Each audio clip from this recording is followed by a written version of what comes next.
Chapter 13. Ethan. The Eastern European Figure Skating Championships had finally arrived, and I believed I was more nervous than Emma was. St. Petersburg was a city I'd been to many times, but it was nice to see the magic in Emma's eyes. She looked everywhere, taking in the sights of the city with fascination. The streets were fairly empty. There was a lot of protocol in the city due to last year's pandemic in the human world. My friends and I didn't have to worry, as our Fey blood would protect us from any human infection, but as Emma was immunocompromised, I was terribly worried she'd catch something while we were here. I made sure she kept her mask firmly over her face as we got off the train and began the short walk to our hotel. "I'll be fine, Ethan. I know how to social distance," she told me. "You don't have to worry about me." I did, in a world where everything was a potential threat. I didn't breathe a sigh of relief until we were inside the confines of the multi-room suite that Stefan had booked for all of us. Each couple rushed to take a room to themselves, save for two particular Griffins. Kiara was taking the last spare room to herself, while Alexei slept on the couch. Things hadn't improved between them, but at least they were here, for Emma's sake. I opened the curtains to let some light in. I rolled my eyes as I watched the Royal Brigade pull up to the hotel across the street. Gabby and Elijah had to show up to the competition in all their fanfare. I understood they needed royal security when they traveled, but seriously, they'd bought out the entire hotel to bring half of the royal staff along with them. It was excessive. They'd taken a private jet to Russia, which was ridiculous in itself, because they could have ridden the Malovian Railway like the rest of us in their own royal coach and been there just as quickly. It's like they wished to show off their status. Emma noticed my cross look. "I'm not here to skate for them," Emma said. "Come on, Ethan, help me stretch." Our friends had given us the biggest room, as we were here for Emma's competition. The others went out that night to enjoy the city, but Emma and I remained in the suite. I poured her a hot bath to keep her muscles loose, and we had a quiet dinner with Arthur, Vera, Jasper, and Ozzy in the hotel restaurant.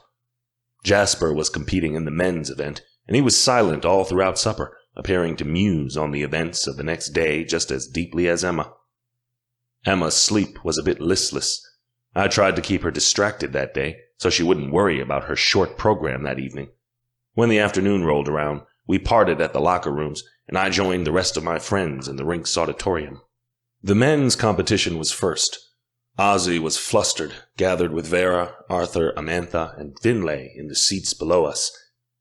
"Oh, I hope Jasper wins," Ozzy burst. His popcorn flew everywhere as he shook. "Getting here at all is a huge accomplishment," Arthur said. "Win or lose." "Yes, but I want Jasper to win," Ozzy whined. His words sounded childish, yet I shared his sentiment. I wanted Emma to win, too. "I wish I could have competed," Amantha said with a glum sigh. "If I hadn't messed up my program, I'd be getting ready right now." "There's always next year," Finlay told her, putting an arm around her shoulder. "Pay attention to the competition so you know what to focus on." Amantha gave a resolute nod. I, meanwhile, tried not to jump out of my skin. This competition wouldn't be easy. There were a variety of very skilled Russians competing today that would do anything to get on the podium. Emma had to be at the top of her game if she wanted to place. The pairs and ice dancing competitions had been held earlier. The men's short program was next. I tried to pay attention, but struggled, as all my thoughts were consumed by Emma. I put a mental block on our bond so my nerves wouldn't travel over to her. She checked in while she was stretching in the locker room, but I brushed back, letting her know I was giving her space to concentrate. She ducked out then, and I felt our connection fade as she continued warming up. Jasper gave a very dramatic performance. Ozzy was hopping up and down out of his seat by the end of it. When the men's short was over, Jasper and another skater were neck and neck. Tomorrow's long program would determine which of them would take gold. The ladies' competition was the premier event. Thousands of people in multiple countries would be watching. Emma's skate had been televised before in Malovia, but on a much smaller scale. I hoped she could handle the pressure. I almost felt sick as the women took the ice for their warm-up practice.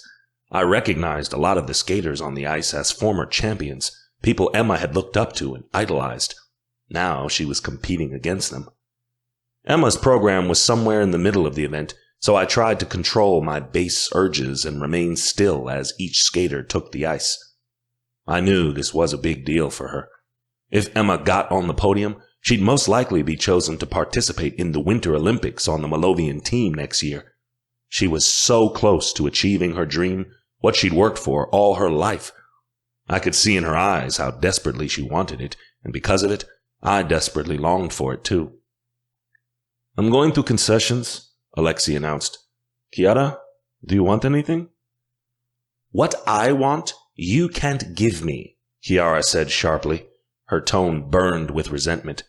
Alexei gave a harsh noise. "Wow." "Guys," I snapped. I wasn't in the mood to deal with their petty argument at the moment.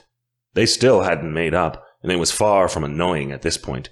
We were all here to support Emma. They had to stop making this about them and their dancing around a relationship.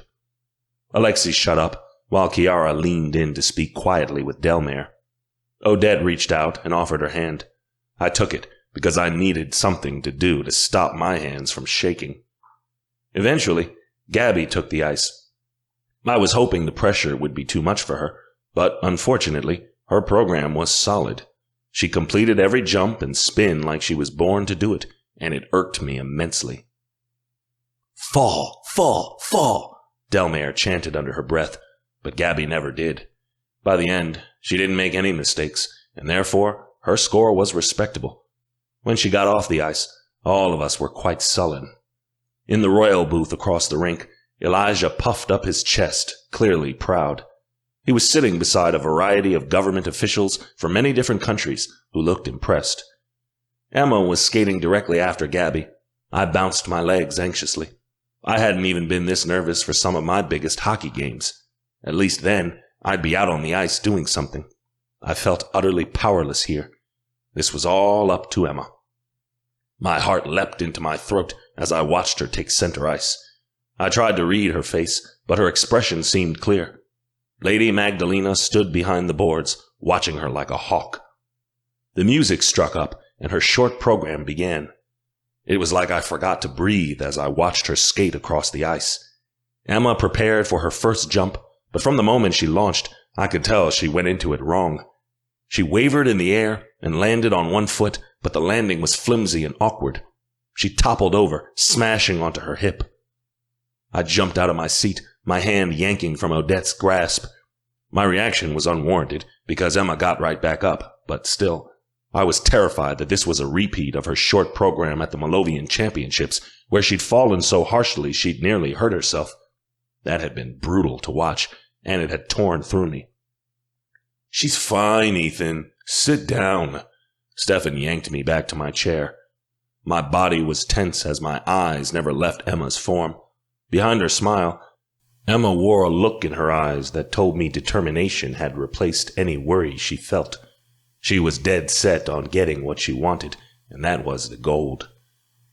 I held my breath during each jump she took, but she didn't fall again. Emma performed the rest of the program with ease, and at its end, I found myself applauding louder than anyone else as she took a curtsy to the crowd.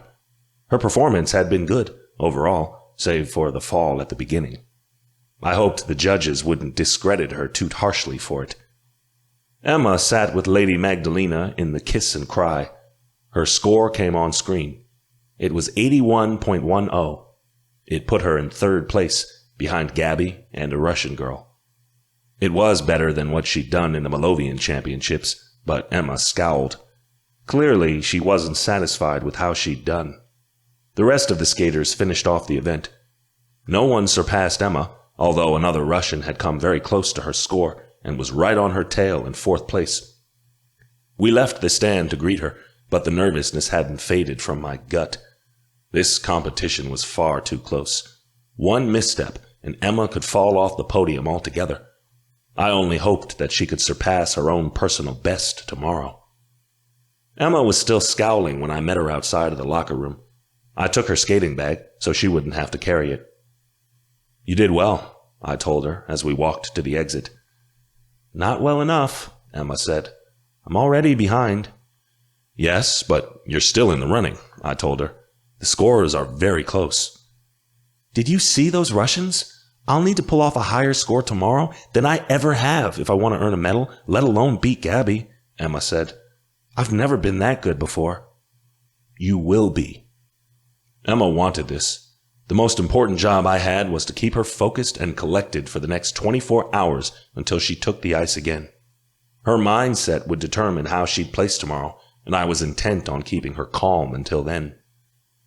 Stefan wanted to throw a party in the suite, but I convinced him to wait until after the big event tomorrow.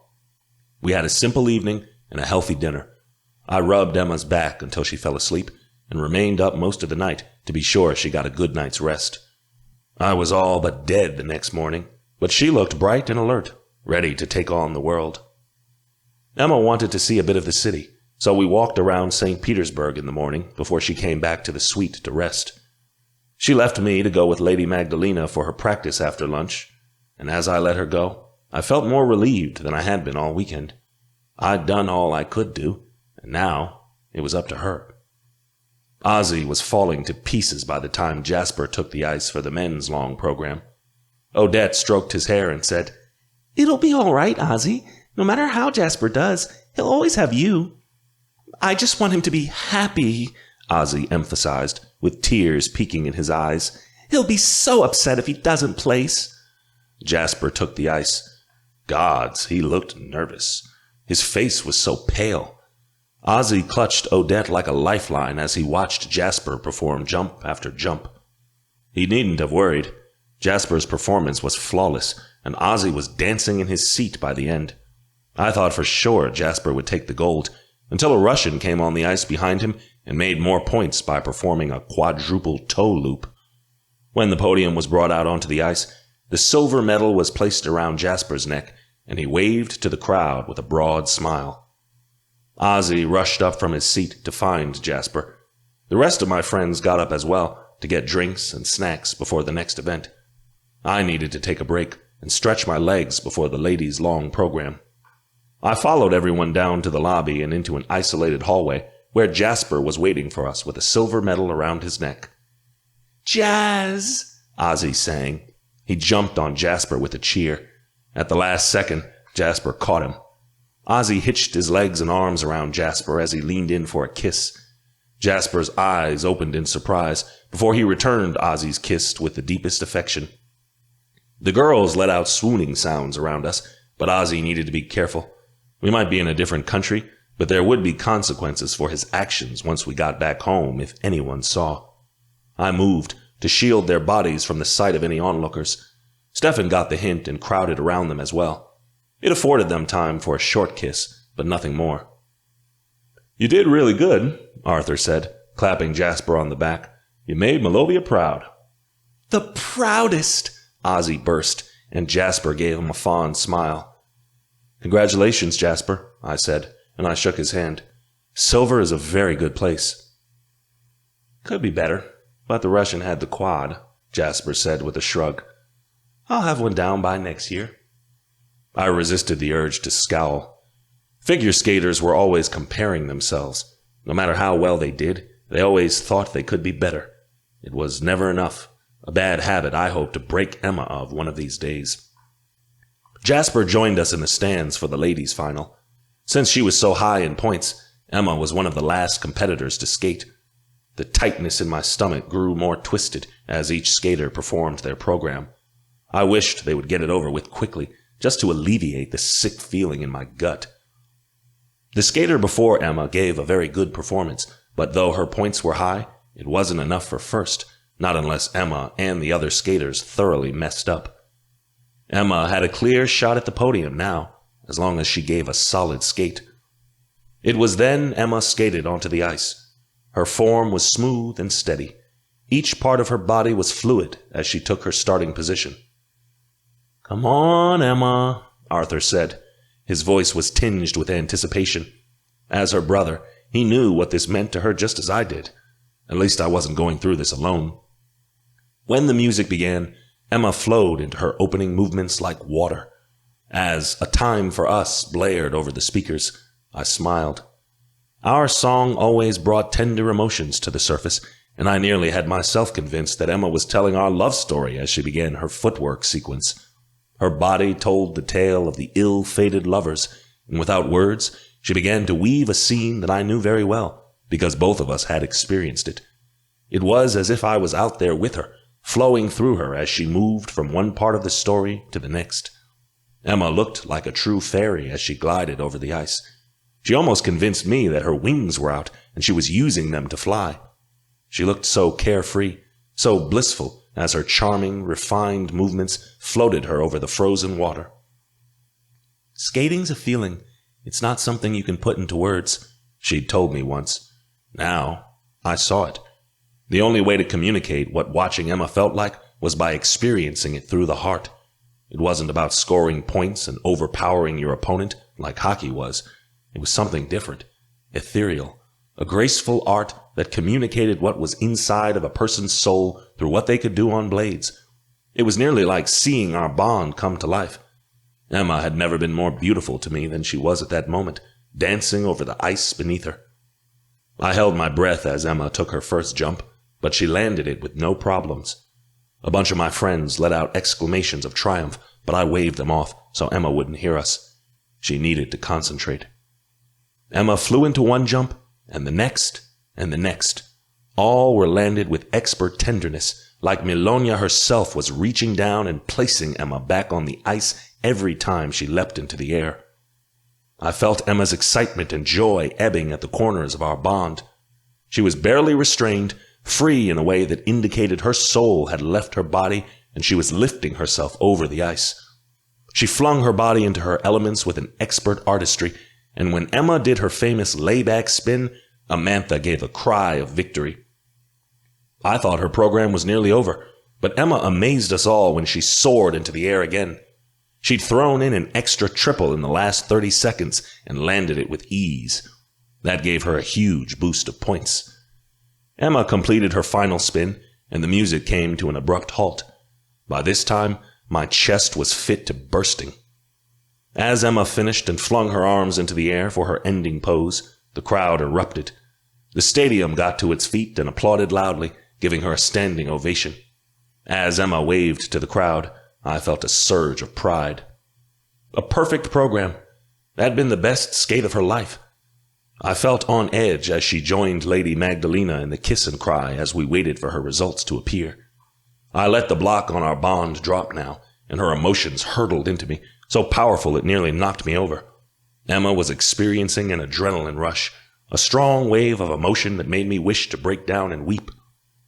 The crowd gasped in shock as numbers appeared on the screen, and my whole body glowed.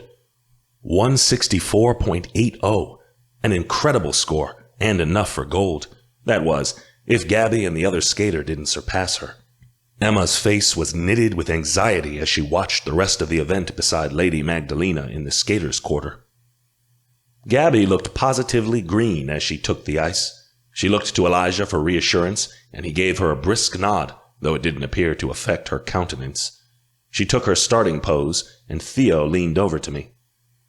"She's shaking," Theo whispered, and I realized he was right. I hadn't seen someone look so nervous before, not since the King's contest, or since Odette had taken that terrible fall the night of the ballet. Gabby's music started up, and she bobbled the first edge she took. My eyebrows rose in surprise. Gabby surged into her first jump, but the moment she popped into the air, she came back down again. Several of us gasped. Odette's mouth dropped open, and Delmare's eyes widened in shock.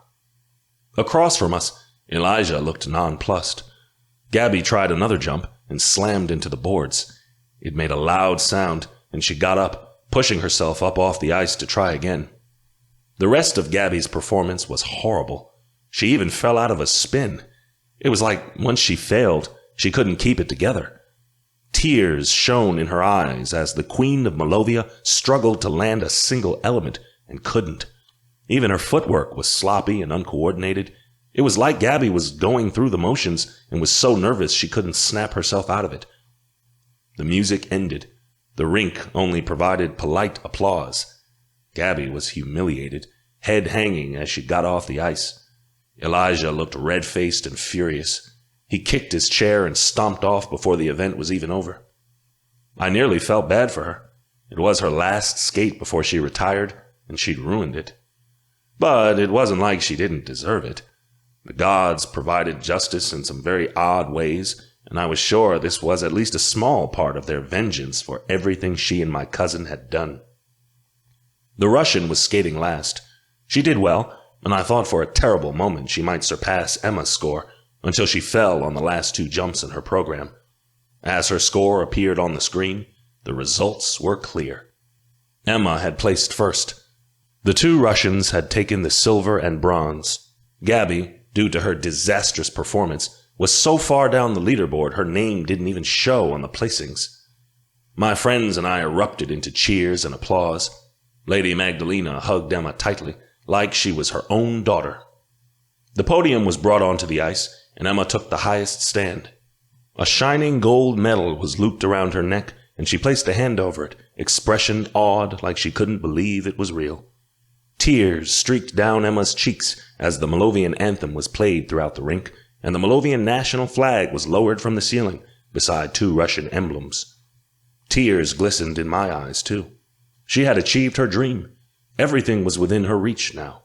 She'd proved herself at the most difficult competition in the continent, and now, all she had left to conquer was the competition that most could only wish for, the Olympic gold. "Ethan!" Emma squealed as she ran out of the locker room to greet me.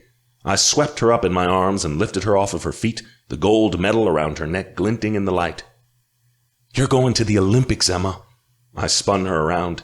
She squeezed me tightly and kissed me, tears still drying on her face. "I'm unbelievably proud of you." Emma was incredible, one of the top contenders in her sport. Next year, she'd go head-to-head with the greatest skaters from all over the world and possibly win the gold. I couldn't put into words how thrilled I was for her. The moment I put her down, everyone swarmed in to give her a hug. Arthur and Finlay insisted on raising Emma up on their shoulders and carrying her throughout the rink like a queen, which attracted dubious attention, but I knew better than to try and stop them. Emma's smile was so bright, her eyes so gleeful, I wanted her to experience the fullness of the moment before it was all over. "Okay, this deserves a celebration," Stefan said. "Anyone who's sober tonight is going to have to deal with me. We need to celebrate Emma and Jasper's win. They're going to the Olympics, people." There was a resounding cheer around us. I put my arm around Emma, and we laughed as we left the arena and walked back to the hotel. There was so much chatter and excitement around us as we crossed the city. When we got back to the suite, Stefan began opening champagne bottles. Jasper immediately dove in, wanting a break after being so strict before the competition. As the fae around us began drinking and Theo turned on the music, I pulled Emma aside into our private room, closing the door behind us. "You were gorgeous today." I leaned down and kissed her. She moaned as my tongue greeted her own and her body sank against mine. "Thank you for being so supportive," she whispered back. "I couldn't have done it without you." "Nonsense. You did that all on your own," I said. "But you do need my help in getting these clothes off so I can ravish you." Emma giggled against my mouth. "Ethan, everyone's out there." "I don't care. Let them hear." Emma and I continued kissing, fumbling with buttons and pieces of clothing. As we fell on the bed, Emma began yanking at the button on my pants, and my breaths grew ragged. Since she'd gotten on the ice, all I'd wanted was to be inside her, and every moment until then felt like pure torture. I needed her to give me some relief, some ecstasy amongst the magic she had made. Just before she got my pants off, Emma's phone vibrated. She grabbed it from the nightstand and turned it over, eyes narrowing as she looked at the text. "What is it?" I asked, wishing whoever it was would go away so I could enjoy my mate. "It's Lady Magdalena," Emma said, gaze growing curious. "She's in the hotel lobby. She wants to speak with me at once." "About what?" "She probably wants to go over my program. We didn't get any time after I finished." "Can it wait? You should take time to appreciate your win," I said. "I shouldn't deny her. You know Lady Magdalena doesn't take no for an answer. That I knew well. Don't allow her to criticize you too harshly. You did excellent today. It won't be long, just a few minutes. Emma got dressed, gave me a kiss on the cheek, and darted off. I rolled over on my side and waited for her to return. 15 minutes passed. I slipped my clothes back on, wondering if I should go looking for her. More time passed, and I began to worry where she was, before an alarming note surged across our bond. It was petrified, full of fear. "Ethan!" Emma's voice surged across our bond, before a sudden strike of pain flashed across my left knee. I cried out, and my hand shot down to my thigh as I felt a sharp and heavy pain strike across it. I grabbed at my leg before I realized it wasn't there. I'd lost it years ago to the Lashane. The pain was resonating through my prosthetic. No, it wasn't the prosthetic. That didn't make any sense. I couldn't feel something that wasn't there. I was completely fine, which meant my mate was not. I smelled blood, and it wasn't coming from around me. It was Emma's, floating through our bond and overpowering my senses until I felt sick. Emma's agony surged through our bond, pressing in as she desperately cried out for me. "Hold on, Onawilke. I'm coming." She gave only a pitiful wail of anguish in response. I couldn't change into a wolf, not around humans, so I took off on 2 legs. Everyone's head jerked to the side as I darted out of the suite and into the hallway. I wasn't sure where she was, but I had our bond. I followed it by instinct, feeling more and more frail with each step. I rounded a corner. The first thing I saw was the blood, broken bones, Emma's gnarled leg. Her green eyes twisted in pain as she stared out at the beyond, and guilt, horrible guilt, caused me to fall to my knees beside her. "Ethan," she whispered, "please, fix it." I wish I could, but I knew this couldn't be fixed. A singular tear ran down her face, and I had no doubt as to who could be so cruel. I knew she would live, but with a heart-wrenching, painful look at what had been done, I was certain beyond a shadow that her dream was over.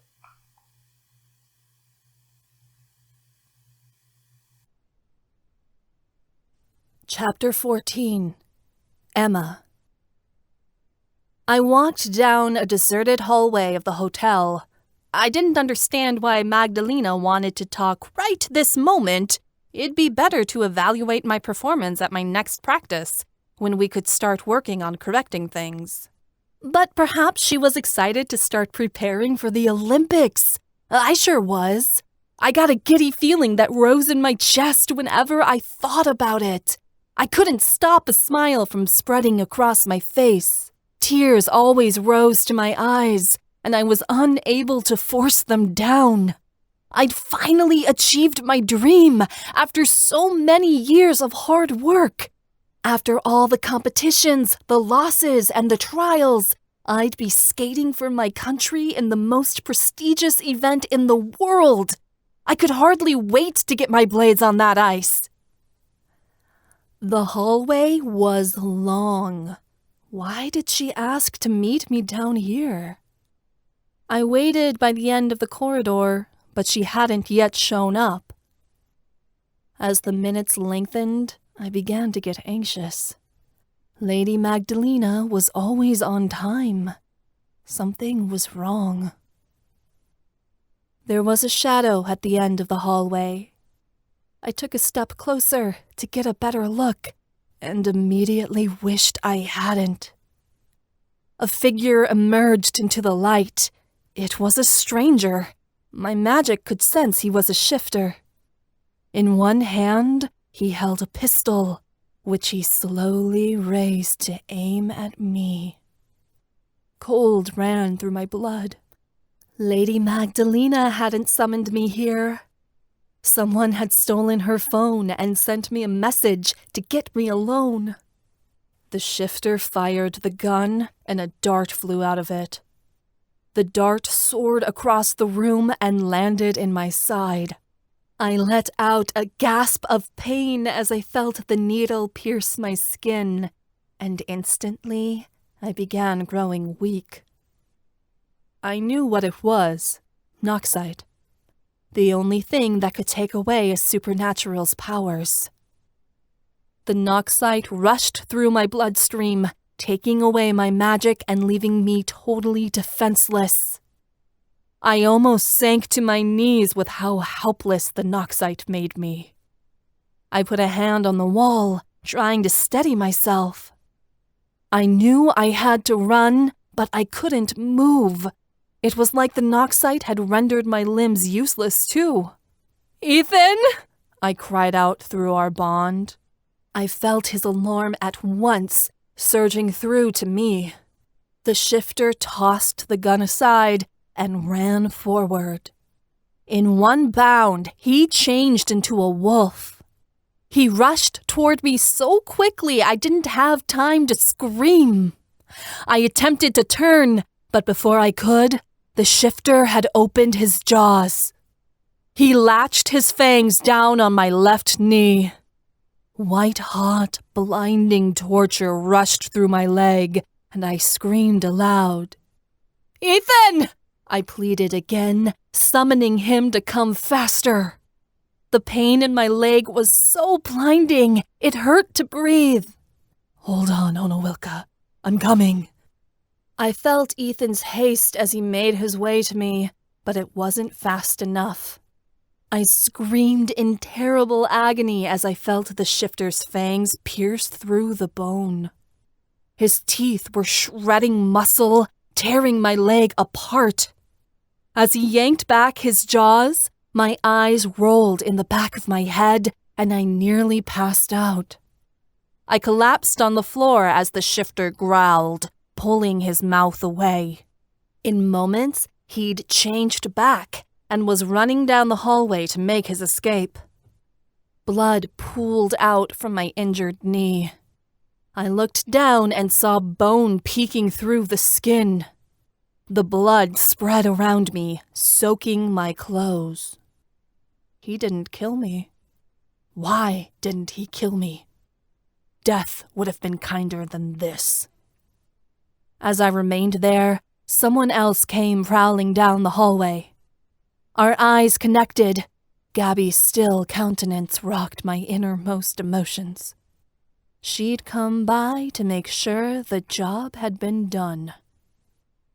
It was like she'd ripped apart my soul.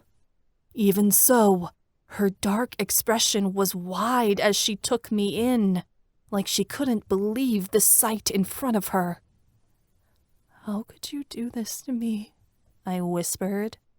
"I could never do this to you." Gabby flinched. Her face went pale, and she turned away. She left me lying there, a resemblance of guilt on her face. Not even she, cold-hearted as she was, could face what she'd done without regret. Ethan finally emerged the moment Gabby had gone. He fell to the floor beside me, hands spanning in all the blood. I knew the truth by the dismayed look in his eyes. "Ethan, please, fix it." It was a desperate plea for him to change what could not be altered. "Onowilka, I'm so sorry." His voice was choked. Through our bond, his very heart felt like it was going to break. Tears bubbled up out of me. Ethan wanted to comfort me, but it seemed like he didn't know what to touch for fear of hurting me. It didn't matter.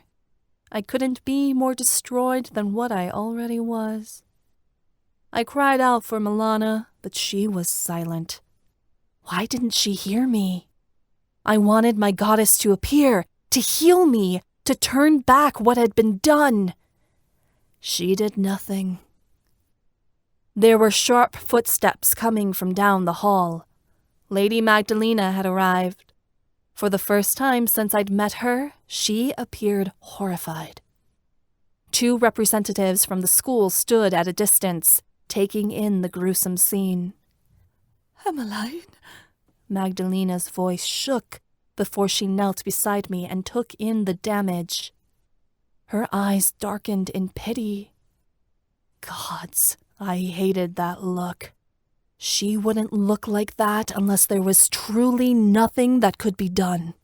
She'd bark at me to get up, to soldier on, insist it wasn't that bad.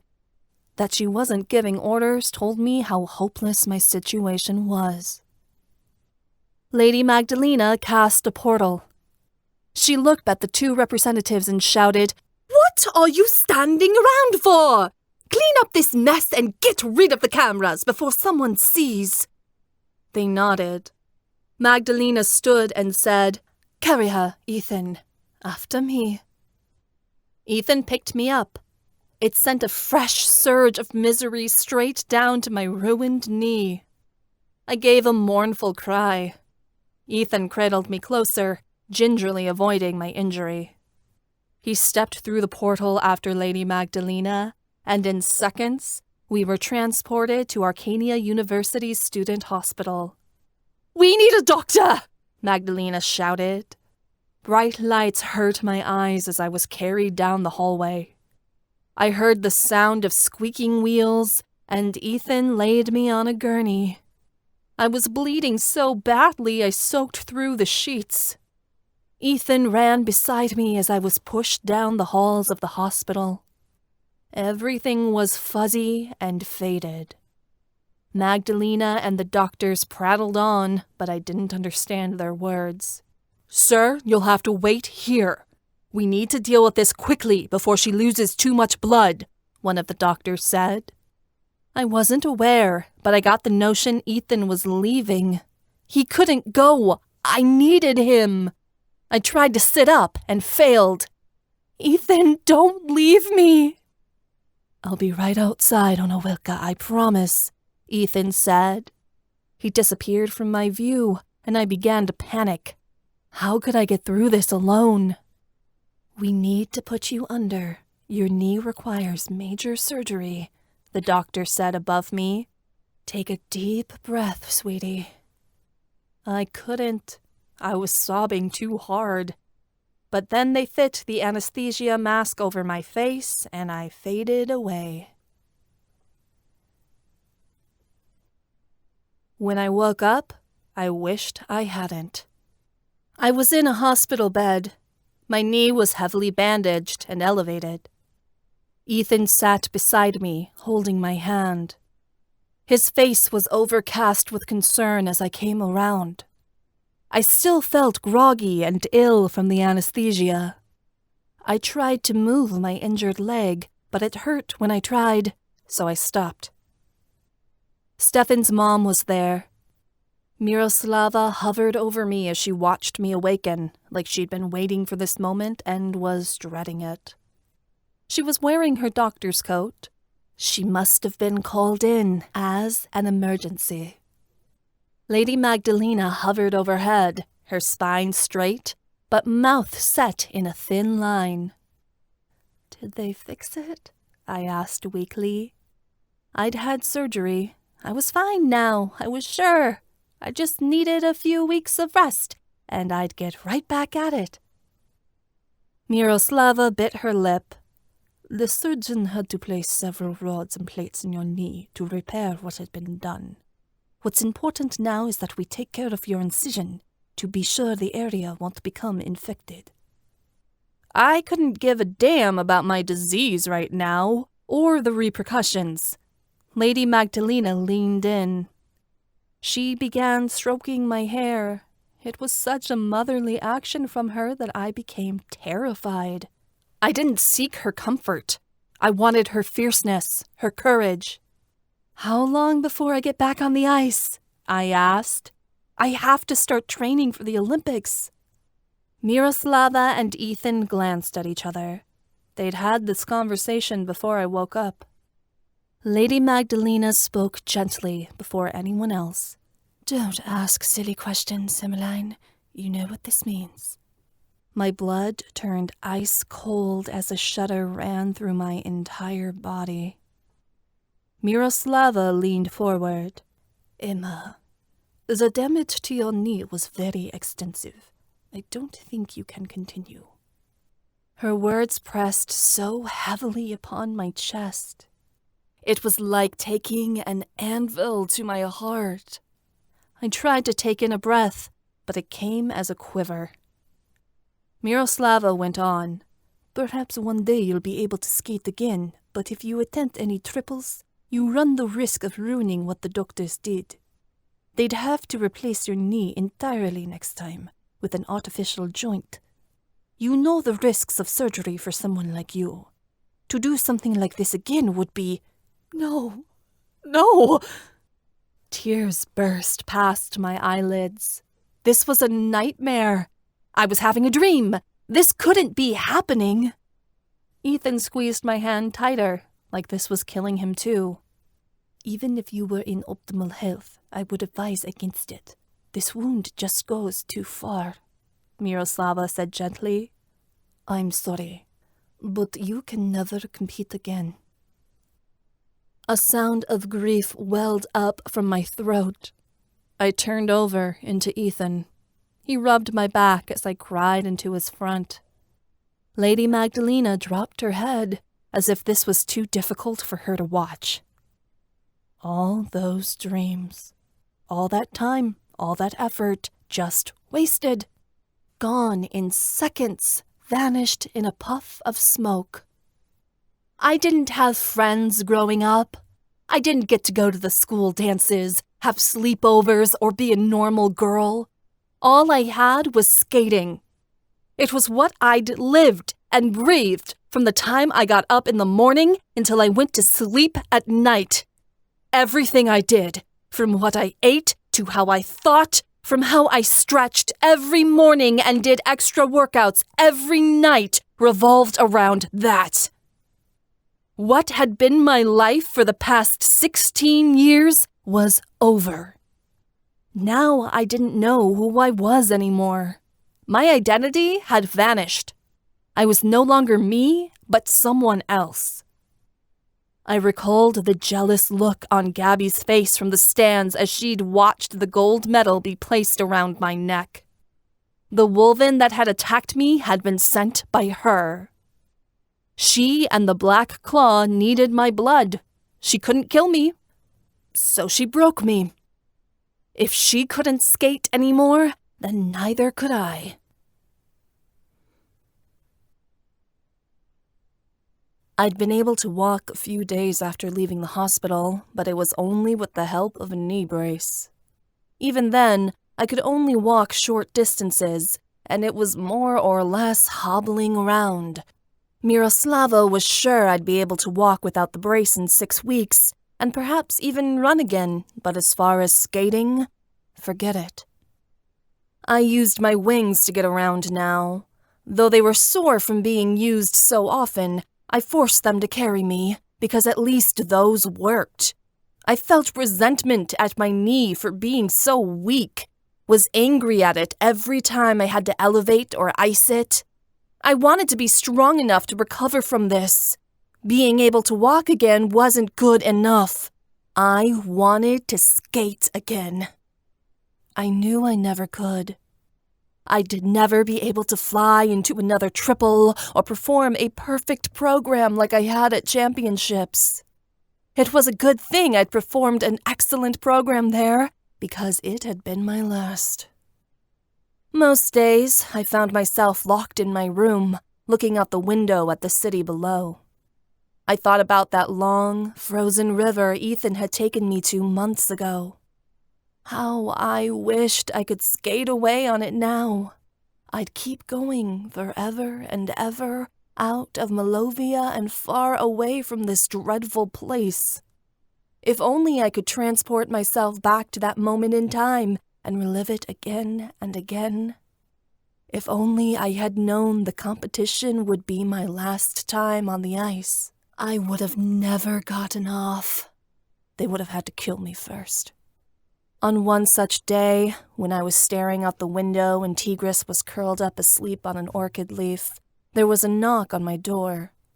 Odette and Delmare poked their heads inside. Ethan towered behind them. Emma? Odette said quietly. Would you like to come with us to the shiftery? It's a beautiful day. The shiftery was a compound in the university. It was where sorceresses went to bathe and brush their shifters. Ethan and I hadn't used it because we were always so on again, off again. I'd been curious about going before, but now I really couldn't care less. Nothing seemed to have any meaning anymore. When I didn't answer, Delmare added, "Everyone's waiting for you. We all want to see you again." They were trying to cheer me up. It was sweet, but I wasn't quite in the mood. I looked away, and Ethan stepped in. "Spring is here. My coat needs a good brushing," Ethan added. "I'd like you to get all this hair off so I don't go around looking like a vagabond." Ethan was pretending like he needed me. I played along and said, "Okay." I got up and stiffly hobbled to the hallway. Ethan changed, and I managed to climb on his back so he could carry me to the shiftery. As we walked, I pulled a chunk of white hair off his coat and wrinkled my nose. He did need a brushing. He was shedding like crazy. The shiftery was a giant glass dome in the gardens on campus. It was large enough to fit several dragons and had wooden stalls of various sizes that sorceresses could use to groom their shifters. Dozens of tools hung on pegboards, including brushes, combs, hoof picks, and rags. They nestled beside jars of dragon scale polish, hoof treatments, giant toothbrushes for cleaning fangs, and soap. Around the room, there were huge yoga mats where shifters could stretch out their wings, and plush velvet beds for them to soak up the sunlight. It was mostly empty, save for my friends. All the boys were in their shifter forms. Theo was in a stall nearby, munching on a bucket of oats. Odette grabbed a brush and skipped to Theo and began brushing out his white coat. Delmare grabbed a bottle of scale polish and a rag. She sprayed the scale polish on Stefan's side and started cleaning the scales in a circular motion, paying particular attention to his spikes. Even Kiara and Alexi had made up, for my sake. They were on one of the yoga mats. She was stretching out his wings, bending them back and forth while he extended his legs and lengthened his back. It was weird for her to be doing this for him when they weren't formally mated, but Alexi needed someone to help him, I supposed, and there was no one better than her. "Can't shifters do this for themselves?" I asked Ethan as we walked into the stall next to Theo. "The single ones have to, but it's difficult," Ethan explained. "Even if you take a bath in human form, it doesn't do anything for your shifter coat. It'll remain filthy. It's much easier to ask your sorceress for help, and it's a good bonding experience." Ethan's coat was looking ragged. He'd done his best to keep it clean, but that was my job. I moved to grab a brush and began combing out the excess fur. He was shedding in clumps. A pile of white fur began to grow at his paws, and Ethan panted, as if it felt good to have it removed. "Do you like that?" I giggled. "Yes, it's quite pleasant." Ethan's lips blew out as he huffed, and they became lopsided over his fangs. It was funny. Nearby, Amantha was giving Finley a bath in a giant tub. She washed his brown fur with giant soapy suds as he relaxed in the massive tub. As I met her eyes, Amantha looked away like she was guilty, but I wished she wouldn't. I just wanted everyone to act normal, so she could still skate and I couldn't. I wanted her to enjoy herself while she still could. Now that I was out of the running, Malovia didn't have a proper contender to send to the Olympics next year for the ladies' free skate. None of the other girls were ready to compete on a level that I had been. Gabby's actions had not only killed my career, but also shamed the country. She was so selfish. "How goes it, sis?" Arthur was in the stall across from us, getting his fur blow-dried by Vara. She dried off his ears, and a lop of red fur went into his eyes. He huffed it away, and it made him sneeze. Arthur had been a great solace.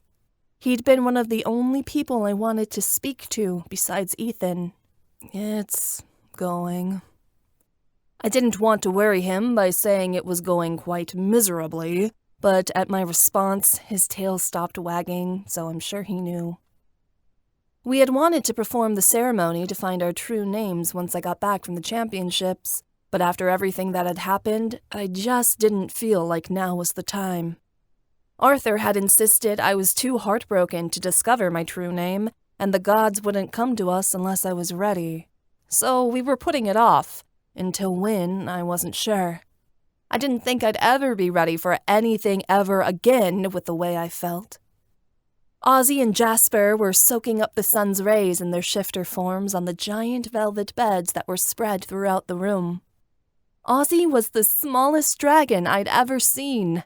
He was curled up against Jasper's side, who was larger than him even in alicorn form. Ozzy let out a tiny puff of smoke, and Jasper nuzzled his head with the tip of his nose. Their actions as a couple were getting riskier and riskier. I understood they were tired of hiding and wanted to live their lives together out in the open. But the more chances they took, the greater risk they could be found out. There was only so much we could do to protect them. But I didn't stop them, and neither did anyone else. The rest of us were happy with our mates. They deserved to be happy too. Ethan's pile of fur was reaching up to my knees. I was starting to feel bad that I'd let it go this long. I threw away the excess fur. I ran a hand through his pelt and found it silky smooth. He didn't need a bath today, but next time it'd be good for him. When my hand ran over his shoulder blades, he quivered in relaxation. I moved upward and scratched Ethan's ears. His tongue lolled out, and he said, "Oh, Emma, that is lovely." His back leg began thumping when I scratched a certain spot underneath his chin. He fell onto the floor and rolled over so I could rub his belly. His eyes sparked with delight as I scratched his soft underbelly. "You like that, huh?" I tickled his sides, and he kicked out his feet. "Very much. If I wasn't so big, I'd long to crawl onto your lap," Ethan said. He licked my hands affectionately with his giant tongue, like he couldn't help himself. He'd better not do that. He'd squish me. A laugh bubbled up from my lips. "Ethan, the giant lapdog. You're a big baby in a monster's body." "Like all shifters?" Delmare teased. Stefan's black scales had developed a pristine shine. "I'm not a baby. I'm firmly in the toddler age group," Stefan replied. "Yeah, because you whine like one. Do you know how long it takes to polish all these scales?" Delmare asked as she worked furiously. She was breaking out a sweat as she continued to scrub at Stefan's side. "Aren't I worth it, though?" Stefan asked coyly. Delmare grumbled. Kiara and Alexei moved into the empty stall on the other side of us. "You okay, Emma?" Kiara asked. "Fine. I didn't want to talk about it." Kiara didn't get the message. "All the Arcanian gossip magazines have already guessed that this was Gabby's handiwork. They can't prove it, but everyone knows the truth," Kiara said. She took a metal file from the wall, and Alexei raised his foot. She began filing his talons, shaping them so they weren't uncomfortably long. A small sense of justice settled in my gut, but it couldn't compare to what I'd been forced to give up. "I'm sure no one cares." "Not really. Malovia's in an uproar. Even people who don't like you disagree with what Gabby did. Her popularity fell in spades overnight. I bet Elijah's furious with her," Kiara noted. "Good. I hardly cared if Gabby's approval ratings were in the toilet or if Elijah and her were having problems. It was only a fraction of what she deserved." Looking back on everything that happened was almost more painful than experiencing it all over again. I longed to put an end to the conversation. "It was probably for the best," I said softly. "I don't have any distractions anymore. My whole life now is focused on finding the crystals of harmony and being the world weaver. That's what matters." Gabby's plan to demoralize me had backfired, because now She'd really pissed me off. She'd taken away the one thing that had grounded my entire life, and now I was out for blood. She was going to regret doing this to me. Now, all I wanted was to get my hands on those stones so I could use them to destroy her. I was counting on devoting all my newly found free time to it. There was an uncomfortable silence. Kiara busied herself with removing Alexi's molting feathers. She poked him in the side accidentally, and he let out a little What? Kiara's eyes widened. She poked him again, and he let out the same strange noise. Alexi puffed out his feathers until he looked like nothing more than a ball of fluff. That tickles. Kiara smiled. She teased his side until Alexi was giggling. He nipped at her playfully with his beak. The tip of his beak caught her shirt, and he pulled her into him. She took his massive head in her arms and began scratching at his Griffin ears until his eyes were lolling in pleasure. Those two belonged together. I wished they'd get over their bullshit and just bang already. The rest of us had. Theo still had his head in the bucket of oats.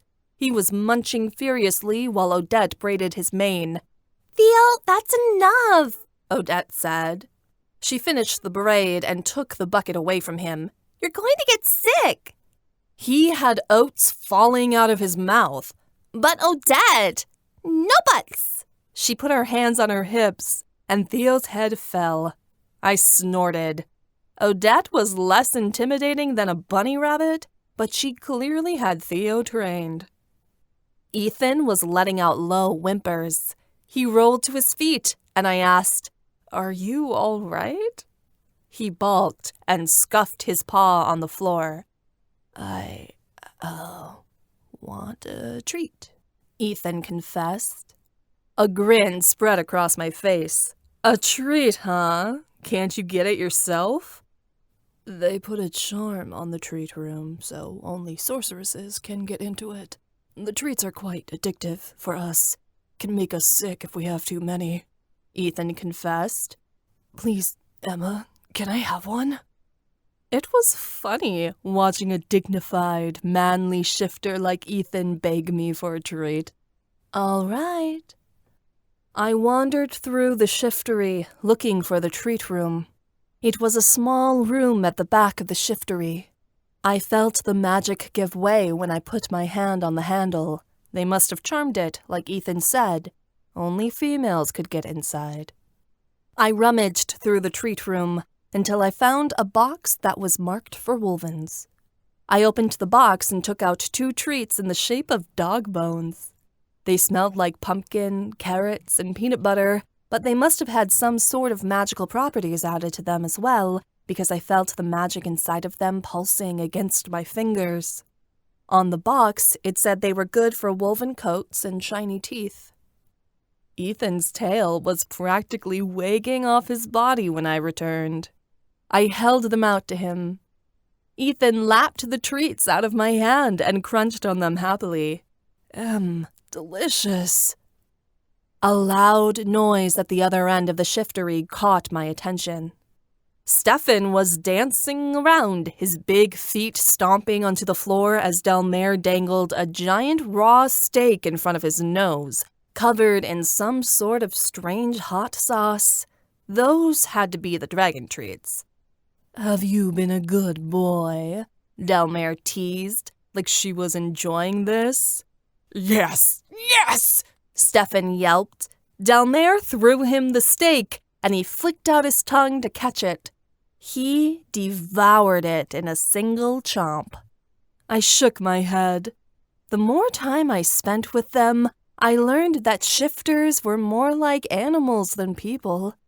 That's enough until dinner, Delmare told Stefan. You've already had 5. I feel like dragons eat a lot, I said. Ethan could really devour his meal, but Stefan always seemed to consume more than him by at least half.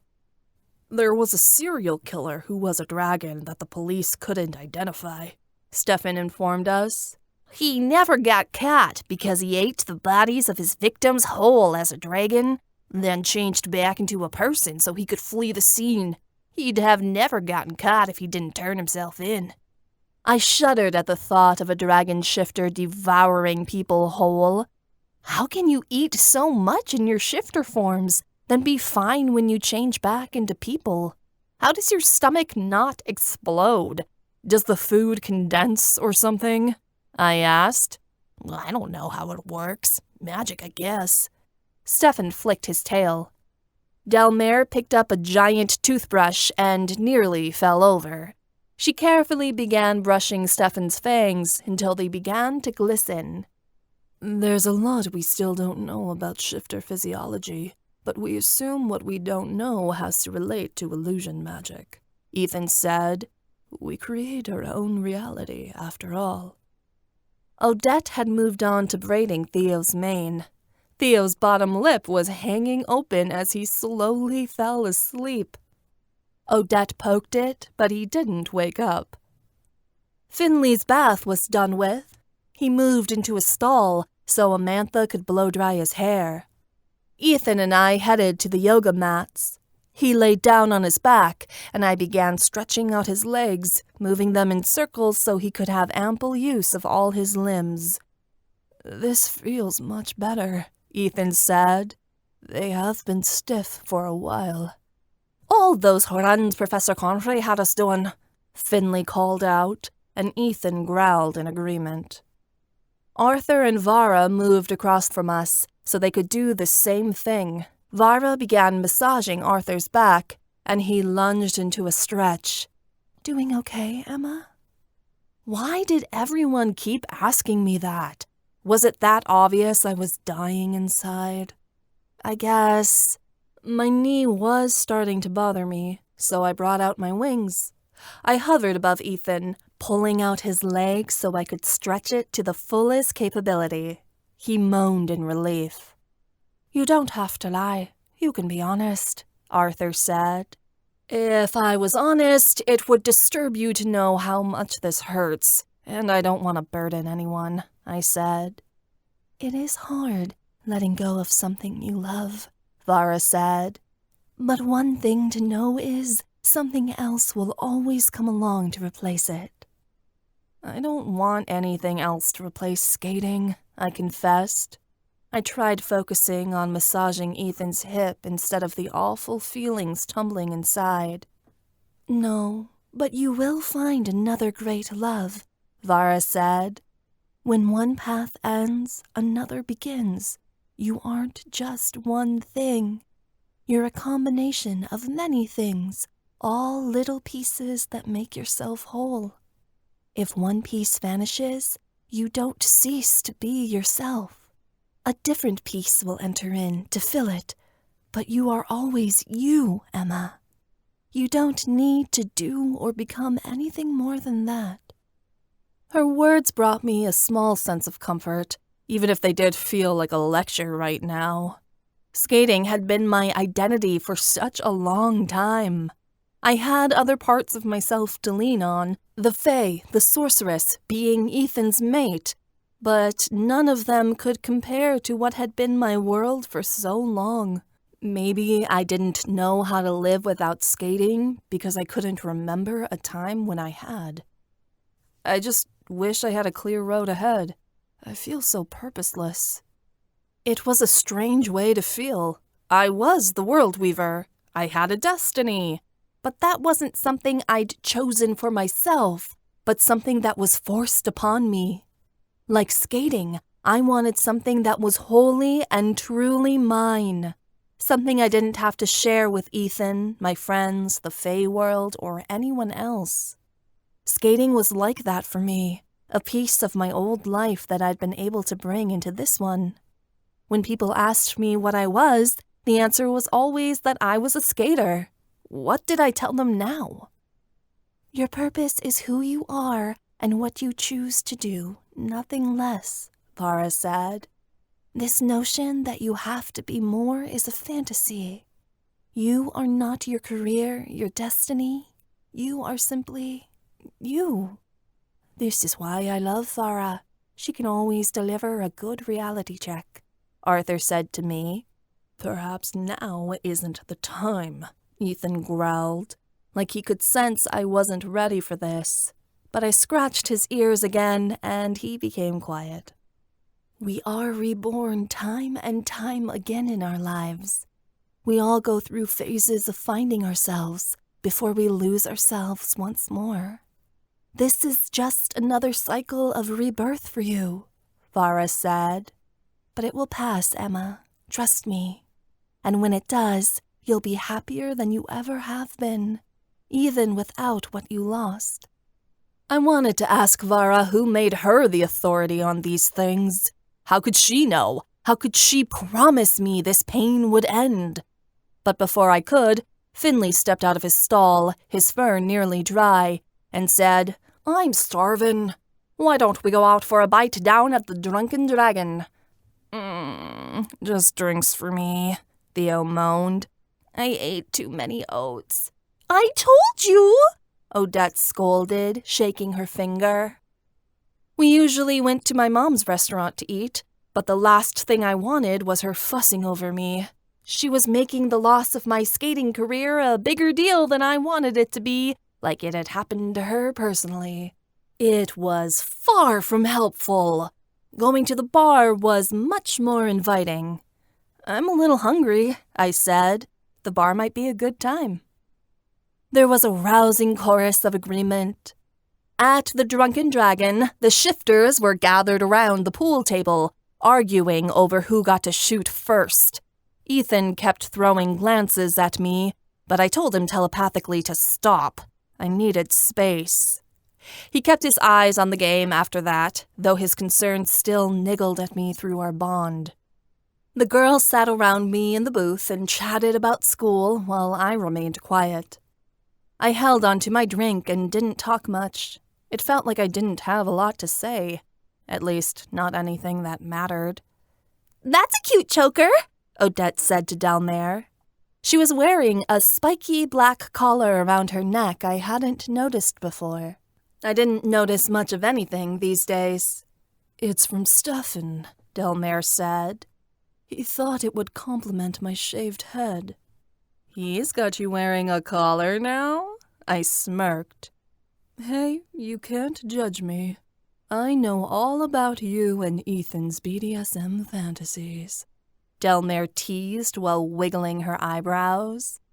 I was glad my brother was across the bar. He didn't need to hear about this. Spanking fantasies, I corrected. Much different. Maybe you need another one, Ethan quipped playfully inside my head, and I felt my face flush. He gave me a wink as he sank a ball into the quarter pocket. It must have been good, Kiara teased. You're blushing. The girls laughed around me while I nodded numbly. It was a normal conversation between me and my friends, which is what I needed, but it still didn't give me a semblance of normalcy like I wanted it to.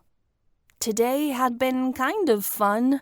At least I'd stopped feeling like I was withering away inside. I still had my friends. That was what counted, because I didn't want to go through this alone. Farah's words from earlier prodded at me, but I didn't understand yet how they could be true, that I could find a new path. Though I didn't yet see a way forward, my purpose as the World Weaver had been renewed. I was going to find the Black Claw and get my hands on the Griffin stone. Once I did, I'd make Gabby rue the day she decided to take what was mine. Chapter 15. Ethan. It was late Sunday evening by the time I got back from hockey practice. I heard voices resonating down the darkened hallway. I knew it wasn't my business, but still, the conversation seemed of dire importance, so instead of turning the other way and avoiding the topic, I pressed against the wall and leaned in. "You're hanging with the wrong crowd, Callista," Professor Hemlock was lecturing her daughter again. "First, the nightshade. Now, this? This business is going to get you into trouble. I can do what I want. This is what I think is right. Callista, I forbid you to have any more involvement with these people. I'm 18. You can't tell me what to do. Callista shot back. My daughter wanting to join a cult? I won't allow it, Hemlock hissed.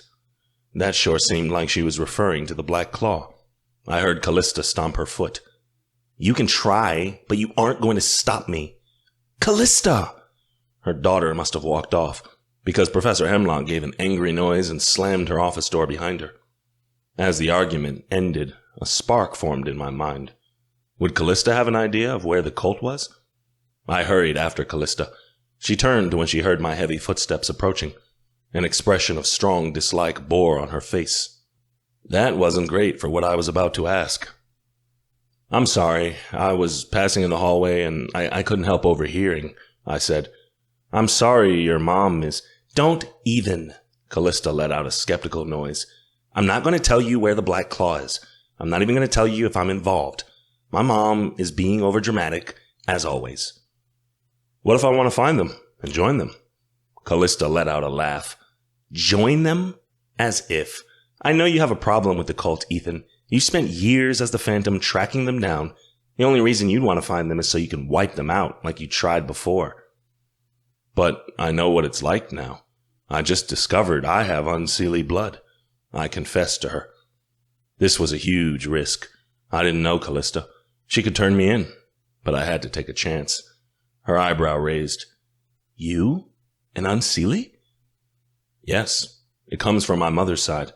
I took a deep breath. I was against the Unseelie before, but I'm realizing dark magic isn't all bad. There's use in Unseelie magic.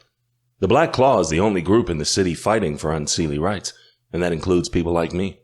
I could be one of you. Callista's eyes widened slightly before she said, It doesn't matter. You can't be trusted. Callista hurried off. I scowled and headed down the other way. Callista had something to do with all of this. I was sure of it. How deep she was in, I couldn't be certain. The Black Claw had all but vanished like smoke. There were no signs of their existence, no remnants of dark rituals or sacrifices like there'd been before, no murders, not even any strange abductions. It was like the cult had vanished off the face of the planet, and it was maddening. After following them and tracking them down for years, I'd never ceased to find a clue on where they might be hiding. Since the slaughter of the innocents, we hadn't seen a trace of them, not in months. Alexei was doing his best to use his resources, but his former friends didn't seem to have any idea where the cult may have gone either. Perhaps Elijah was helping them, or perhaps he'd told them to lie low for a while, to wait for some sinister purpose of his. Were they preparing to harvest Emma's blood to raise Droga, or were merely waiting for the perfect time to strike? We still didn't know the day of this ritual, and that worried me. Whatever the case, we weren't progressing in finding the Griffin stone. It was making Emma's depression even worse. If she couldn't skate anymore, she wanted to throw her whole heart into finding the stones, but as of right now, there was nothing to do. She all but felt useless, and had told me so. I longed to rectify it, and didn't know how. Where did these people go? They had to be somewhere in Dolinska. They wouldn't leave. The answer seemed close by, and yet tantalizingly out of our reach. I entered Emma's dorm room without knocking. She was lying on her bed, reading a book. Tigris hovered nearby and turned pages for her. He purred, and his antenna moved as he flew over the words. It seems he was paying more attention to the book than she was. Emma looked up. Her eyes flashed to my hockey bag and looked away. A fresh wave of sadness rolled over me. I always felt guilty whenever I went to the rink now. It didn't seem fair that I was still able to do what I loved, and Emma wasn't. She'd shoved her skates to the back of her closet, as if she couldn't bear to look at them. Callista has something to do with the Black Claw, I told Emma as I set my bag down. I heard her arguing in the hallway with Professor Hemlock about it. I'm sure she's a part of the cult. Emma's look was contemplative. We should have her followed. It's the only way we can be absolutely sure. I nodded. I was thinking the same thing. Emma remained silent. She'd hardly said a word since we'd gotten back from Russia. I sat down beside her. The quietness between us was palpable. What did you say to someone whose world had been torn apart? Her heart was broken, and I had no fathomable way of putting the pieces back together. "How's your knee doing?" I asked. The brace was off, which meant it had to be getting better. "I really don't want to talk about it." Emma threw the book aside and crossed her arms. She was pouting. "It'd be downright cute if it wasn't so frustrated." "I'm just trying to check up on you." "Don't." Her temper wasn't helping me to control mine. "I know how you feel." "No, you don't," she spat. "I know you can understand what it's like for me to struggle to walk again, but you don't know what it is to become a completely different person overnight."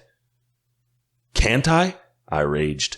"I've lost myself time and time again, Emma. From the day I lost my father to the day I gave up being the Phantom. I've had to reinvent who I was, and you can do the same. Do you know how it felt losing the crown when we lost the contest? What it felt like in court when I lost my title? I've gone from prince to vigilante and then to nothing. None of that was easy." "I'm not saying it was." Emma grabbed at her hair. "But you're stronger than I am. You know how to do this. I don't. I literally need to rebuild who I am from scratch." "I'm not stronger than you are, not by a long shot," I insisted. "Emma, you have so much going for you. You're a powerful sorceress. You're learning Unseelie magic. You have all our friends, and me, and all that stuff connects me to other people," Emma insisted. "I have obligations to everyone in my life, but I don't have something that's truly mine anymore. Something I don't have to share. And you know how hard that is because you're still working with the Malovian Revolution. You're still going back to vigilantism because it's too hard for you to give up. But I can't even get a taste of my old life." I took a steadying breath, reminding myself I had to be the stable one in this conversation because she couldn't be. Giving up the Phantom was hard, but I became a better person because of it. "Don't give me a lecture on how I'm going to grow because of this. I don't want to hear it," she said bitterly. "What did you think was going to happen? You couldn't have kept up skating forever. At some point, you would have had to let it go." "But it wasn't my choice," Emma said. She was near tears. "I wanted to go out on my own terms, and someone tore it away from me the moment I was ready to achieve all of my dreams." "Then tell me how I need to help you, Emma." "You can't." Tigris gave a peep at our raised voices and flew off to hide in the flowers on Emma's desk. Emma's eyes welled with tears, and I got an idea. Wishing to distract Emma from her sadness, Ethan draws Emma's attention to an intimate moment instead, in order to cheer her up. Emma curled up against me, and I let my arm fall around her. Some time passed. We were about to drift off to sleep before we heard conversation in the hallway. Quite a few people were walking by, chatting in worried voices. We waited for it to go away, but instead of dulling, the noise got more intense, like others were joining the crowd outside. "Why is everyone being so loud?" Emma got out of bed and got dressed to see what the commotion was. I fastened on my prosthetic and threw on my own clothes, wondering what kind of news had arisen to create a ruckus this late. Everyone was gathered around the largest television in the rec room. There were dozens of people in here. I wondered what all the fuss was about. "Ethan," Emma said breathlessly. She grabbed my arm and pulled me to the crowd. We fell into a collection of our friends who appeared just as harrowed as she was. "What's going on?" I asked, but my question fell away as my tongue thickened in my mouth. On the screen was a portrayal of Dolinska's main square, in which they had built an actual gallows. 3 people stood on the gallows, nooses around their necks and their hands tied behind their back. 2 of them were in their 40s or so, but the youngest was our age. Tears ran down her face as she shook under the weight of the noose around her neck. What had these poor people done? Surely nothing that warranted this. Elijah and Gabby stood in a royal box nearby, which had been built for this very purpose. Dozens of guards surrounded the box, as if they were frightened someone would come up and try to assassinate them. "What the hell is he doing?" I gasped, aghast. This was the definition of madness. Emma tugged on me, like she needed the comfort. I put my arm around her and watched as literal insanity played out before me on screen. A shifter came onto the gallows and unfurled a scroll. "Alden, Rumina, and Kenna Farlane, you have been judged. By order of the king, you have been sentenced to death for the crime of having witch blood," the announcer boomed. "Your sentence will be carried out immediately." I felt my face drain of color as I realized the girl and her parents, they weren't fae. They were witches. We were just taking a vacation to Paris, the girl wept. We weren't anywhere near Malovia. Elijah was kidnapping witches from other countries in Europe? That was far out of our jurisdiction. He'd completely lost his mind. Abducting humans was one thing, terrible, but not as threatening as the dangerous fire my cousin was playing with by capturing witches to execute. And for what reason? These witches had done nothing wrong. Silence, the announcer said. There is nothing that can save you now, abomination. It's all right, Kenna, the girl's mother said calmly, though her face was drained of color. We'll be in Alora soon enough. Kenna continued to sob. It was brutally difficult to watch. Mother Miriam, Goddess, help us. The girl's cry was cut off as the executioner pulled the lever. The platform underneath the witch's feet fell out from under them, and the nooses pulled tight. Emma gasped, smashing her face into my sweater so she didn't see the swinging bodies. At least the gods showed mercy on them, because all of their necks snapped with the fall. They didn't suffocate. Their limp corpses hung there as the crowd around the gallows cheered, like this was a sports spectacle and not a loss of life. Every Fae knew that to hang a witch was a terrible insult. It was the highest offense against their kind. Elijah had meant to send a message. The Mirianic Coven isn't going to like this, Stefan said under his breath. The news continued to play the live footage of the guards taking down the bodies of the witches, carrying them to a pyre to be burned. Our friends didn't say anything, merely watched as the bodies of the witches became ash, just like Lord Lucian. This fucker is going to plunge us straight into another war, Alexei burst, pointing at Elijah on screen. A couple of people told him to shush, but his resounding glare made all of them shut up. Kiara put a hand on his arm, as if she wished to calm him, but didn't know how. Emma didn't need to see this. She'd been through enough in the past month. Come, Onowilke. I guided Emma back to her dorm room. I hugged her, but it was like her spirit was detached from her body. Her blank stare as she embraced me had me very worried. I couldn't imagine the kind of things she was plotting in her head right now. Things I knew she'd been planning since Gabby had ruined her knee. Or at least, I didn't want to. How are we going to stop this? Emma asked, like there was a solution right in front of us, one we couldn't see. I don't know. As her shifter, I was supposed to provide her with answers, but it felt like I didn't have any. I just held her, because there was nothing else I could do. The rest of the night was quiet. It was like no one at the university quite knew what to say. I tried to keep Emma isolated from it all, but it was hard, as the news was playing 24/7 in the rec room. Someone had tried to turn it off and had gotten yelled at by all the other students. This was a big deal, and it was as if we were all waiting for the inevitable blowback from the coven. I stayed with Emma overnight and did my best to prevent her from leaving her dorm. The last thing she needed was to deal with all this bullshit. But we had to get breakfast, which meant we had to walk past the rec room and all the people in it in order to feed ourselves. It was my plan to walk by the television as quickly as possible, but I realized it wasn't an option once Emma stopped in her tracks.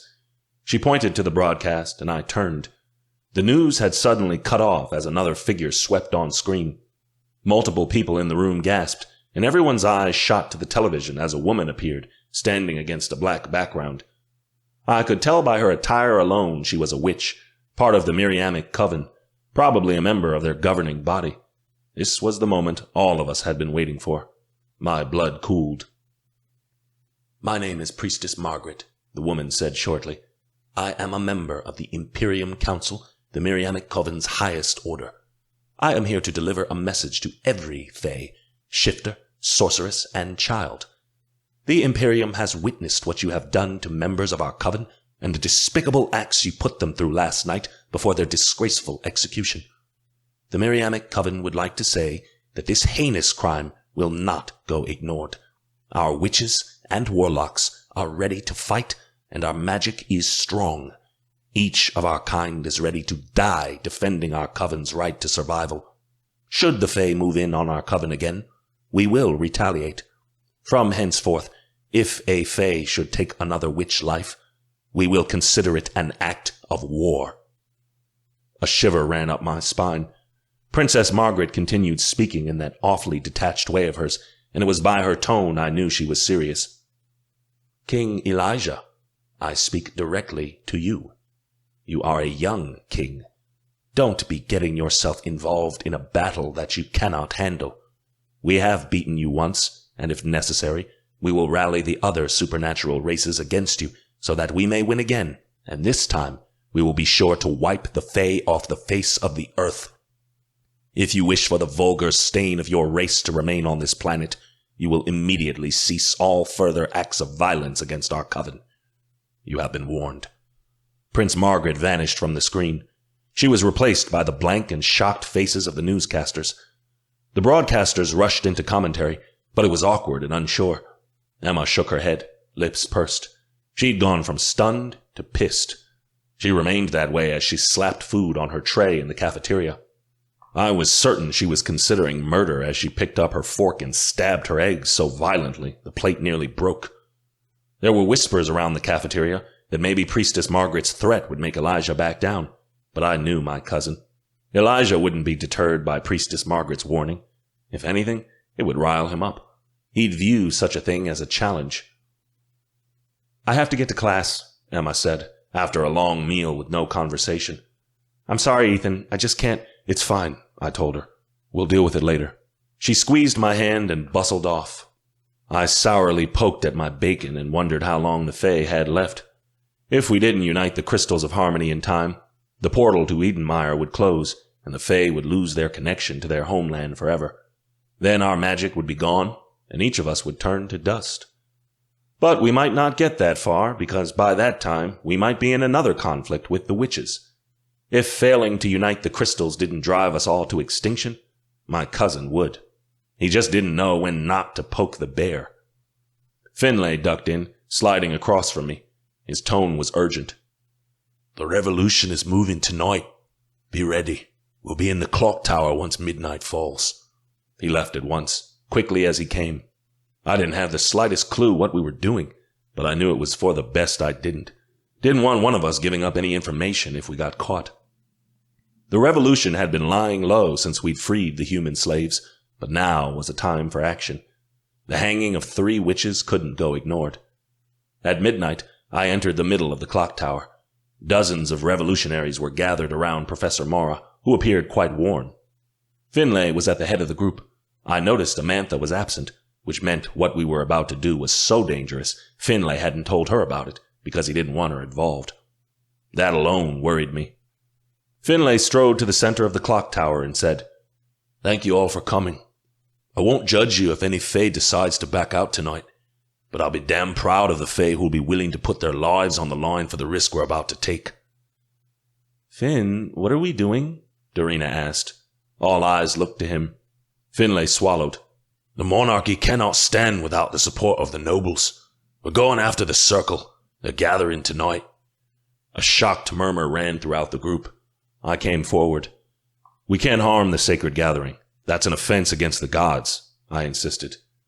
"The circle isn't meeting at the sacred gathering. Not tonight.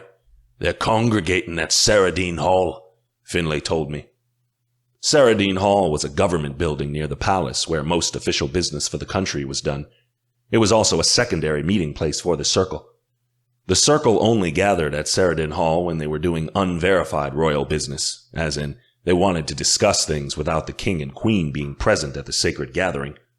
As Malovia's parliament, they had the right, but this showed there were fractures in the monarchy.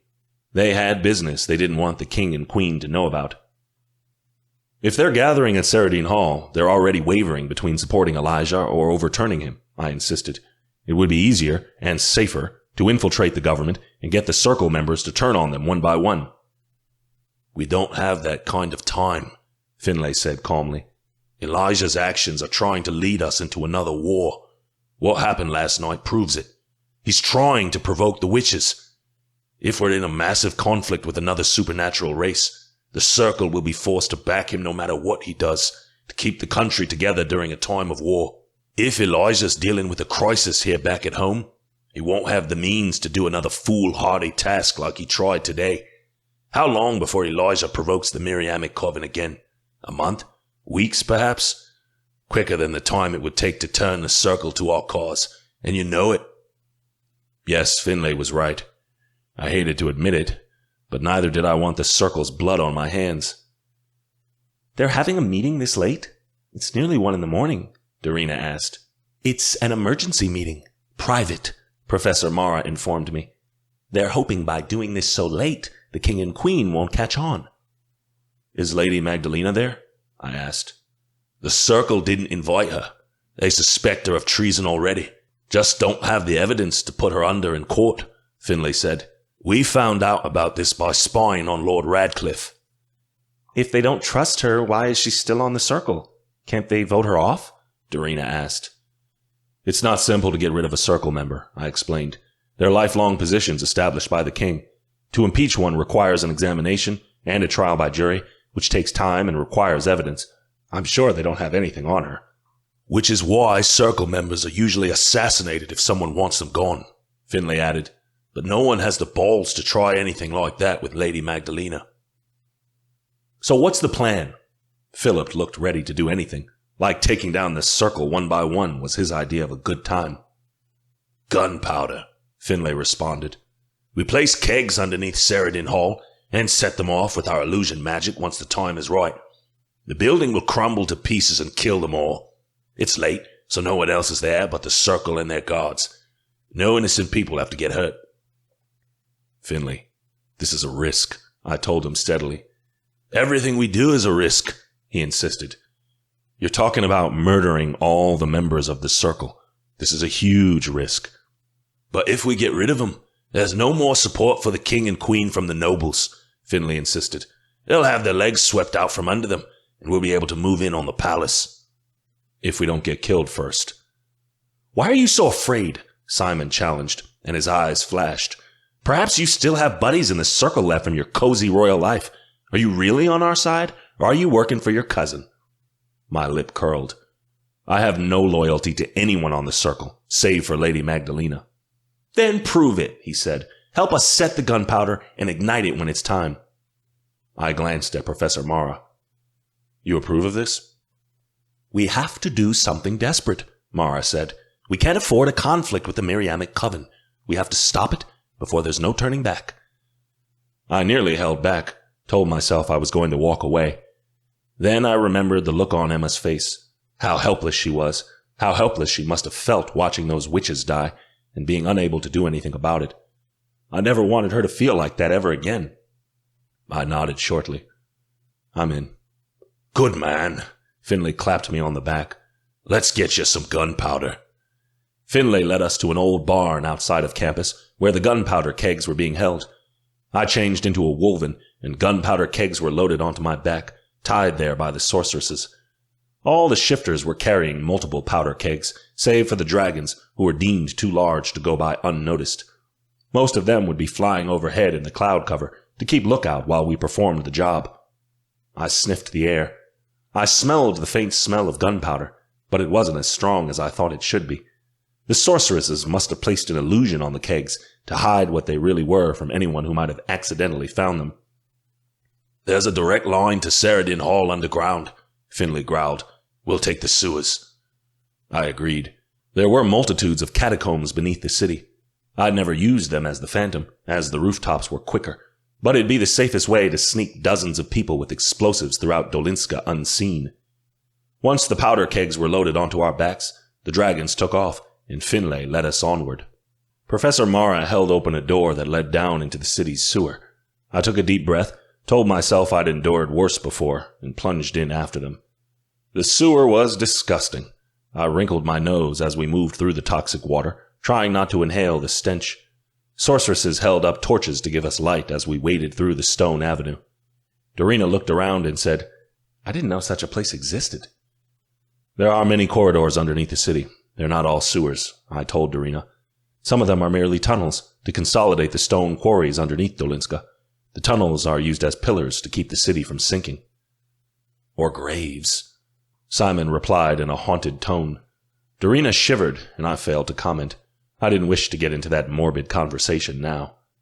We walked for a mile or more until the sewer dried up and became nothing but a dry stone floor. No one spoke. It was morose, almost like we were going to a funeral.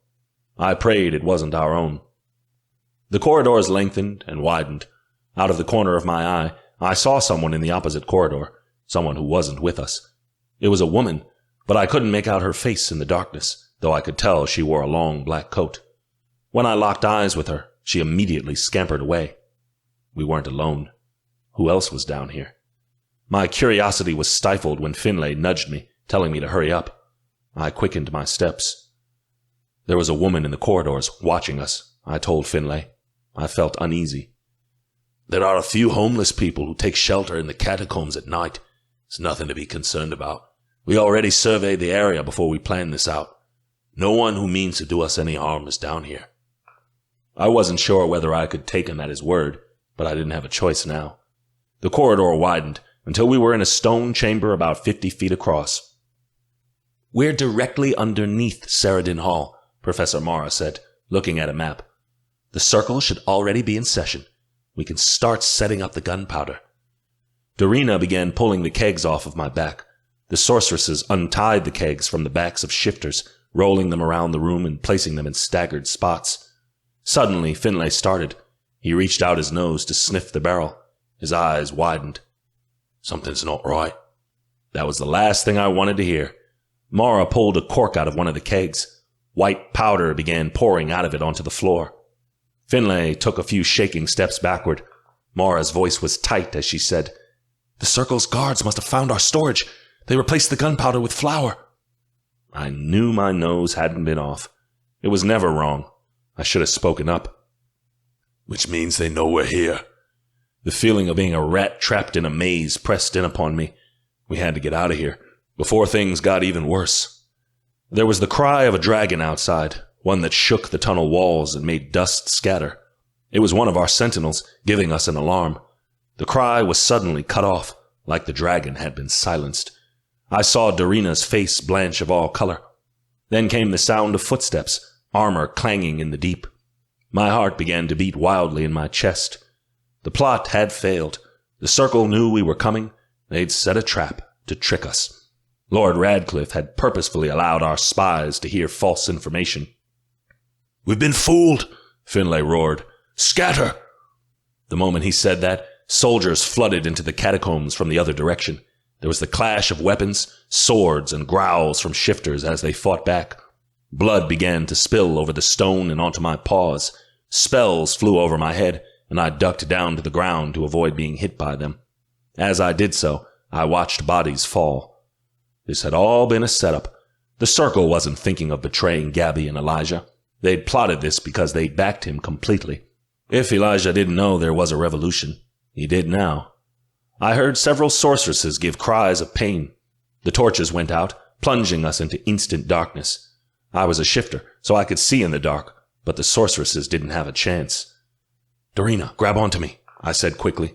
I knew she was nearby, and was the only one I could save. The rest of them would have to manage. She swung herself onto my back, and I bolted forward into darkness. There were people in my way, but I shoved them aside, revolutionaries and soldiers both. I burst past the fight and charged into the blank void of the catacombs. Normally I would have stood my ground, but there was no way of getting out of that one. We were overwhelmed. The only result would be death or an arrest, and neither were options I wanted to take. Eventually the sounds of the fight faded behind me until I was surrounded by nothing but the sound of Dorina's panicked breathing. The catacombs were an endless labyrinth. I feared getting lost in the maze, but I relied on my shifter's scent to guide me back to where we'd come in. I didn't wish for the catacombs to become my tomb, and held on to that thought to get us out. I held my breath through the awful sewers, and finally burst back into the cool night air. I didn't stop. I kept running, until we were far into the woods and close to the university. It was only then that I felt safe enough to slow down, certain we weren't being followed. Dorina was shaking and crying on my back. "Are you all right?" I asked, though I knew what the answer would be. "Philip," she wept. "He went down." My voice was hoarse. "We all made our choice when we agreed to fight the crown. It was his sacrifice." "He was my friend," she spat. "I didn't think when we signed up that I'd lose." "Then you didn't realize the true cost," I replied gently. We weren't just a bunch of kids playing revolutionaries. We were revolutionaries. This wasn't a game. People died every day, putting their lives on the line for their country. It wasn't unusual to lose friends, people you loved in this kind of work. There would be more death to come. Dorina had to realize that. I ventured back on campus. Dorina slid off my back, and I cringed. Emma would have to give my shifter form a bath as soon as possible because I smelled. I changed into a man. Dorina didn't give me so much as a second glance before we split up. She knew it would be dumb if we were seen together. I prowled the darkened hallways of the university. I didn't think any soldiers had recognized me, or at least had seen me once the lights went out. There would have been guards waiting for me on campus already, had that happened. I came very close to being discovered. No more, I swore to myself. I'm done with this foolishness. Then I remembered the eyes of Kenna Farlane as she swung from the noose, and my heart dropped. I'd never be done, not until my cousin was off that throne. I'd nearly made it to the stairs that led to the dormitories before a strong hand latched onto my arm and yanked me into a secluded alcove. Panic swelled in my chest, and I prepared to fight, but I lowered my fist when I saw it was only Finlay. He had a large gash across his face that was oozing blood. It'd be healed by morning, and lucky him for that, because otherwise it'd implicate him. "Thank the gods you made it out," Finlay rasped. "I'm grateful as all hell I didn't tell Amantha about this. It's good she wasn't mixed up in this mess." "How many of us got away?" I breathed. Finlay leaned against the wall and looked up. "With luck, most. But I saw Simon get arrested. He'll certainly be executed in the morning, after he's tortured for information." "And Rizard?" I'd caught a glimpse of him tussling with a guard before the lights went out. "He fell on his dagger. He knew they'd get words out of him if they tried to make him talk. Let's hope Simon holds up to the interrogation. He's a good man. He'll walk to the gallows with pride." Fuck. The farther into this I fell, the worse things became. Finlay wiped a bit of blood off his forehead and said, "Let's pray the rest of them can find their way out of the catacombs before they starve." My stomach hollowed out, thinking about all those poor people that might be lost in the catacombs, especially the sorceresses who wouldn't be able to navigate in the dark. Finlay and I both froze at the sound of high heels clicking on the stone. Our eyes filled with terror until we saw Lady Magdalena bustle into the alcove we were hiding in. Her rageful gaze was set on Finlay. "In my office, the both of you," she ordered. "Now." Meekly, we followed her orders. Lady Magdalena escorted us personally up the winding staircase to her office. Once we were inside, she stormed toward us. "Finlay Dunbar, I specifically asked you and Professor Mara not to move until we had more information," Lady Magdalena blustered. She made no attempt to lower her voice. She must have put a ward on her office to prevent us from being overheard. "This looks like our chance," Finlay protested. "Yes, well, because of your impatience, 3 people are dead," Magdalena shot at him, "and possibly more if the king and queen have made more arrests." Finlay hung his head in shame. Magdalena crossed her arms and shot a glare at me. "Ethan, I did not put my neck on the line for you during court for you to carelessly throw your life away. I didn't sign you up for this. Lord Lucian didn't die for this. That you're being so frivolous with your life should shame you." Guilt infected my heart. Lord Lucian had died for me, and tonight his sacrifice had almost been in vain. "I'm merely trying to do the right thing," I said. "You have your task as what was given to you by the gods," Magdalena shot at me. "Anything more than that is simply fooling around, and I thought you were done playing vigilante." Finley's face clouded over with confusion, but I knew exactly what Magdalena meant. How or why Magdalena knew about our task to find the crystals of harmony was irrelevant. Emma had told me Lord Lucian had hinted at knowing Emma was the World Weaver. The two had certainly swapped information before his death, and Magdalena was the strongest and the wisest sorceress alive. That she knew about the stones and what Emma had to do was hardly shocking. I was all but sure she'd been waiting for someone like Emma to come around for decades to find the stones, and now she was worried that I was going to screw it up. It was a fair concern. "There's hope for the revolution. It's a just cause," I insisted. "Ask yourself why none of your friends are beside you. Why Emma has not joined you, helping with this cause," Magdalena snapped. "And no, it is because they realize they have one job in this war, and one job only. A task that should be your first priority above all others." A knot formed in my throat. I didn't want to join this revolution. I'd resisted against it at first. But as I was coming to realize about myself, when there was a chance to turn things around for the better in Malovia, the temptation was too much to deny. Though I'd wrestled and battled with my demons in the past, a part of me was still out of control. "You're talking like this is a hopeless endeavor," Finlay bellowed. "Are you in this revolution? Are you with us?" "Of course I am," Lady Magdalena threw her arms skyward. "But I wish to do it the right way, not in a senseless fashion that gets people killed. By the gods, use your head." Finlay's cheeks burned. He hated being lectured, but knew Magdalena was right. There was a smart path to take when leading to revolution, and a dumb one. Tonight's plan had clearly been the latter. "Tonight was a mistake. We won't be so eager to move next time." "Tonight can never happen again. You can't gamble with people's lives," Magdalena stated. "We do if we want to win," Finlay insisted. Magdalena got a pinched look upon her face. "Be that as it may, the king and queen, as well as the circle, now know there's a revolutionary force in Malovia moving against them. We no longer have the benefit of working in secrecy. Whatever we do from this point forward will be harder than it ever was before." Magdalena plopped down at her desk and waved us off. "All we can hope for is that the revolution will be enough of a distraction that the king temporarily pauses his campaign against the witches. By the gods, you boys better hope so."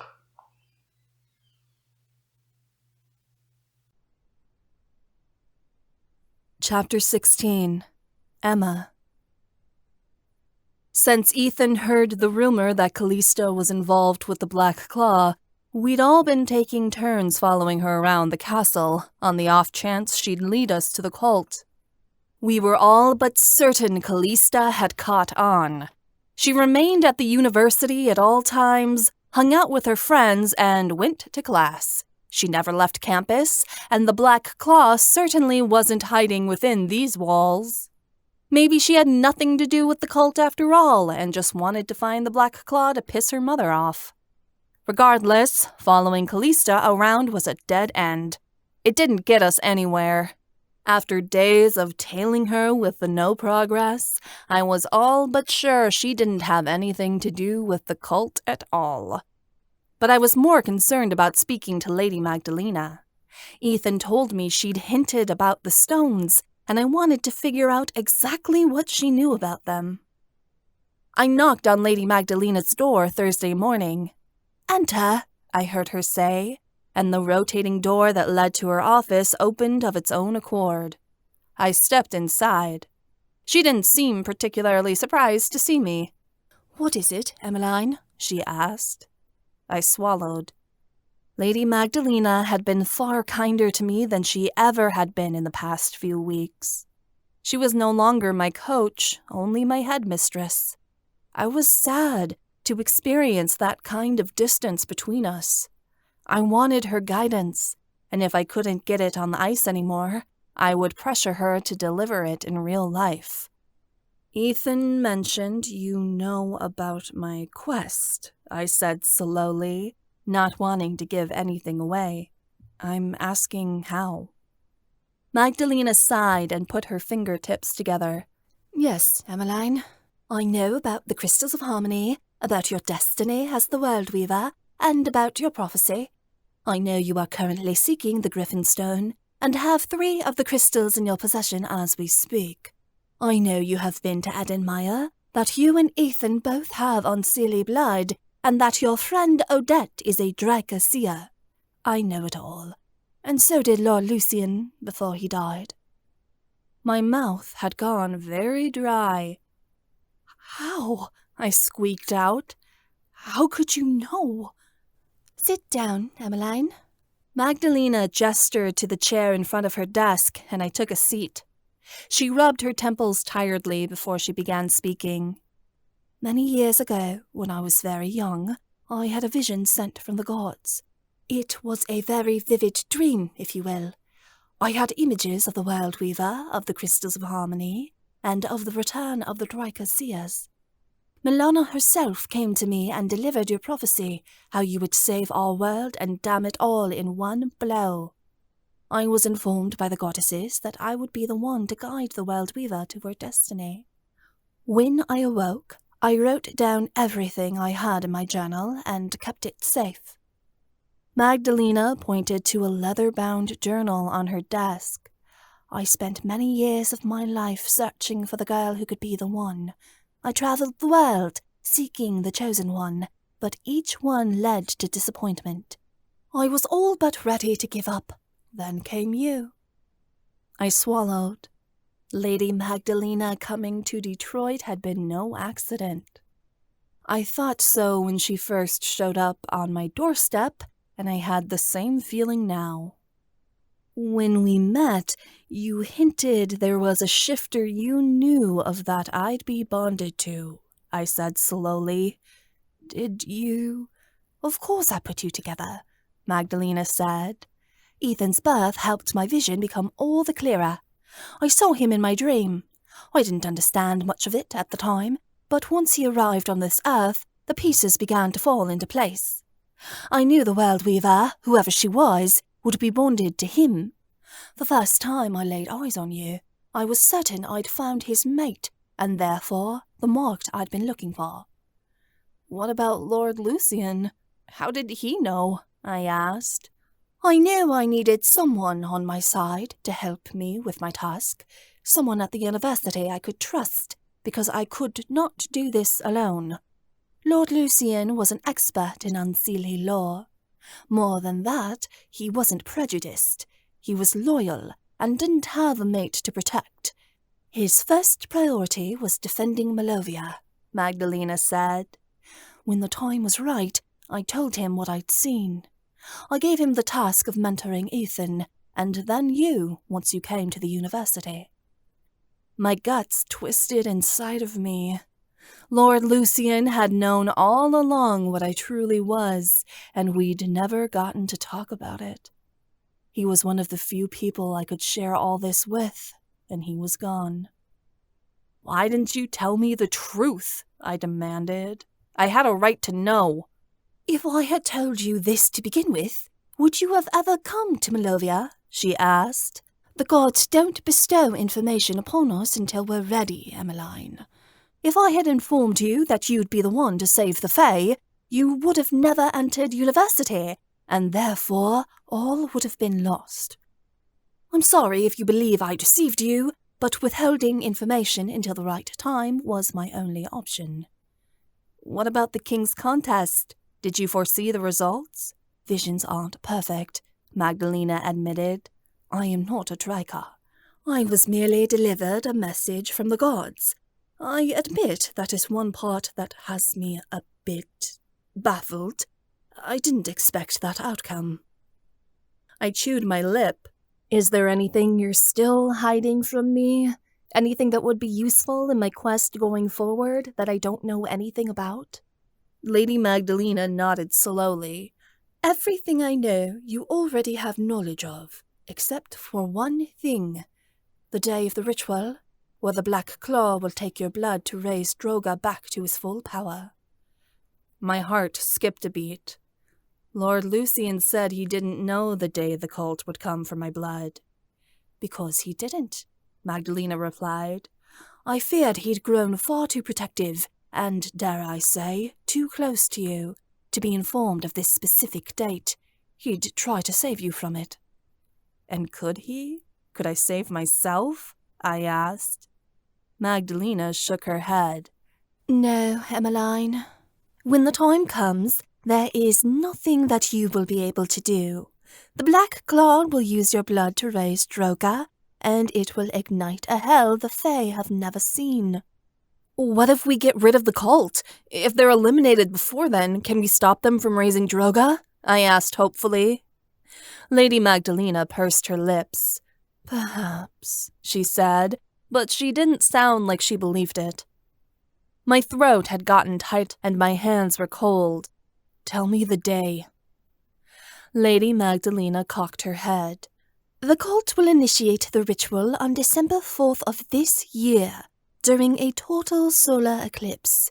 It will be some time before then that they will try to abduct you. If they get you away from your mate, they will succeed." I licked my dry lips. That seems too soon. The prophecy said I would die at the end of my 4th winter in Malovia. Next December will only be my 3rd winter. "You're assuming you will die the same day your blood will be harvested," Magdalena replied. "That is false. You will live to see Drogo rise, and you will live to see the destruction he will wrought before your end. You will endure 1 year of his reign and resist against it before you die." I shivered. Is there anything else? "That's all I can give you.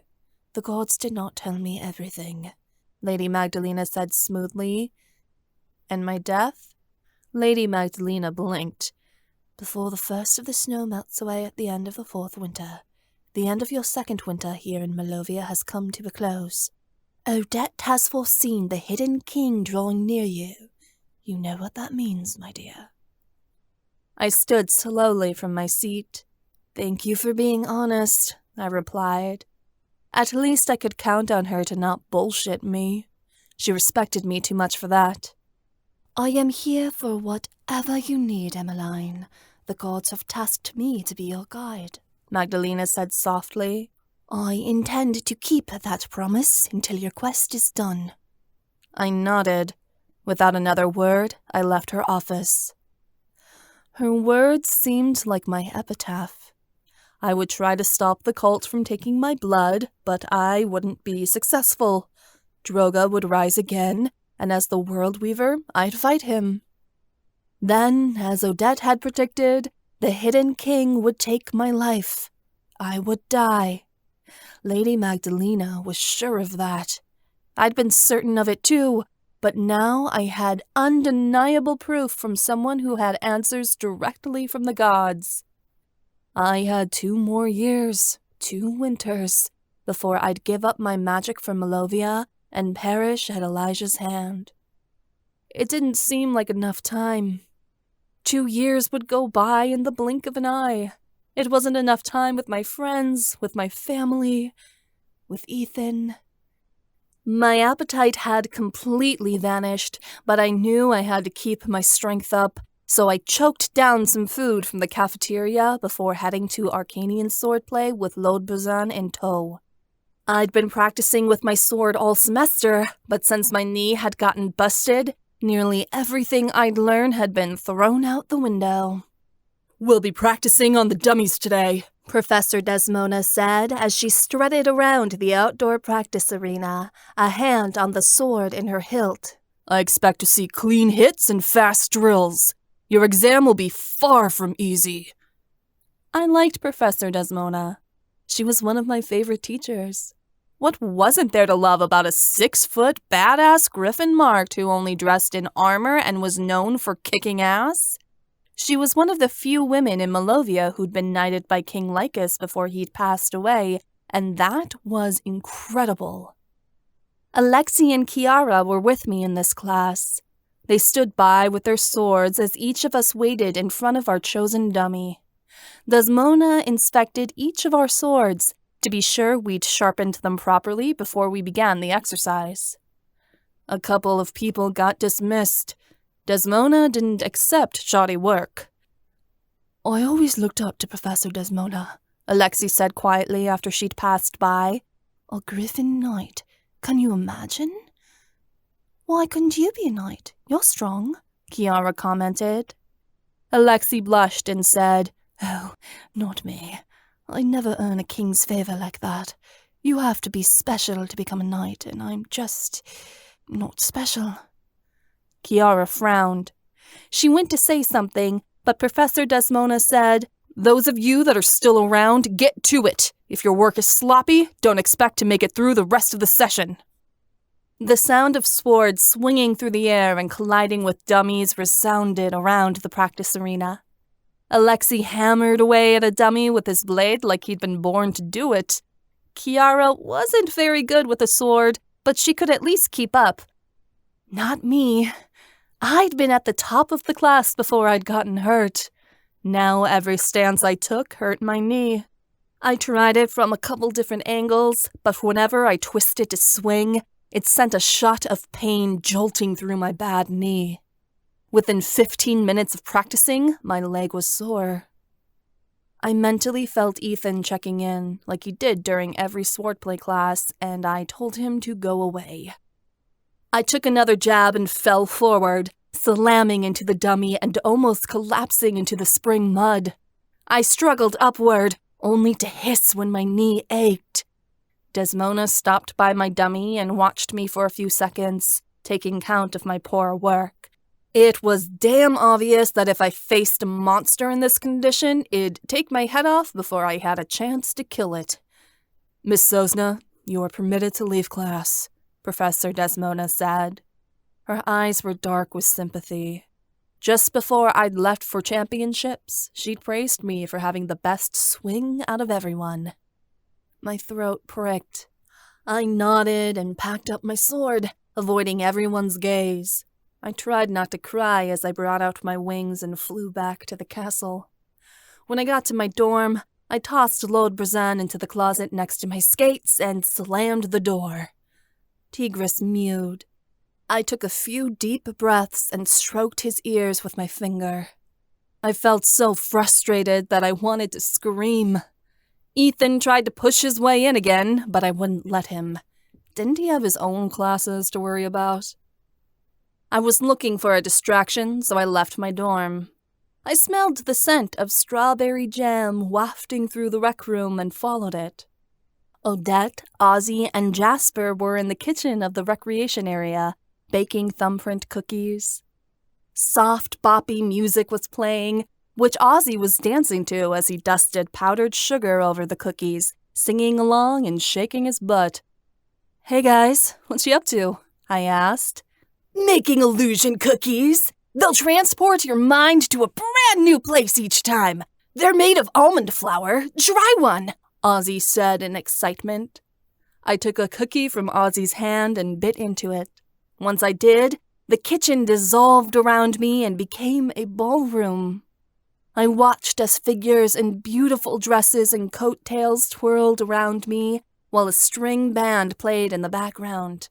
I looked down and saw that I was dressed in a big blue gown, my hair done up in curls. The illusion slowly faded, though I knew if I took another bite, it'd strike back up. I devoured the rest of the cookie and enjoyed the illusion for a few more moments before I said, "Very good, Ozzy. I'm impressed." "Each cookie has a different illusion in it," Jasper explained. "You never know what you're going to get." "This one's my favorite," Odette gushed. She pushed another cookie into my hand and I took a bite.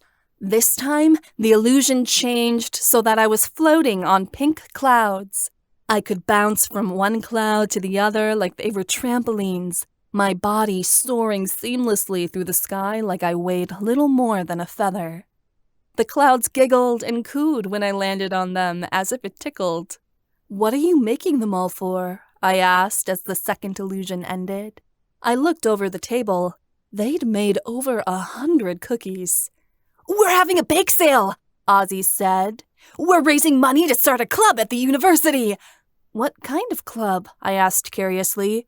"The volleyball," Jasper blurted out, but I knew by the way Ozzy glanced away that he was lying.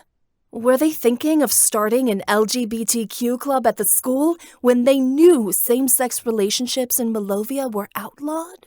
It was scary to imagine. Were they trying to get themselves killed?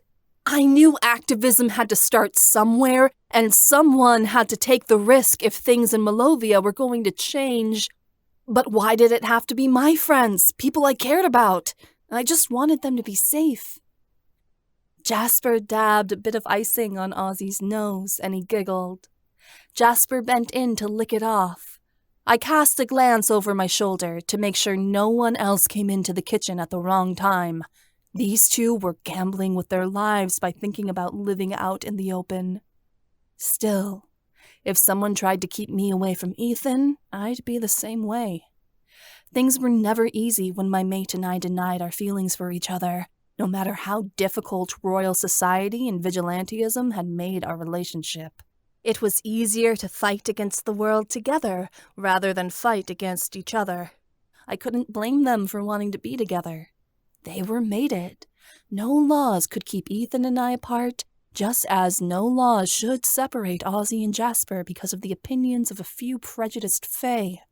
It was wrong. "Odette has picked out the best rainbow ribbons to tie the bags we're putting the cookies in," Ozzy gushed. "Isn't that right, Odette?" "Yes, they're simply perfect!" Odette's cheeks tinted pink. I frowned. "Just be careful, okay?" "We are," Jasper said, and he put a hand on mine. "You don't need to worry about us, Em." I did. I was the World Weaver. I had to worry about everybody. I could stay there all day, trying all kinds of different cookies and transporting myself into different illusions, just to get a break from life. But just as I finished another cookie and came out of an illusion that had transported me straight to an endless lake full of giant lily pads, Ethan poked his head into the kitchen. "Emma, can I talk to you?" His tone made it obvious I couldn't refuse. "Ugh!" I groaned and left my friends behind me. When we left the kitchen, Ethan pulled me into a deserted corner of the rec room, taking a wide stance. Oh, great. He was going to lecture me. This was, for sure, one of the worst parts about Ethan. If I'd been bad, I'd rather he'd spank me over it. At least it'd be enjoyable. "I heard Professor Desmona excused you from Arcanian swordplay," Ethan began, crossing his arms. I felt my ears burn. "Yeah, so?" "That's not acceptable," Ethan said shortly. "Emma, you're the World Weaver. The Fae are dependent on you. You have to know how to fight." "I can use my magic." He shook his head. "That's not good enough. If you can't use a sword, you can't be an Arcania." My temper flashed. "Who are you to say what I'm—" "We're practicing. Get your sword, Emma. Now." Clearly, he was done with babying me and was putting in some tough love. I knew he wouldn't take no for an answer. I bitched and moaned all the way back to the practice arena. When we got there, Ethan lifted his sword and said, "Try to disarm me." "You know this is a waste of—" "Emma, I'm not asking." No, he was telling the ass. I let out a few swear words and charged him. The attempt was rushed, and my bad knee gave out. I fell to the ground, and Ethan approached, saying, "Try again." I stumbled to my feet. I raised my sword high and connected my blade with his a few times before my knee gave out again and I toppled over. Ethan watched as I got to my feet the second time. "This is useless! I have to learn everything all over again because of my stupid knee!" I burst. "Then I'll reteach you," Ethan said.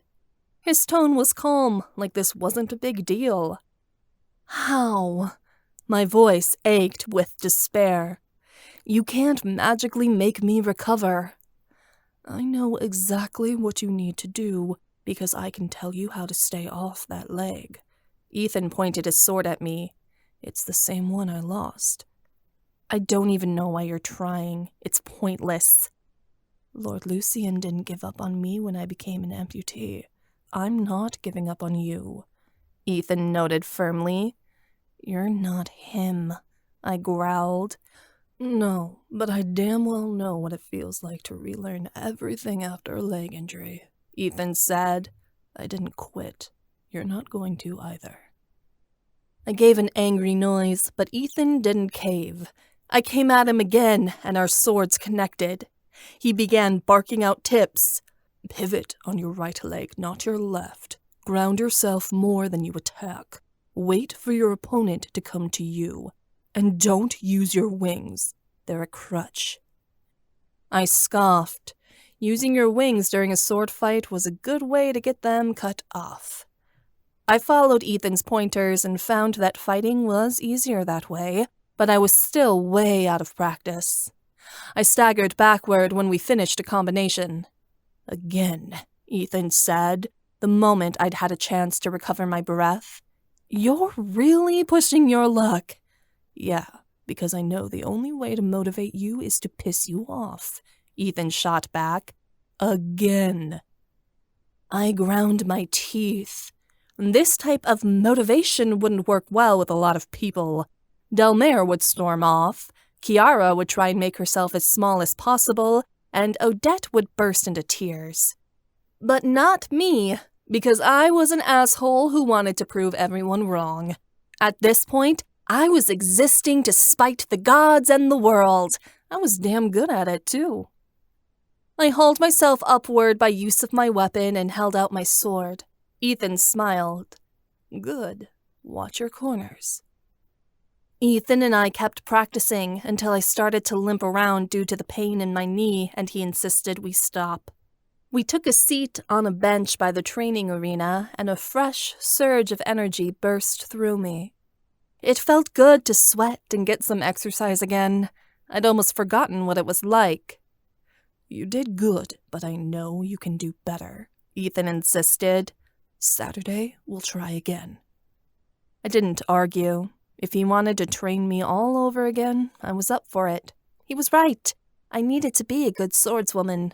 It was a crucial way of survival in our world. And though my knee was injured, I couldn't give this up. Not with my quest looming on the horizon. I talked to Lady Magdalena, I told him. I confronted her about what she knows about the stones. What'd she say? His gaze grew concerned as I narrated everything Magdalena had told me. Her vision, what Lord Lucian had known, and her task to guide me. By the end of it, his eyebrows were pinched in a way I knew was worrisome.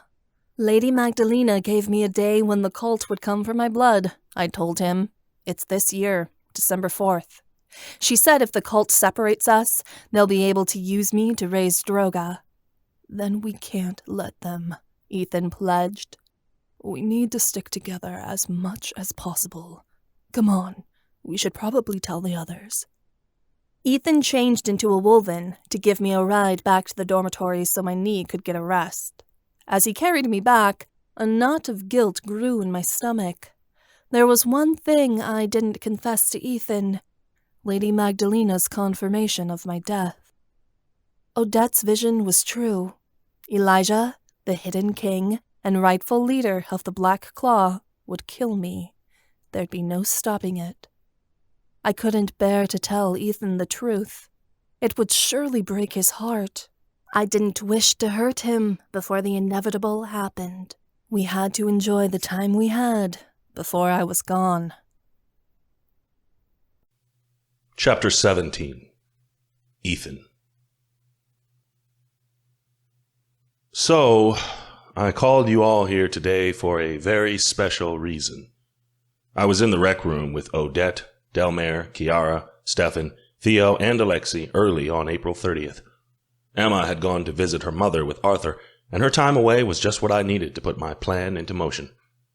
Are you admitting you're a pervert? Stefan joked. Because we are too. I frowned. No, don't ruin it, Stefan. What is it? Odette peeped. Oh, please tell us. I straightened up. Nervousness rolled within me as I announced. I have decided that I am going to propose to Emma. Gasps went up all around the room. Odette began screaming. She fanned at her face as tears sprouted from her eyes. Delmare's mouth dropped open, and Kiara began jumping up and down. Wide grins spread across all the guys' faces. Wow, Ethan, I can't believe it, Delmare said, like she was in shock. Oh my gosh, Emma, married, it's a dream come true, Odette wept. That's great, man. I'm really happy for you, Stefan said, smacking my shoulder. The others let out similar sentiments of agreement, all at once, so it was hard to understand. When are you going to ask? Kiara said, eyes wide. Very soon, but I need a ring first, I told them. I'm certain I know Emma's taste, but I'd like a few outside options just to be sure. Would you all like to come with me? There was a rousing chorus of yes from all the girls. Stefan rapidly texted something on his phone, then we left. We proceeded out of the university and into Dolinska before entering into a jewelry store in the business district. Cases of expensive and grand jewels stood underneath bright lights, and cabinets of diamonds lined the walls. Buddy, do you need a loan? Stefan asked. One you don't have to pay back? I'm fine, Stefan, I replied sourly. I was used to this place, because it was where my mother and the rest of the royals usually shopped for their jewels, but it was certainly overpriced. Stefan knew I didn't have much to my name, but I wouldn't let my best friend pay for my mate's engagement ring.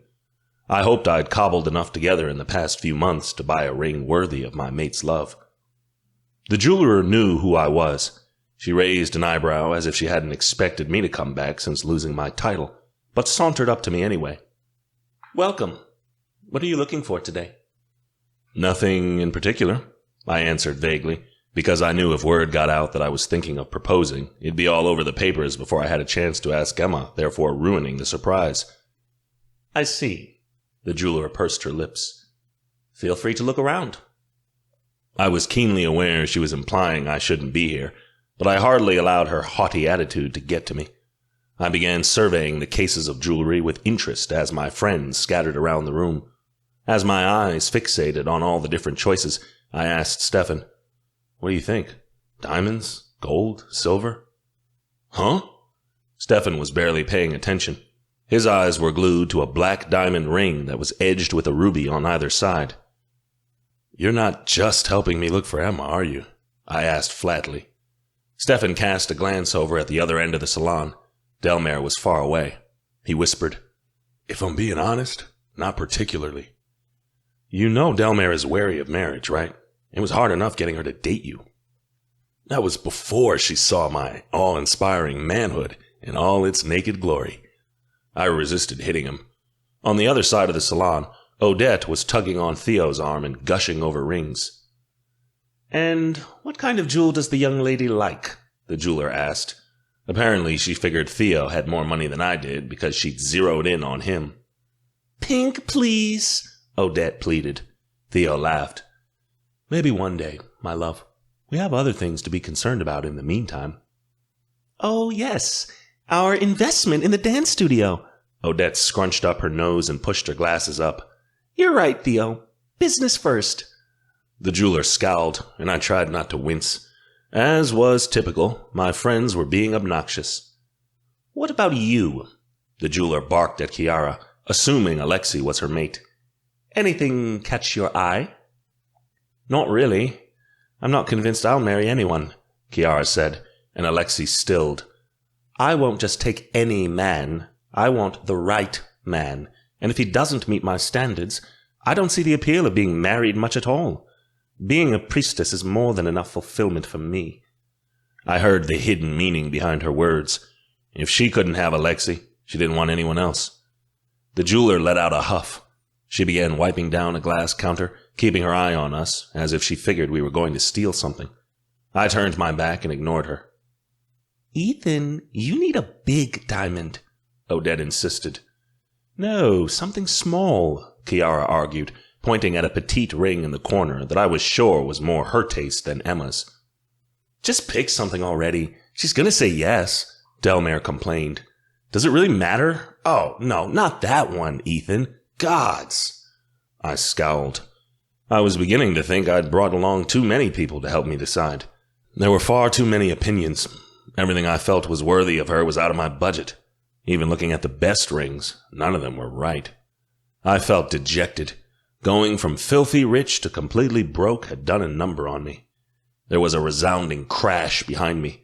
Stefan had accidentally knocked over one of the cases, spilling pearl necklaces everywhere. As his cheeks reddened, I facepalmed. The jeweler was furious. Her eyes twitched as she said, I am going to have to ask you and your party to leave, sir. Yes, we apologize, madam. I bowed to her quickly. After Stefan paid for the broken case, we left the shop in a hurry. Well, she was a pleasant individual, wasn't she? Alexei grumbled. She had something stuck up her butt, Odette cried, and the rest of us agreed with her. I didn't particularly care if we'd left the jewelry shop with nothing. I wasn't sure I wanted to make a purchase from such a condescending woman. We checked a few more jewelry shops, but again, Nothing felt right. Stefan checked his phone around noon and said, "Mom's making lunch if you guys are interested. Might be a good idea to take a break." There was a mumble of agreement. The boys changed to carry the girls up the mountaintop on their backs. I was grateful they stuck with me to walk. The rest of them could fly up, but still felt a little bothered. I was the only one in the group left without wings, and yet I'd been through so much. When would I finally earn them, if ever? Miroslava had laid out an assortment of chicken salad, cheese, and croissants on the table once we got to the Slasky mansion. The others dug in, but I wasn't very hungry. I was too focused on my task and how difficult it seemed to be. Miroslava pulled me aside with a gentle touch to the arm. "Having trouble, Ethan? Stefan told me you were looking for a ring for Emma." That's what the text message must have been about. "It's abysmal," I told her with a sigh. "I can't find a thing worthy of her love." Miroslava mused with a knowing eye. "Come with me." She led me to a beautiful room in the mansion. Inside were dozens of glass cases containing jewels that had been passed down through the Slasky family for generations. Miroslava took a key out of her pocket and opened the case. She brought out a white gold ring in a small black box. A 6-carat stone sapphire with rounded edges were suspended on the ring's middle, surrounded by pear-shaped diamonds. Smaller diamonds decorated the outside of the ring all the way around. The large sapphire was similar to the one in Emma's sword. "This was my mother's ring, the ring of Queen Regina, the bride of King Benevere." Miroslava pressed the box into my hand. "Emma deserves a ring fitting of a queen. I wish for her to have it." A shiver crept over my body, leaving me still. I was all but certain Stefan and his family had planned this and had been merely waiting for the right moment. I couldn't say yes.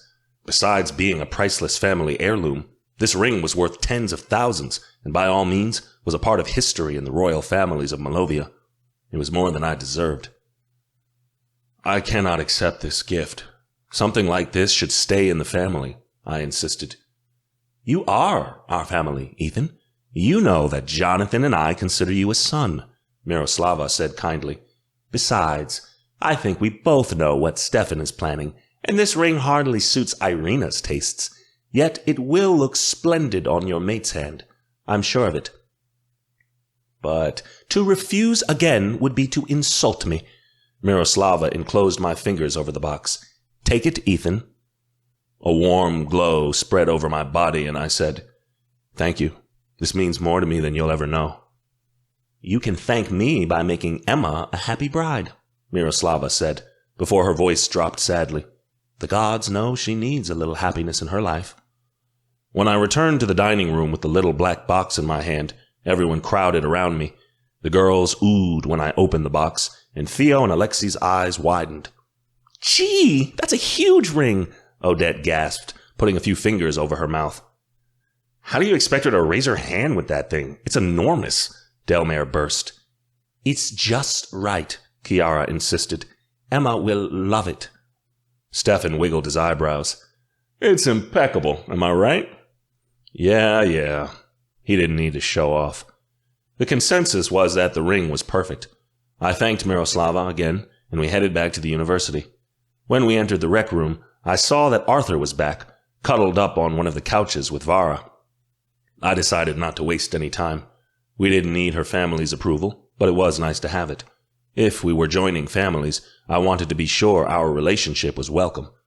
I thought about asking her mother for Emma's hand, but Ivana was a complicated individual. Arthur seemed like a much better choice. "Can you girls find Emma and distract her for a second? I need to speak with Arthur," I told them. Delmare rolled her eyes. "Really, Ethan? Way to stick it to the patriarchy." "We'll do it," Chiara said enthusiastically. "Come on, girls." They bustled off. I approached Arthur and said, "Hey, do you have a moment?" Sure." He untangled himself from Vara and followed me into an abandoned hallway. I ducked around the corner to make sure Emma wasn't anywhere nearby before I said, "You know I adore your sister. She is, admittedly, the love of my life, and I think it's time that we take the next step in our relationship. Do you approve?" "Are you asking me if you can have my blessing to marry Emma?" He grinned. "In a way," I admitted. And between you and me, I'd prefer if we kept this quiet, because we both know how Emma would react if she found out. She'd say I was selling her off to you like a cow. Arthur's lips twitched. Yes, well, despite that she might be right about that, as a former royal, I was raised a certain way, and I believe this is a proper formality, I said. So, I'm asking, may I have your blessing to take your sister's hand?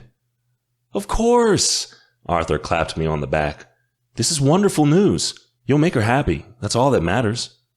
A wide smile spread across my face. Wonderful. Shall we share a drink? I can't think of a better reason. The drunken dragon it is, Arthur confirmed. A sense of satisfaction came over me as I proceeded to the bar with my future brother-in-law. Everything was in order. All I needed now was the perfect place to ask for Emma's hand in marriage. I had just the thing in mind.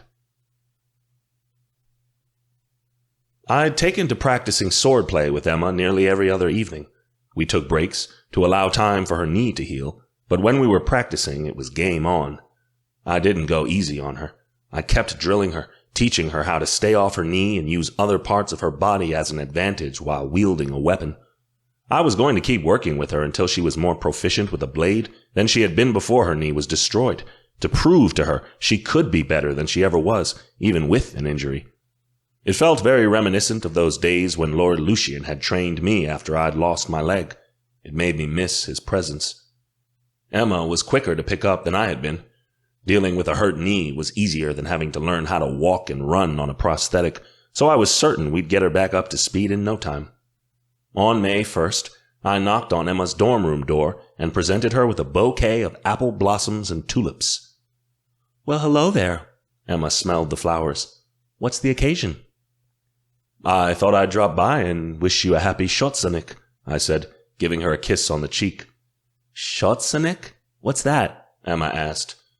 It's one of the main holidays of the Wheel of the Gods, I explained. Schotzenik is the Arcanian festival of love. I thought we could enjoy it together. I held out a hand to her. Shall we go? Yes, let's. She put the flowers in water, then took my hand as we wove our way down to Dolinska. So, what's the Wheel of the Gods? Emma asked as we walked. Each of the 7 gods has their own corresponding holiday, I told Emma. Schotzenik is Luca's holiday, a yearly festival where the bond between mates is celebrated. Your god is the head of the festival of love? Very romantic. Now I know where you get it from, Emma teased. Milona may be the god of love, but Luca is the god of passionate romance, I informed her. As the thief god, he is known for stealing hearts.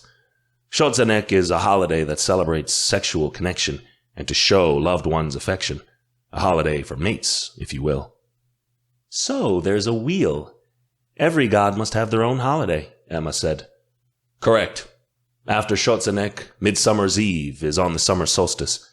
It's Radek's holiday, the day of the Fae. On this holiday, we're the most powerful. We celebrate by partying, drinking, and partaking in abundance. People do a lot of mock battles on that day to acknowledge wars gone past. Emma nodded thoughtfully. And the others? Pirniwa is August 1st. It's Vesna's holiday, the first harvest. It is our Thanksgiving, a celebration of friendship. We are grateful for our friends and all we have. We resolve to be wise like the goddess of wisdom by preparing for the future and preparing for Droga to arrive. Droga? Her eyebrows scrunched. Heimskunun, our biggest holiday, is his holiday, I said. I have told you before that on that day, he takes the sun away and makes the veil between the world of the living and the dead thin. Then there's the winter hunt, Tomir's holiday, and Bognival, Milona's holiday, and the festival of spring arrival. You know about all those. What about Neva's holiday, the goddess of time? Emma asked. That's on the spring equinox. It's called Vosna-en, or Life Blooms. Vosna-en is a reminder that time progresses and new life begins just as old life ends. It's a cyclical holiday celebrating rebirth. That's interesting. I haven't noticed so many Malovian holidays since coming here. Things have been a bit strange since my father died and Elijah came into power. Many of our festivals have been downplayed or postponed due to the passage of power, I said. I wish you could have experienced Malovia as it was before my father passed. It was very different. Perhaps things will be as they were once again, before Gabby and Elijah came to power, Emma said hopefully. I wish so. Our religion was one of the many things that had fallen by the wayside in the past 2 years during all the political upheaval. It felt like Malovia was losing the core of who we were, deeply unsettling. We entered the city. The entire city was decorated with thousands upon thousands of red rose gardens and bushes. Red paper letters in the shape of hearts flew above our heads like birds, illusions enchanted by sorceresses. The square was flooded with people, though not so many as I'd seen in previous years. Another party, huh? Emma laughed. Parties and festivals are one of the things the Fae do best, I admitted. There were hundreds of vendors lining the streets, selling cakes, cookies, pastries, and a variety of other treats. Sweets for your sweet, as we called it in Malovia.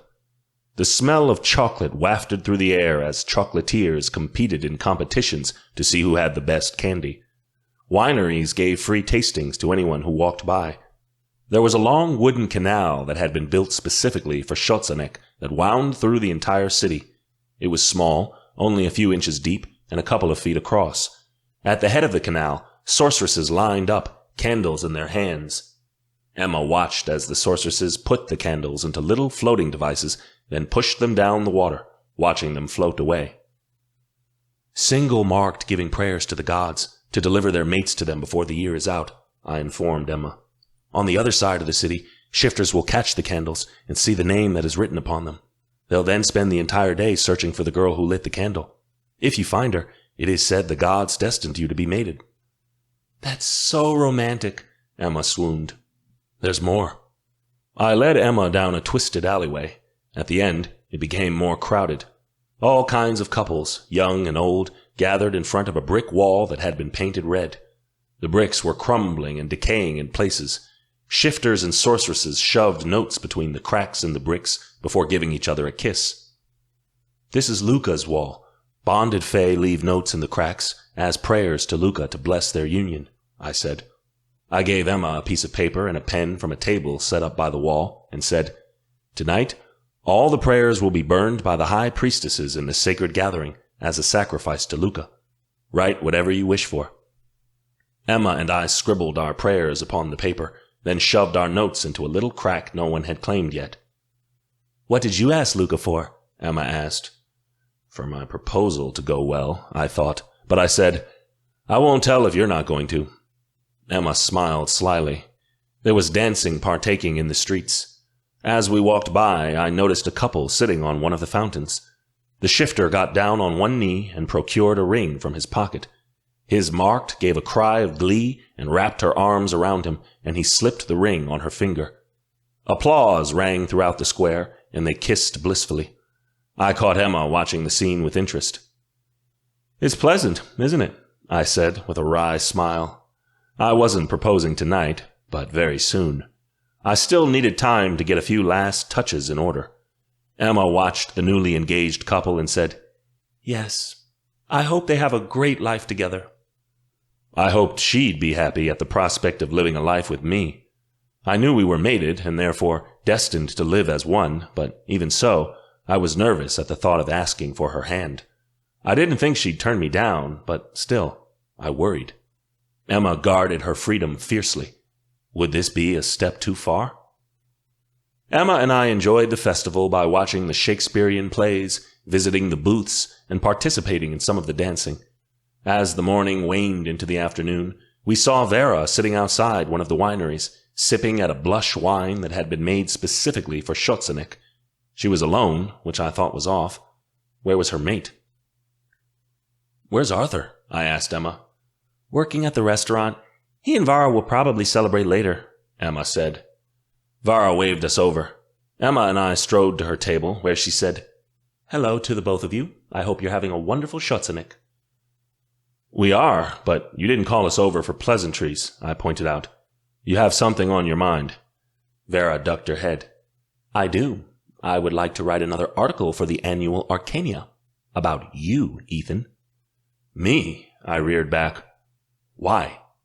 Vera sucked in a breath. Look, Elijah and Gabby are more unpopular than ever. The people are searching for someone else to look up to.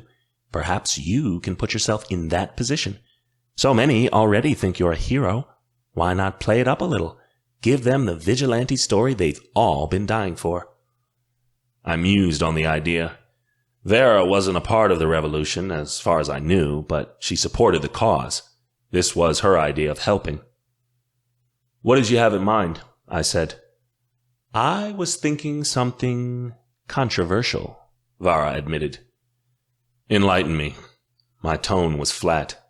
I looked to Emma, and she said, "You said we needed to remain in the public eye. Everyone is still curious about your time as the Phantom. Maybe it's time to give the people what they're asking for, before they forget about us." "What about Elijah? He controls the news media now.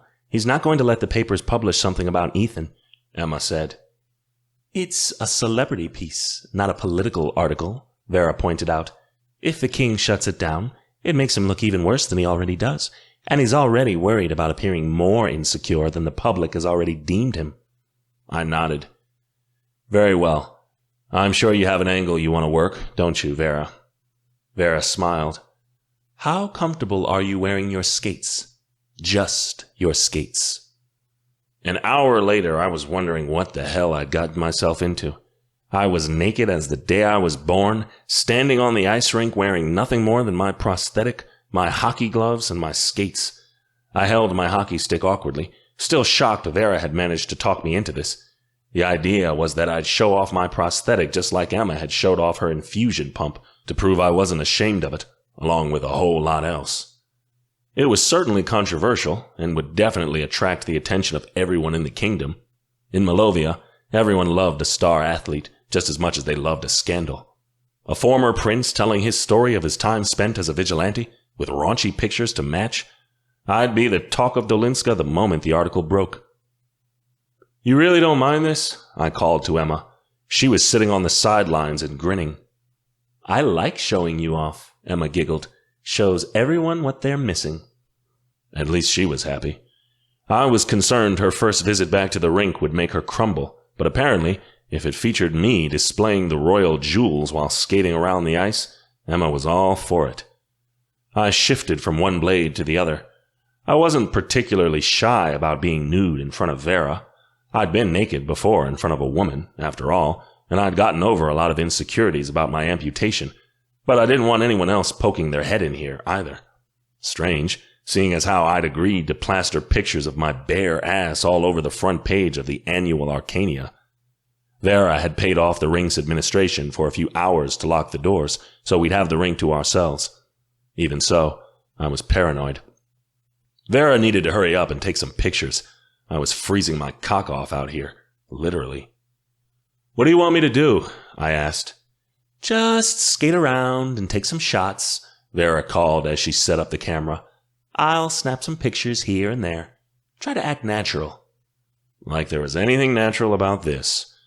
I played around with the puck and shot it in and out of the net, trying not to look at the camera. I heard Emma boo from the sidelines. "Come on, Ethan, you can do better than that," Emma cried. I scowled and skated faster. I took a few high-powered shots at the goal, and Emma cheered. I found myself loosening up as I practiced, and the vulnerability fell away. I was barely aware of Vera as I sank goal after goal into the empty net. Vera was professional. She didn't make any comments or jokes, just studied me, as if trying to figure out what the best angle would be.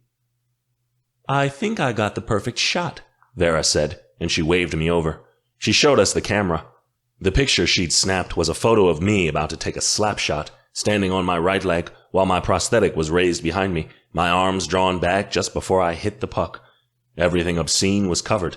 It nearly looked artistic, like a body composition of an athlete, and not the pornographic picture I'd been imagining.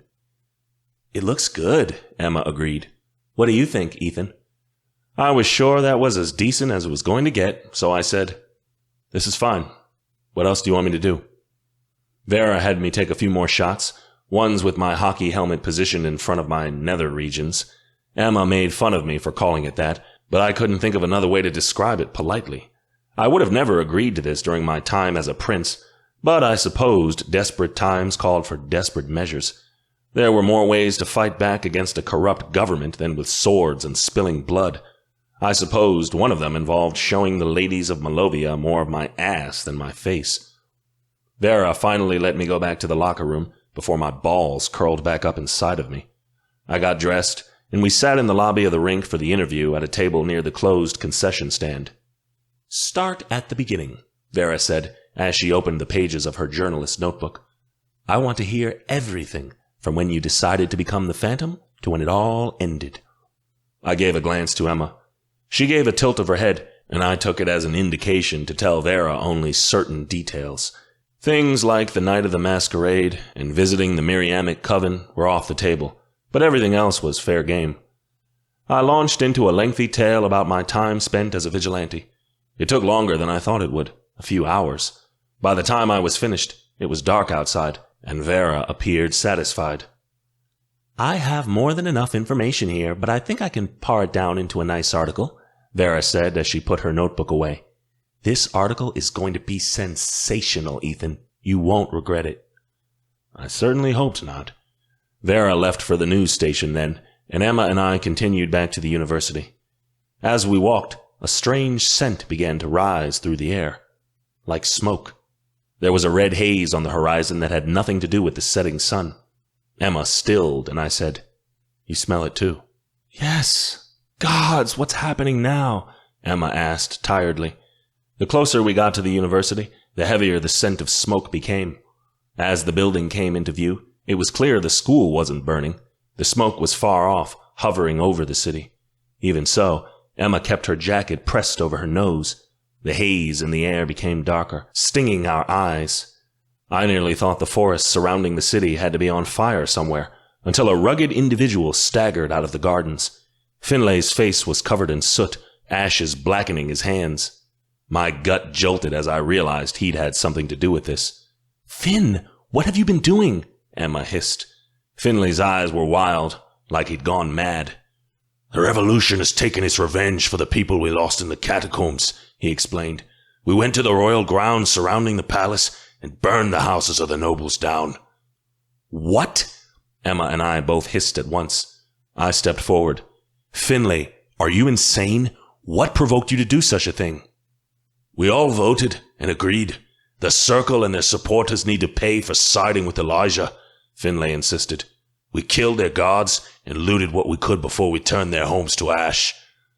"You can't attack the homes of government officials. They won't let this go," I shouted.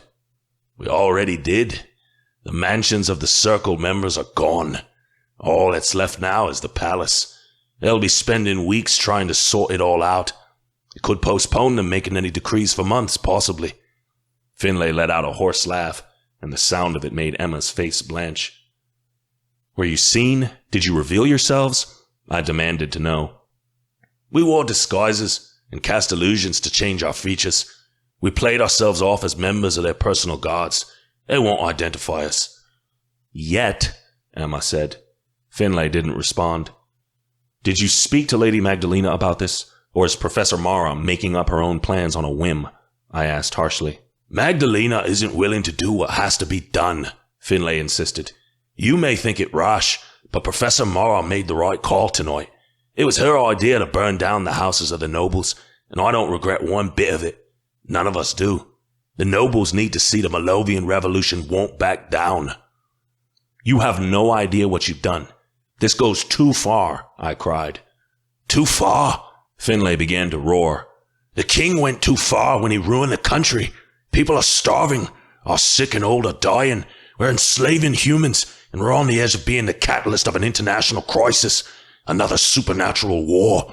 Meanwhile, the lords and ladies of the elites hoard all our country's gold, while the king prepares good faith to die in the name of spreading radical nationalism past our borders. He wants to kill innocents in foreign magical communities that we have no business meddling in, and has already begun slaughtering witches for his cause." "Finn," Emma started. "My friends are gone because of him," Finlay screamed. "My mate is dead because of that monster. Nothing goes too far when it concerns our nation." I felt Finlay's pain, but there was more to this battle than saving Malovia. Personal vendettas couldn't get in the way of justice. I'd learned that as the Phantom. "This was a hasty decision," I spat. "Why the hell didn't you come to me first?" Ethan, you made it clear after our last mission you didn't want to be a part of this anymore, and I respect that, Finlay said. So respect us and let us write our own destinies. The revolution has to advance at any cost. I didn't think he understood his own words. The nobles wouldn't forget this. The circle wouldn't forget this. I was certain Elijah was going to make the revolution pay for what they'd done tonight. The only question was when he'd strike.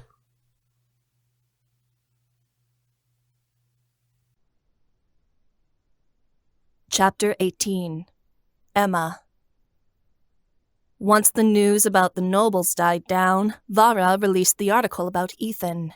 And it blew up. But I am never going to be able to play hockey with you the same way again, Stefan complained as he thumbed through the paper. Theo and Alexei snickered as they observed the nude photos of Ethan plastered all over the front page. It worked, though. Everyone says Ethan is so hot, Kiara said. The noise around the rec room was intense. Everyone was holding a copy of the paper. Eyes were glued to Ethan, who was planted by my side. Girls observed Ethan from afar with rosy cheeks and broad smiles, while the shifters pouted, upset the women weren't paying attention to them. Ethan ignored everyone and continued fiddling with my hair. He appeared absolutely smitten in my presence, which was endearing, but I found it odd. Enjoying the attention? I asked him. The plot worked to gain the attention of the public, Ethan said. That's all I'm concerned with. I rolled my eyes, always thinking of the bigger picture. It wouldn't be so bad for you to enjoy the spotlight every once in a while. I was never very concerned about the attention of women, Ethan said. I only ever had eyes for one sorceress. He was gazing at me in a googly-eyed way that was not unusual, but different from other days. I supposed he must have something in mind for my birthday party tonight. It had come so quickly. I hoped it went better than last year. The memory of the masquerade still singed the corners of my memory. Ethan and I had come a long way since then. I was proud at how much we'd managed to work through together. A couple of girls walking by giggled. They roved their eyes over Ethan and clutched at copies of the annual Arcania like they were gold. Helena, the girl from my illusion class, was with them. Emma, I'm so jealous you got your hands on such a man, Helena swooned. I hope my mate is half as hunky. I certainly enjoy it, I teased, and I ran my fingers down Ethan's chest. The girls squealed. You two are a match made in heaven, Helena said. Oh, I do hope you get your happily ever after. I can't wait to see your wedding in the papers. It's going to be so magical. Helena and her friends skirted off, and I frowned. A wedding was a long way off, and if we had one, I didn't want paparazzi swarming around it. Though that was clearly not going to happen. Ethan was more popular now than when he was a prince, and I'd become just as interesting to the public in the meantime. Everyone would want to see our special day, I was sure. Though some things I just wanted for Ethan and I. You're torturing them, Ethan mused, and he tugged at my red strands. The plan is to give the public what they want, I said. Nothing wrong with letting people's imagination run away with them. Emma, I'm starting to think you're an exhibitionist, Delmare said. She was working on framing a copy of the paper, which Odette insisted had to be done. For memory's sake, I didn't know where she wanted us to hang it. I'm sex positive, I replied. That sounds better. Ethan got up from the couch and said, I have to head to the rink. I'll see you in the stands, Onawilka. He gave me a wink and strode off. Ethan's last hockey game of the season was tonight. His team had made the championship game, and I hoped they won. It'd be a great way for him to end his senior year. Stefan left with him to get ready. I'm off to find my brother, I said. I'll see you guys at the rink." Everyone waved goodbye. I found Arthur in the library as usual, hunched over books. "Studying on your birthday? Not fun," I said as I sat in the seat next to him. "It's not really studying, just a bit of light reading," he replied. I looked at the giant textbook he'd propped open, which was at least 400 pages long. Right. "By the way, happy birthday." Arthur placed a gift on the table. "I'd nearly forgotten. Good thing it's on the same day as mine."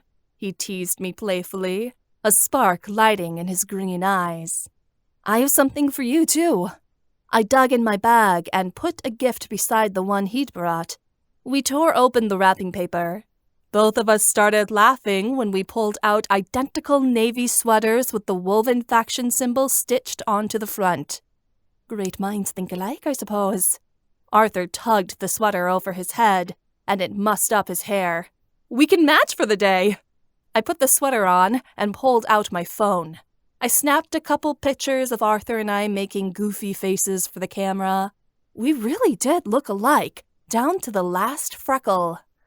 It felt nice to do this. It was like sharing in something special that we'd never gotten to do as kids. "So, you ready for tonight?" Arthur asked, pushing up his glasses. "Ready for what?" I gathered my purse and threw away the wrapping paper. Arthur reddened like he'd forgotten something. Ethan's game?" "I mean, I guess. He's the one playing, not me." Arthur bobbed his head. "Yeah, stupid to ask that." "Are you hiding something?" I asked. "You get nervous when you lie." "Of course not," Arthur sputtered. "I never dream of lying to my sister."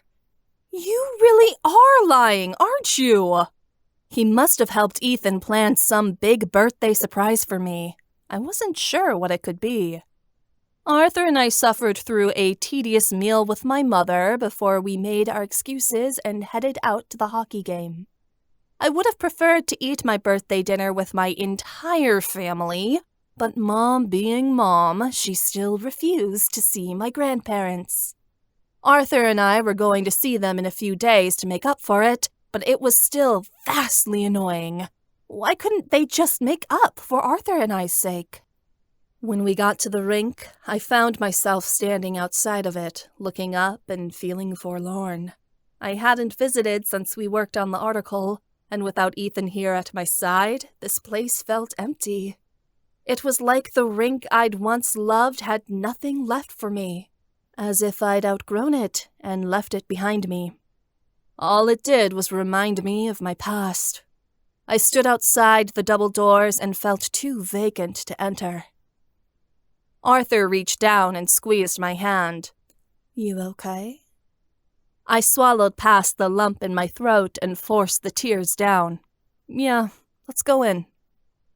Seeing the great expanse of white ice was even harder. I wanted the longing to go away, but I wasn't sure it ever would. The crowd in the rink just reminded me of what it was like to perform for an audience, and it made me want to go home and sob. But I reminded myself I was here for Ethan, not for me, so I pushed past my uncomfortable feelings and pretended like the rink meant nothing to me. We found our friends in the stands, which were packed, by the way. Everyone wanted a ticket to the hockey game now that they'd seen Ethan's article. We squeezed past a crowd of people, and I took a seat between Delmare and Amantha. Arthur sat behind us and wrapped his arm around Avara. Odette and Theo chatted eagerly, while Delmare bit her lip nervously, waiting for Stefan to take the ice. Ozzy and Jasper were here, but I was relieved to see they were keeping their distance. Probably for the best. It was so crowded here. One false move, and they'd be accused of horrible things. A row down, Alexei had a blanket with the Griffin faction symbol draped over his legs. Kiara shivered next to him. "Cold?" Alexei asked. "A little," Kiara confessed. "Here." Alexei wrapped the blanket over both of their shoulders and pulled it around them. I couldn't believe my eyes when I watched Alexei reach out to take Kiara's hand. Has hell frozen over? Delmare asked me as she nodded to them. A blush was creeping over Kiara's cheeks. I'd say it's warming up. Alexi's look was shy, but he still wore a smile. Amantha was by herself. I nudged her and asked, "Where's Finley?" She frowned. He didn't want to come. Too busy. He can take a day off of revolutionary work to hang with his friends, I whispered harshly. Damn, Finn. It was like this was consuming him. Were you there that night? I helped him, but I wish I didn't, Amantha confessed. I know we went too far. I'm so worried, Em. I don't know what the nobles are going to do, but it's not going to be good. I already rejected one mate. I can't stand it if Finley gets hurt. He won't. He knows what he's doing, I said, but I wasn't being completely truthful. Finley was reckless. If he kept pushing his luck, one day it would come back to haunt him. The crowd cheered, and the rink's sirens blared as the hockey players took the ice. My heart skipped a beat as I watched Ethan skate beside Stefan, taking a few warm-up laps. Ethan looked so undeniably sexy in his hockey uniform. I wanted to bang him right here and now. Delmare was twisting a Team A flag in her lap. What's wrong? I asked. She frowned. Stefan said he was feeling weird this morning. He's upset it's his last game. He wants to enter the draft for Malovia's national team after he graduates, doesn't he? I asked. He wants to try, but he's not sure if he'll make the cut, or if he'll have time. Delmare's words were meaningful, and they cut me. Stefan's first priority was helping me find the rest of the stones, not following his dream of playing professional hockey. I was glad I had such a good friend, but the guilt that he'd give up his dream for me ate away at my spirit. I don't like that big alicorn player that Team C drafted, Alexi commented as the players skated by. He put someone in the hospital the last game he played, and they only gave him a short penalty. I can feel his intentions from here. He wants to hurt somebody. Well, it better not be my man. I was just glad Elijah was no longer on the team. Asshole had made the whole experience uncomfortable for everyone. Ethan skated to the boards to huddle around their new coach before the Malovian anthem was played and the game began. Ethan took the first face-off, going up against a Team C Wolven. Ethan snagged the puck before he did, and a cheer bubbled out of my throat. Ethan passed to Stefan, who passed it back as they crossed the rink, and Ethan took a shot. The goal sank in easily within the first few seconds of the game. The rink went wild, and I screamed Ethan's name. Maybe he should do naked photo shoots more often, Arthur shouted over the noise, and I laughed. The game was fast and wild. I could hardly keep track of the puck as it whizzed across the ice. Both teams were at the top of their game. Ethan almost scored another goal, but it was taken from him when a Team C player checked him into the boards. My breath caught in my throat as I watched Ethan get smashed into the boards, but he got back up easily. Only then did I allow myself to breathe again. Team C scored at the end of the first period, tying the game up. During intermission, we headed to concessions to grab nachos and drinks. The second period was even more intense, and Ethan assisted Stefan on a complicated goal, making the score 2-1. Late in the period, a Team C player had the puck, and I was certain he was about to score on Ethan's team. He pulled back his stick and got ready to shoot. I was certain he'd sink it in the net, but Ethan went to block. I gasped as Ethan wobbled forward unexpectedly. He swerved to catch his balance, and my mouth dropped open as Ethan's prosthetic came flying off. Ethan fell onto his stomach, sliding across the ice as he watched his prosthetic and the skate with it twirl toward the goalie. Every hockey player on the ice immediately froze in place. Even the Team A goalie, who'd forgotten to stop the puck. I was sure it was going to sink in until the puck that had been hurtling toward the net collided with Ethan's prosthetic, which was still sliding in the other direction.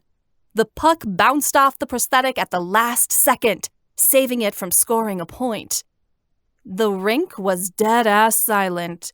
Nobody moved or even breathed.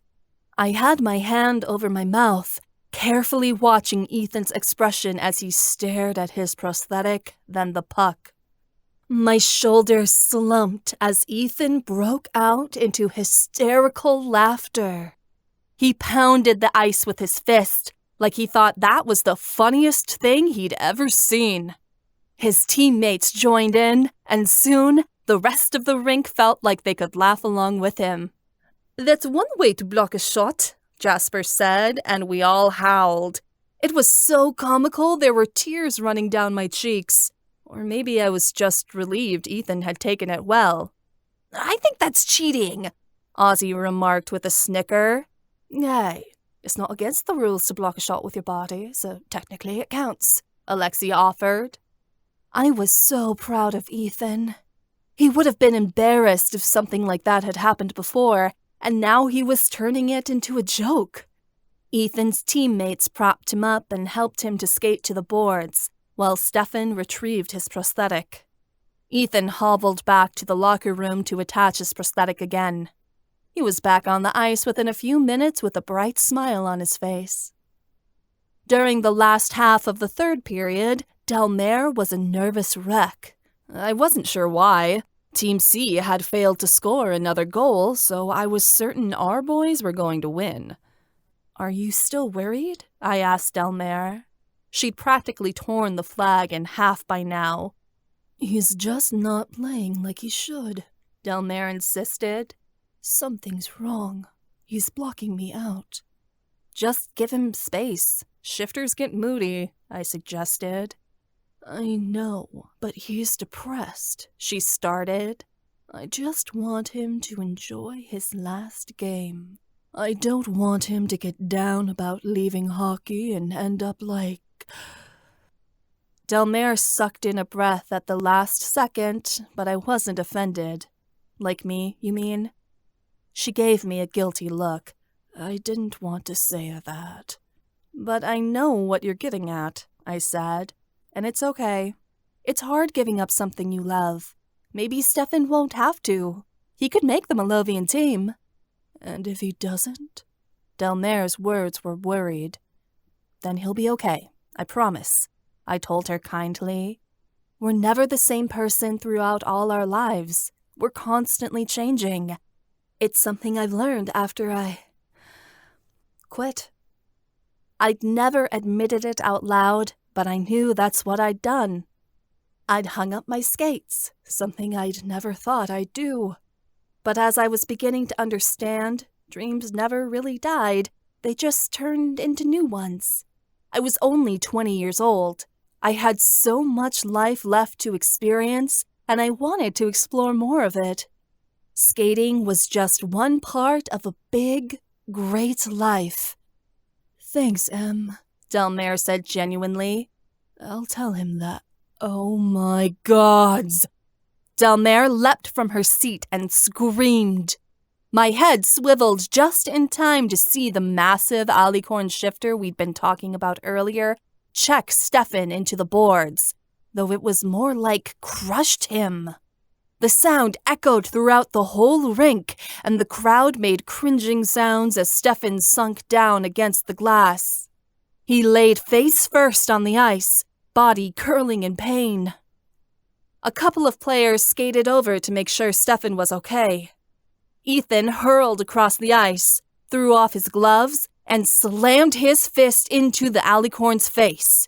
The alicorn went stumbling back before he got his bearings and traded some hits of his own. They wrestled until it turned into an all-out brawl between both teams that the referees had to break up. Ethan knocked out a few of the alicorn's teeth before the refs finally pulled him off. Ethan was sent to the penalty box, while the rest of us kept our eyes on Stefan. It'd been a few minutes, and Stefan still hadn't gotten up. The team's trainer walked onto the ice to evaluate him. Stefan forced himself back up, but he skated in a bent-over position to the boards, where the coach guided him back to the locker room. Delmare immediately ran off in that direction. I felt so bad for her. It had to be brutal, watching your mate take a hit like that. The Alicorn player got off with a verbal warning, which resulted in boos from the crowd. "He wasn't keeping his head up! He should be thrown out of the game!" Theo cried angrily. "Ethan will make him pay for it," I said. I could feel my mate smoldering from here. Now he was determined to win this game. With the loss of Stefan and the demoralization of his teammates after watching him take such a hard hit, Team C prevented our team from scoring any more goals and gained another one of their own, making the game neck and neck. "Come on, Ethan!" I screamed so loudly I felt my throat might rip. The clock was ticking down. There were only 30 seconds left in the game. The puck shot across the ice, and Ethan and the Alicorn player sped forward for it. They were both equal in speed. I wasn't sure Ethan was going to make it. Then Ethan reached out and snagged the puck. He turned around on the ice so fast, I was almost sure he'd done a spin. He dashed toward the other end of the rink, then, once he got close enough to the goal, took a wrist shot. It sank true, and the buzzer went off. Gloves and helmets went flying into the air as Team A celebrated their championship win. Players smashed into Ethan and wrapped him into one big team group hug, patting his helmet and raising their sticks high. The rink shook with the noise the crowd made, and I applauded so hard my hands hurt. Ethan had done it! His team had won! The other team left the ice, and officials rolled out a red rug. They walked onto the ice with a big gold trophy and placed it into Ethan's hands. He lifted it over his head, and cheers erupted all around the arena. The trophy was passed to each individual player in the rink, and pictures were taken of the entire team. After the game was over, I stood outside in the rink's lobby. Once Ethan appeared, I threw my arms around him. I kissed his cheek and cried, "Congratulations! You had a great game." "Thank you, Onowilka." His hair was wet from a fresh shower, but his eyes were still wild with the excitement of the game. It was definitely something to remember. "How's Stefan?" I kept my arms wrapped around Ethan because I didn't want to let him go. I was absorbing the exhilaration of his win, sucking it in, because I knew this was the only way I'd get to feel something like this again. "He's back in medical. It's not serious, but they want to keep him overnight. Delmare's with him. He's hurting." Poor guy. I hoped whatever was wrong, it wasn't too painful. His shifter blood will have him up and at it by tomorrow. He's more pissed he missed out on the last few minutes of his final game, Ethan said. "Are you upset too, now that you're done with hockey?" I asked him. Ethan shook his head. "I had a good run and a great last game. Asking for anything more would be greedy. And I definitely think I'm ready to move on to new things. Mainly, a life with you." My heart flared when he said that. Ethan frowned and said, "I wish Lord Lucian had been there to see my last game. He was a great coach. We couldn't have gotten this far without him." "I'm sure he's very proud of you," I insisted. "You guys earned this." "Emma, hurry up!" Odette crooned. They were all half drunk off of beers from concession and giggling. "You still have your birthday party to get to," Ethan said, and he tweaked my nose. My friends had insisted on throwing Arthur and I a huge celebration. I insisted it was too much, but these dipshits would take any excuse to party. I blinked. "Aren't you coming?" "I have stuff to take care of first. Go ahead with Arthur," Ethan said. "I'll be along in a bit." I figured he had hockey things to wrap up now that he was done with the team, so I said goodbye and took the stairs up to the rink's second level, where my friends had rented out a room for the party. Our friends sang Arthur and I happy birthday before they cut into our dual cake, half carrot and half banana. My brother and I had weird tastes in food. People gave us gifts and tried to get Arthur drunk, though no one offered me anything. My brother was stumbling around singing Melovian drinking songs with Jasper and Ozzy, though the scene seemed fairly vacant without Finley here. He was Arthur's best friend. Where the fuck was he? He wasn't the only one missing. A couple of hours had already passed at the party, and Ethan still wasn't around. I was starting to get worried until I heard Ethan finally speak telepathically into my mind. Come down to the North Rink. Your surprise is ready. Everyone had been giving me very curious looks all night. I didn't know what was going on. Hey, guys, I'll be back, I said. Ethan wants to see me. Oh! Odette squealed. I'm so excited! Shh, Kiara said, and Odette giggled. This surprise must be really something. I traveled back down the stairs. By this time, the entire rink was dark. Everyone had gone home, save for us. The moment I opened the door to the North Rink, I couldn't believe my eyes. The entire rink was dark and dim.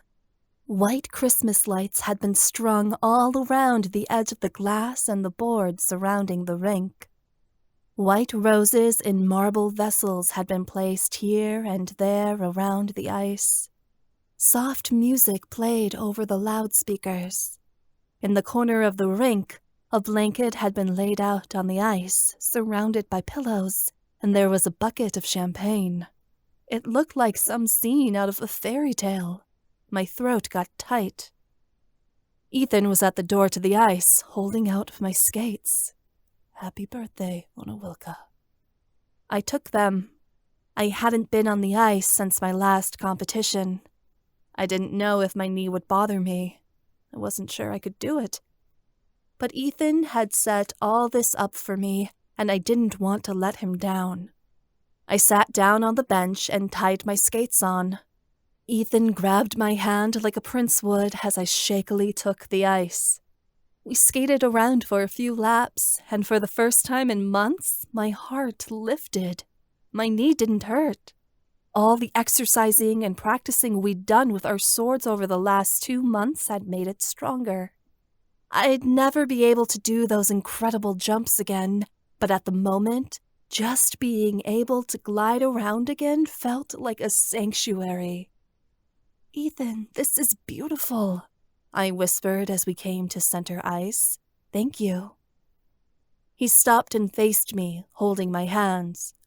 Onawilka, you are the love of my life, the mate of my soul, and the joy of my heart. I knew from the moment I first laid eyes on you that I was yours and you were mine. I have not stopped breathing for you since. There he was, getting all fancy again. I smiled and stroked back a few locks of his hair. We've been through a lot, haven't we? Agreed. We have conquered so much together, and my love for you has only grown and blossomed. There is nothing more that I want out of my life, save to remain by your side. And so, you'll forgive me if I want to make this permanent. My lungs felt tight as Ethan knelt to one knee. I understand I didn't do this correctly the first time, Ethan said. It was rushed and not well planned. The King's contest put urgency into my words, but what hasn't changed is how I feel then to how I feel now. So tonight, I'm making amends and doing things properly, as they should have been. I am asking you, Onawilka, to agree to be my lifelong mate and to take my hand in holy matrimony. Will you take me as your own and become my wife? Ethan procured a small box from his pocket. When he opened the box, I nearly passed out at the sight of a large sapphire surrounded by diamonds. By the gods, that was a fucking ring. I tell you what, I wasn't one for jewelry, but damn, I knew that thing would look good on my finger. I was aware my mouth was hanging open stupidly, but still, I couldn't close it. Long moments passed, and Ethan grew very pale, like he believed he'd went too far. By the gods, Emma, say something. I was speechless. I didn't know what to say. I hadn't been expecting a proposal, not anytime soon. I'd told Ethan months ago when we'd gotten back together I didn't want anything serious. I just wanted to mess around, have fun. I'd asked for a carefree relationship. I didn't figure this is what he wanted. Then I realized that this is what I wanted. I'd been given time, and Ethan had proved I could trust him again. We'd had our fun, but now I wanted more. I wanted a life with him, and I didn't want to wait a moment longer to start that life. I wanted Ethan to be mine now and forever. Yes, I agreed breathlessly. Yes, I'll marry you. God, Donawilka. Ethan slipped the ring onto my hand and rose up to kiss me. A steady warmth bloomed between us as he ran his lips over mine, and I kissed him back with the ferocity I had never known. I was going to be Ethan's wife. We were to be married. It was something I'd always known would happen, something I was expecting, but it felt different now. This was deeper than our former engagement. All our secrets were gone, and all that was left between us was love. We weren't ready for our happy ending before, but gods, we were ready now. Ethan pulled away and ran a finger over my lips. Kept me in suspense long enough. I was in shock. I couldn't find the words, I said. Didn't help you offered me a ring the size of Malovia itself. My hand was weighed down by how heavy it was, but I'd get used to it. No way anyone was prying this baby off my hand.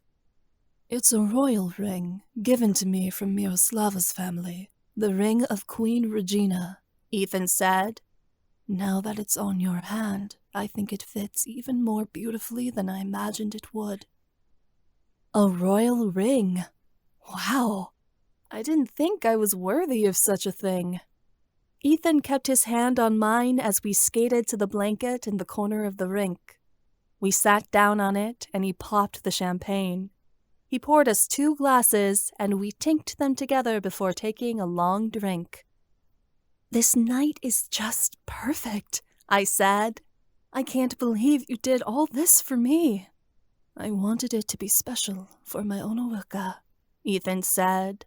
I knew you missed the ice. I thought it would be a good way to get you to love it again. It really was. Now the rink wouldn't be a reminder of what I was missing. When I thought of it from now on, I'd always remember the proposal and the new life Ethan and I had started together. I gave Ethan my champagne glass to refill, but he put both of them to the side and leaned forward. I can't keep my lips off of you. Emma and Ethan celebrate their engagement by being intimate together on the ice, promising that their love will only continue to grow. I thought of the promise I'd just made to him, a marriage, a long life together, and how starkly that contrasted with my prophecy, the warning I knew to be true. 2 years was all I had left to give him, and then Ethan would be a widower. How could I even agree to marry him when I knew how star-crossed our love was? How hopeless our fate could truly be? When I looked at him again, I figured the stars could do as they wished because this shifter was mine. Whatever time we had left together, we would make it worth 1,000 lifetimes. And we would be happy. At least, until the prophecy's end. Chapter 19. Ethan. I staggered forward and collapsed against the floor of my royal suite. I groaned. Stefan rushed to help me, while Elijah remained seated, his feet propped up on the side table. He rolled his eyes, like being here was an obligation to him, and not something he actually wished to do. My father had died some time ago, and my prosthetic was still very hard to get used to. I was slowly learning how to achieve my balance. It had been weeks, and I was unable to wear my prosthetic for more than a few hours at a time. I had been using a wheelchair to get around the palace most days. I'd done countless measures of physical therapy, but even so, moving from the help of bars to crutches to a cane to learn how to walk on my prosthetic was hardly a simple task. "How am I supposed to use this thing to walk?" I asked Stefan in a sour mood. He picked me up off the floor for what felt like the 100th time that day and steadied me. "The same way you learn to use a sword or anything else," Stefan said. "It'll get easier day by day." "I do not know why we continue to entertain this charade," Elijah said. "He will not walk again." "He'll walk just fine and do much more," Stefan snapped. "Let him be." "He's stumbling around like a pathetic infant," Elijah sneered. "We all had to fall and get back up at the beginning of our lives. Ethan just has to learn to do it again," Stefan replied. "Yes, he's inept at doing what even a toddler can," Elijah said. "Do you think this is easy?" I hissed at him. "Would you like to switch places and find out just how maddening this is to endure?" Since my father had died, Elijah had been intolerable to deal with. His behavior had started to become dismal in the months prior, but at latest he'd been reduced to a sniveling, whining brat, always lamenting about the country and in what a poor state it was in front of my father's policies. I'd been putting up with it for some time now, but now that my father was dead, I was far past accepting his griping. He needed to learn some reverence for the dead. "You're always complaining about how hard it is to get around," Elijah spat. "Don't you think the rest of us are sick of it? Do you think of anyone but yourself for once?" I knew what it was now. Elijah hated illness. He thought it weak. That I'd become an amputee had shamed the family in his eyes. This caused something broken between us that I was certain would never heal. "Would you prefer that I had died?" I spat. "Yes," Elijah seethed as he got to his feet. "To be perfectly honest, I would have. At least your memory would have remained intact." Stefan rose to his full height. He crossed the room in a few strides and towered over Elijah. "I could take that leg of yours," he taunted, "or two, or perhaps your arms as well, and your eyes. In fact, I think I could snap that ugly little head straight off your neck. Ethan is still your prince. Give him the respect he deserves before I decide to make your body an offering to the gods." Elijah's eye twitched. I was sure they were about to fight, until Elijah let out a skeptical sound and pushed Stefan away from him. "You can have your cripple. I have better things to do." His words wounded me deeply. Elijah punched the door on his way out, and it was left hanging open. Stefan dragged me to an armchair, which I sank into with despair. This was hopeless. Elijah was right. I was of no more use to the country, not like this. Lord Lucian appeared in the door. He stared at my pitiless and sad form. His expression bore no sympathy, but he merely raised an eyebrow. "This will not do," Lord Lucian said. "Tomorrow morning you will meet me in the palace arena, and we will train." "I cannot." My voice was hollow and empty. "You will," Lucian said in a fiery manner.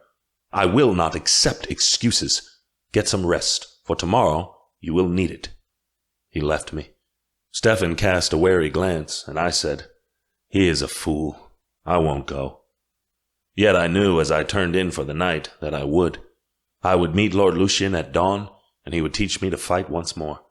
Whether he would be successful was yet to be seen, but I had failed my whole kingdom. I could not fail again without at least attempting to rectify my mistakes.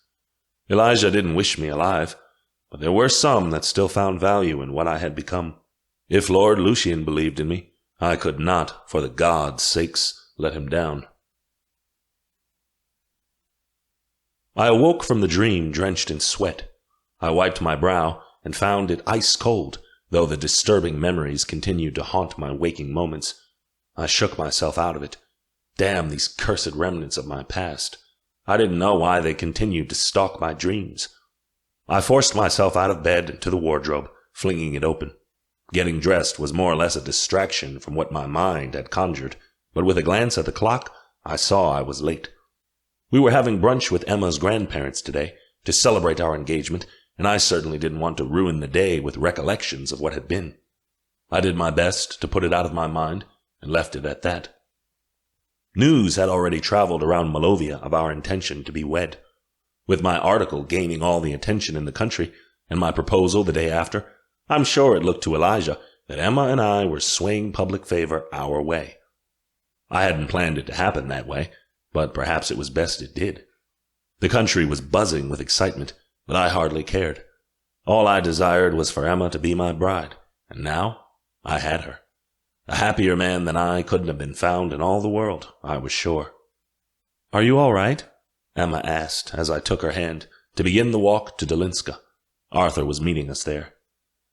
"A poor sleep, Hona Wilke," I told her. "Nothing to worry over." I kissed her hair, and her questions faded. I was content she wasn't prying. I did not wish to linger over memories of my cousin that had long gone sour. I was very thankful for the French toast, croissant sandwiches, and eggs Benedict Phelan had prepared, as excellent food was always a welcome comfort. Emma indulged herself with mimosas and chatted with Arthur about wedding plans, of which we had none. When brunch was over, Phelan waved her hand so that the dishes levitated to the sink and washed themselves. "Come with me," she said. "So far, we've been teaching you all defensive Unseelie magic, but that is not our kind's original purpose. We were bred to hunt and fight, and teach you to kill we shall." Her foreboding words hovered over us as she led us downstairs to the basement of the house. When she opened the door, we stepped into a large stone space that was the length of the field itself, and nearly as tall. It was an illusion, called to create more space within the small townhouse, but it held well. "I created this illusion to give us space to practice," Vocek said as he stepped forward. "We'll need it." "What are we learning?" Emma placed her hands on her hips, eager to start. "Offensive Unseelie magic is powerful, but draining," Phelan began. "You must have something strong to pull from if you're to use it in battle." "I read about this in my grimoire," Emma said, as she waved it in the air. She shuffled through the pages and read her translation notes aloud. "For battle, it is best for an Unseelie to draw from objects that have innate magical energy, like fresh snow that has fallen under a full moon, the hair of sorceresses, or remnants of shifters, such as teeth, scales, feathers, or horns." "Precisely," Vocek said. "We've gathered a few of these for you to use in practice." He waved his hand, and a table appeared in front of us. It was covered in things like the pelts of monsters, calcified monster eggs, and nests that monsters had created. Wolven teeth, dragon scales, griffin feathers, and alicorn horns lay beside them. I didn't know where they'd procured such objects from, but I thought it best not to ask questions. I reached out and pocketed a wolven teeth before Emma picked up a griffin feather and asked, "What do we do with them?" "First, draw the energy into yourself," Phelan instructed. "It will be difficult. These items have a lot of power, and therefore it's difficult to contain the magic without letting it loose. You must do the spell quickly, so you can shape the dark energy to your will without setting it free." "What are we creating?" Arthur asked. "You will be conjuring a dark creature called a Spriggan," Vocek said. "Each Unseelie has one of their own, that they can call from the realms of Edenmire to their aid. Spriggans are one of the few Faken that can cross the divide from Edenmire to Earth without much trouble. They are useful, but dangerous." "A creature that can fight for us? That sounds convenient," Emma said. "A Spriggan isn't something to toy with," Vocek said sternly. "They are harshly malevolent Faken, and often uncontrollable. We do not call on them unless we are in dire need." Phelan wiggled her fingers. Dummies filled with straw appeared around the room. "You are to summon your Spriggan and order it to destroy the dummies ahead. If it gets out of control, Vocek and I have the means to kill it. But if you wish to be a real Unseelie, you must gain power over what you conjure. Now take your object in hand and draw from its power." I held on to the wolven tooth. I began to draw power from it, and as its magic filtered into my body, Pressure began building in my arms and chest. It felt like holding back an iron door. I struggled to keep it within me instead of setting it loose. If I did that, I was certain an explosion was bound to happen. Beside me, Emma and Arthur's arms shook with the effort of keeping the dark magic inside. "Now that you have your magic, use it to call upon your Spriggan," Phelan said. "Send it out to Edenmire as an offering, feeding the Faken, and if it is accepted, the creature will arrive to do your bidding." The moment I did so, I wish I hadn't. I felt the dark energy leave my body, and as it did, a smoky, spectral form accumulated in front of me. It was a creature that looked composed of dark black clouds. It had no eyes, nor a face, just a jagged, fanged mouth that hinged open, and hands that ended in 2 long claws. The Spriggan hovered in front of me, giving a creepy, spine-tingling noise that made the hairs on my arms stand up. Spriggans also appeared before Emma and Arthur. They looked identical, the same toothsome grins and vapid forms. Emma nodded toward the first dummy, and her Spriggan tore at it with a screech. My mouth went dry in horror as I watched the Spriggan tear apart the dummy with its claws, sending fabric scraps and straw everywhere. Arthur and I ordered our Spriggans to copy Emma's, and the room was turned into a mess of straw and fabric. The Spriggans made quick work, ruining the dummies in seconds and giving screeches of gut-wrenching noises all the while. In moments, they'd ripped the dummies to shreds. I could only imagine what they'd do to a body. "Once its work is done, banish it back to Edenmire," Phelan said. "Do not allow Spriggans to linger for any reason." I told my Spriggan to leave, and Emma and Arthur did the same. The creatures dissipated, just like smoke. Even when their presence was gone from us, I still felt the cool chill of the Spriggan infecting the entire room. It nearly made me feel ill to see such a thing and have it at my command. "Be aware that using a Spriggan is a last resort," Phelan said. "In the worst of circumstances, they can turn on you. You will be able to destroy them by sending them away before they harm you, but only if you catch them in time. A death by a Spriggan is an awful end." I had no need or want to ever use these vile creatures against someone else, yet the knowledge was good to have all the same. "Is there any offensive Unseelie magic we can use that doesn't have the potential to kill us?" Emma asked. "No," Phelan said bluntly. "With Unseelie magic there is always a risk. However, there are Unseelie spells you can use that are far safer than conjuring a Spriggan." Phelan wove her hands again, conjuring a collection of targets around the room before she picked up an alicorn horn. "I can transfer the power from the horn and change it into an offensive spell. Watch."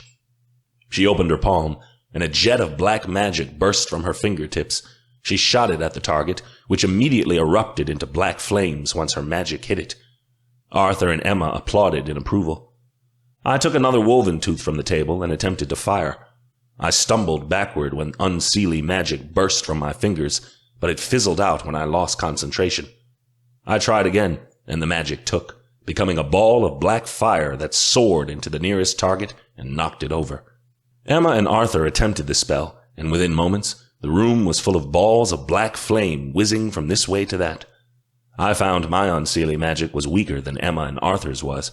When my magic hit the target, it left a hole, but didn't burst into flames as theirs had. I still had a lot to learn about Unseelie magic. "Arthur, Emma, you can become even more powerful. Because the two of you are twins and share a bond, you can exchange and store magic within each other, even infuse your magic together to become stronger," Vocek said. "Try it." Emma and Arthur looked at each other. In one movement, they conjured a black fireball. As they pushed the 2 balls of energy together, the magic grew bigger and bigger until it was 12 feet across and they could no longer control it. They fired it off, and it whizzed across the room, exploding on the other side. The result left a hole in the wall of the illusion Vocek had conjured, giving us a window into the real basement beneath the house. "Excellent," Vocek said. "If you have harnessed your Unseelie magic to the limits of its potential, you will be able to break the illusions of others with ease with just a touch of your magic. That is the goal in any sort of Fey duel." Being able to break the illusions of other Fey was a serious benefit in battle. It would practically render the other party useless. This was a skill we had no choice but to master. We conjured various illusions all day, then experimented on how we could break them using Unseelie magic. Arthur, Emma, and I remained at our grandparents' house late, practicing until we were long past tired. We pocketed handfuls of teeth, scales, and feathers to take back with us to draw from if we needed to. I hoped we wouldn't have to resort to using them, but these days it was better to be prepared. When night fell, we wandered back to the palace, and Emma and I separated. She had a final exam essay to finish, and I had to get a few things in place for the graduation ceremony next week. As of now, I was packing my things to move out of my dormitory for the last time. It felt strangely melancholy. Arcania University had been my home for the past 4 years, and now I was saying goodbye. Where I went from here, I wasn't quite sure. I was staying at the Slasky Mansion, just so I could have a roof over my head, but I knew I couldn't remain there forever. If Emma and I were to be married and start a life together, I had to find my place in this world, whatever it may be. I was about to shower and go to bed before there was a knock on my dorm room door. Odette was outside, chewing her lip and wringing her hands. "Is something wrong?" I asked. "I need to talk with you," Odette said. She stepped inside, and I took it as a sign this would be a private conversation. I shut the door behind her. "I haven't been honest," Odette began. "I've been keeping something from you, and I think you deserve to know." "You had a vision." I'd guessed as much from her odd behavior around me, but didn't wish to pry. "Yes. I haven't told anyone about it, not even Theo, except for Emma," Odette confessed. "This was months ago, before we exorcised the Lashane. I can't keep quiet about it anymore. It pertains to Emma's prophecy.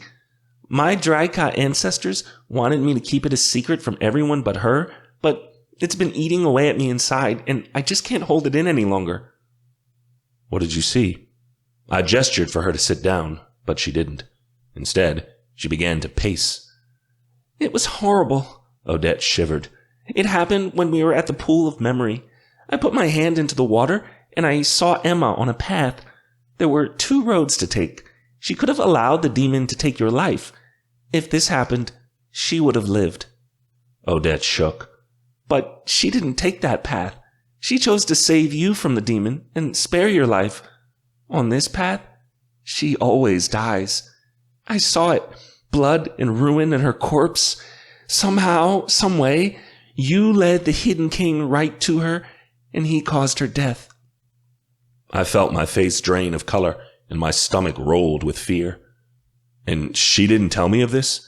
"She knew that you would beg her to let the demon have you, and she couldn't bear to give you up," Odette said. "Yet I knew if you remained alive that she would die. She can't survive if you live, because you'll bring the Hidden King into her life." "Is there no way around this?" I insisted. "None that I can see, and it's too late now. Her fate has already been sealed," Odette said. "Because you live, she will not." Nausea gripped my insides. The hag had prophesied Emma would die, but I was determined to do everything in my power to stop that from happening.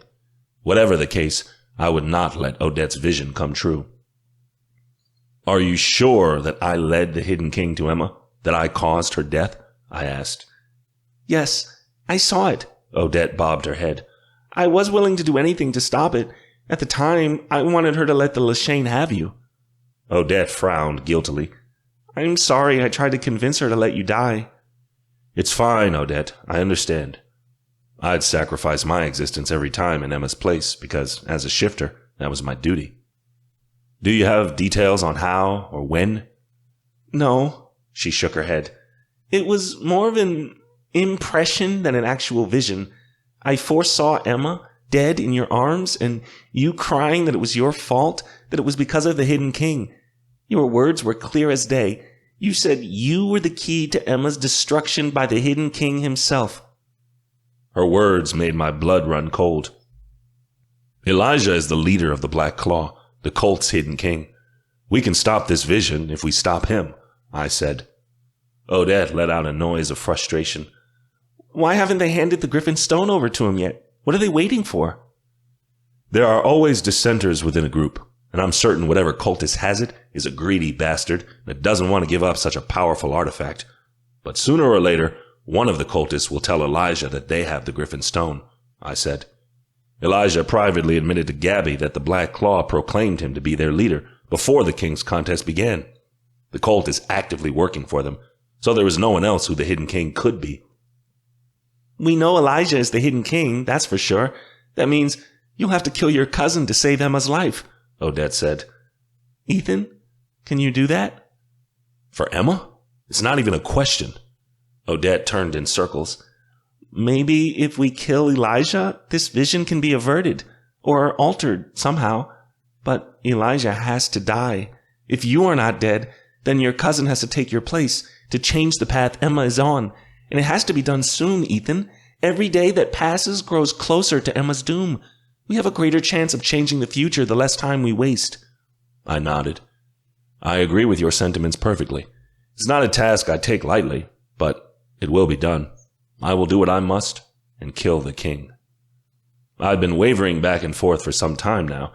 I knew Elijah and Gabby had to be unseated from the throne, but I'd been reluctant to end his life. He was still my cousin, and once upon a time, he had meant everything to me. I figured we could rise up against him, banish him, and keep the country intact without having to slit his throat. Of course, this went against everything I knew about power. Fallen kings had followers, and they'd continue to have a bastion of supporters unless we got rid of the problem. That meant Elijah had to die. Even after everything he'd done to me, up until this moment, I was still resistant to kill him. But Odette's vision changed everything. If Odette was certain that my cousin would cause Emma's demise, I was left with no choice. Family or not, I would kill him. Soon, I would strike. There'd be no hesitation.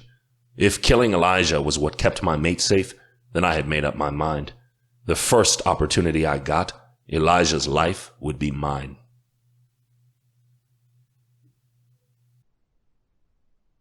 Chapter 20. Emma. I had gotten up early to help Ethan move his things out of his dorm. Down there, Odette and Kiara were also in the hallway to help the rest of the boys with the move. The dorm halls were quiet, but there were other students milling around the university. Besides the fourth years, who were graduating, everyone else was still here, taking final exams. Alexei was curiously absent. Kiara had knocked on his door, but he hadn't responded. I don't think he's here, Kiara said, turning to me. Where the hell did he go? I asked. At just that moment, Alexei came tearing up the hallway. He stopped in the middle of the group and leaned over his knees, gasping for air. Dude, what the fuck? Stefan asked. All of our eyes were wary as we watched Alexei rise to his full height. I found them, Alexei gulped. I found the Black Claw. What? How? Ethan asked. Alexei motioned to follow him. We all went into his dorm, and he said, I was following Callista around at dawn before anyone else was up.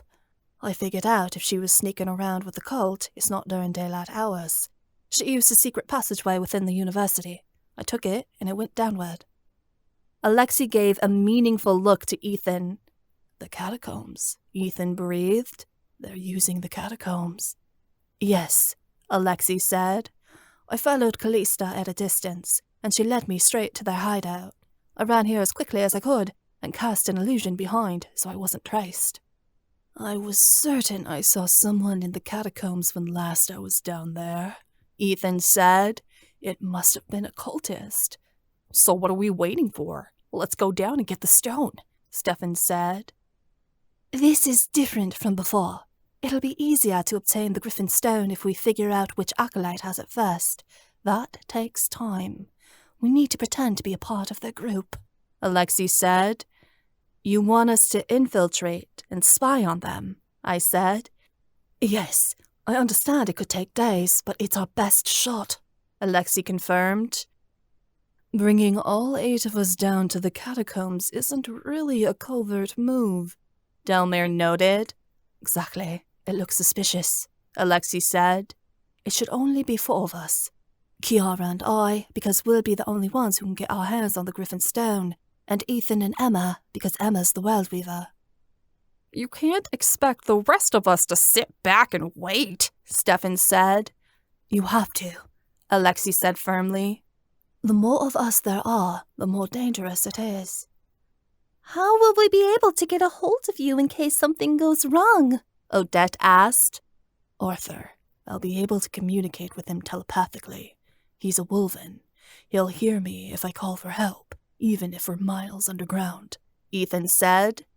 That doesn't mean we'll get to you in time, Stefan said in frustration. Doesn't matter. Alexei shook his head. The best way to get to the Griffin Stone is to infiltrate the cult, pretend we're one of them, and steal the Griffin Stone away before they realize there are traitors in their midst. If we storm down there looking for a fight, whoever has the Griffin Stone will run off, and it'll be lost to us again. What about disguises? They'll welcome you back because you're returning to the cult, and they don't know Kiara, but Ethan and I will be recognized straight away, I said. I realized what I'd revealed too late as Alexei's eyes contracted. Several people around us stiffened. Alexei hadn't told everyone he'd been a cultist. He'd only told Ethan and I. I went to utter an apology, but before I could, Kiara knitted her eyes and stepped forward. She reached out and took Alexei's hand. You were part of them, aren't you? Color began to return to Alexei's face. I was, a very long time ago. I should have been honest with all of you from the beginning, but I was a coward. There's no time to explain, but I've already told Ethan and Emma the whole story. I left the cult because if I hadn't, they would have killed me. If the rest of you no longer trust me, I understand, but I'm asking you to believe in me now. I know the cult like the back of my hand. I can get us in and out safely. All I'm asking is for your friendship. Of course you have it, Kiara said, and she squeezed his hand. Alexei, don't you think I've guessed? Confused looks ran around the group. She'd clearly been the only one, but I supposed that was the kind of insight you got by being someone's mate. Intuition told you what was true. After all, I'd known in my heart Ethan was the Phantom before I was willing to admit it. Kiara's trust thawed any misgivings the rest of our friends might have had about Alexei. Theo reached out and clapped Alexei on the back. You're among brothers. We know you'll do your best to keep everyone safe because you always have. You've never betrayed us before. None of us believe you'll start now. The others nodded at his words. Thank you. Alexei relaxed. I'm glad you're all behind me. Ethan spoke up. It doesn't change the fact they know who I am. The cult knows I've been hunting them for years. They'll kill me on the spot if they recognize me. You and Emma will have to wear illusions as disguises, Alexei said. It'll be hard, but you'll need to keep them up the entire time we're down there. That drains a lot of magical energy, Kiara objected. Alexei's face was hard. We don't have a choice. If we want to obtain the Griffin Stone, we need to leave now. Kiara, are you with me? Alexei turned toward her, and she gave a brisk nod. I'll always be with you, Alexei, wherever you may go. The look he gave her was long and meaningful. Ethan immediately sprung into action. Lead us to it, Alexei. The rest of you, find Arthur and tell him what's going on. Wait with him until he notifies you if we need help. When we need help, I thought. I was certain this plan would go awry at some point. I don't like this, Stefan grumbled. Then be ready to kick some ass when it's time, I replied, because I'm sure it's gonna come down to that. Alexei, Kiara, Ethan, and I stood before a large stone griffin statue in one of the hallways to the university. All of us were wearing plain cloaks, with hoods to conceal our faces and clothes that would keep us warm down in the chill of the catacombs. This is the secret passage Calista took, Alexei said. You guys ready for this? We won't see the light of day for some time. Just do it, Lex. Kiara's voice was weary. I knew that the thought of her task to obtain the Griffin Stone had weighed heavily on her for some time now, and she just wanted to get it over with. Ethan and I had cast illusions to disguise ourselves. Both of us were sandy-haired blondes now, with blue eyes, peaky noses, and sharp cheekbones. We'd also cast illusions to hide our scent. We'd be mistaken for alicorns, so long as a shifter didn't smell past the illusion and realized we were wolvens. Alexei pushed the paw of the stone griffin down. It swiveled in place, revealing a set of winding stairs that plummeted to what seemed like hell. "Look down," Alexei called as we entered. "There are over 100 stairs to the bottom." Claustrophobia began to press in around me as we took the steps downward, and I started to get dizzy. When we reached the base level, we'd be 70 feet underground. Gods forbid if the entryways to the catacombs collapsed, because we'd be trapped down here forever. "What's the history of the catacombs?" I whispered to Ethan. "They have various uses. Some of them, like the catacombs beneath Cerridon Hall, are only 20 or so feet beneath the surface. Others go much further. Some catacombs are used as sewers, or to keep the city from sinking into the earth over time." Ethan's tone hardened.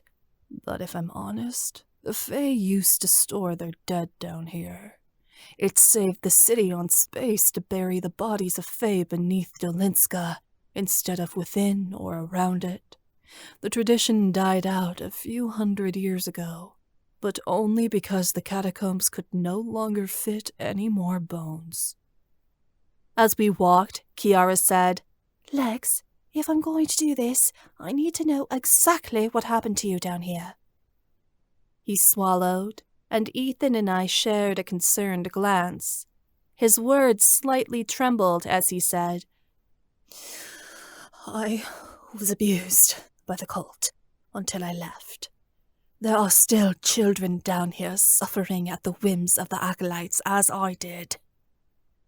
Kiara didn't ask what kind of abuse he'd suffered, sensing that was a private conversation between them for another time. "Then we'll get them out," Kiara pledged. "I promise you." Alexei made a throaty noise of agreement, like he wanted to believe her, but didn't dare to put much hope into the thought. "One thing you need to know," Alexei said. "The Black Claw doesn't call itself a cult or cultists. They call themselves the family.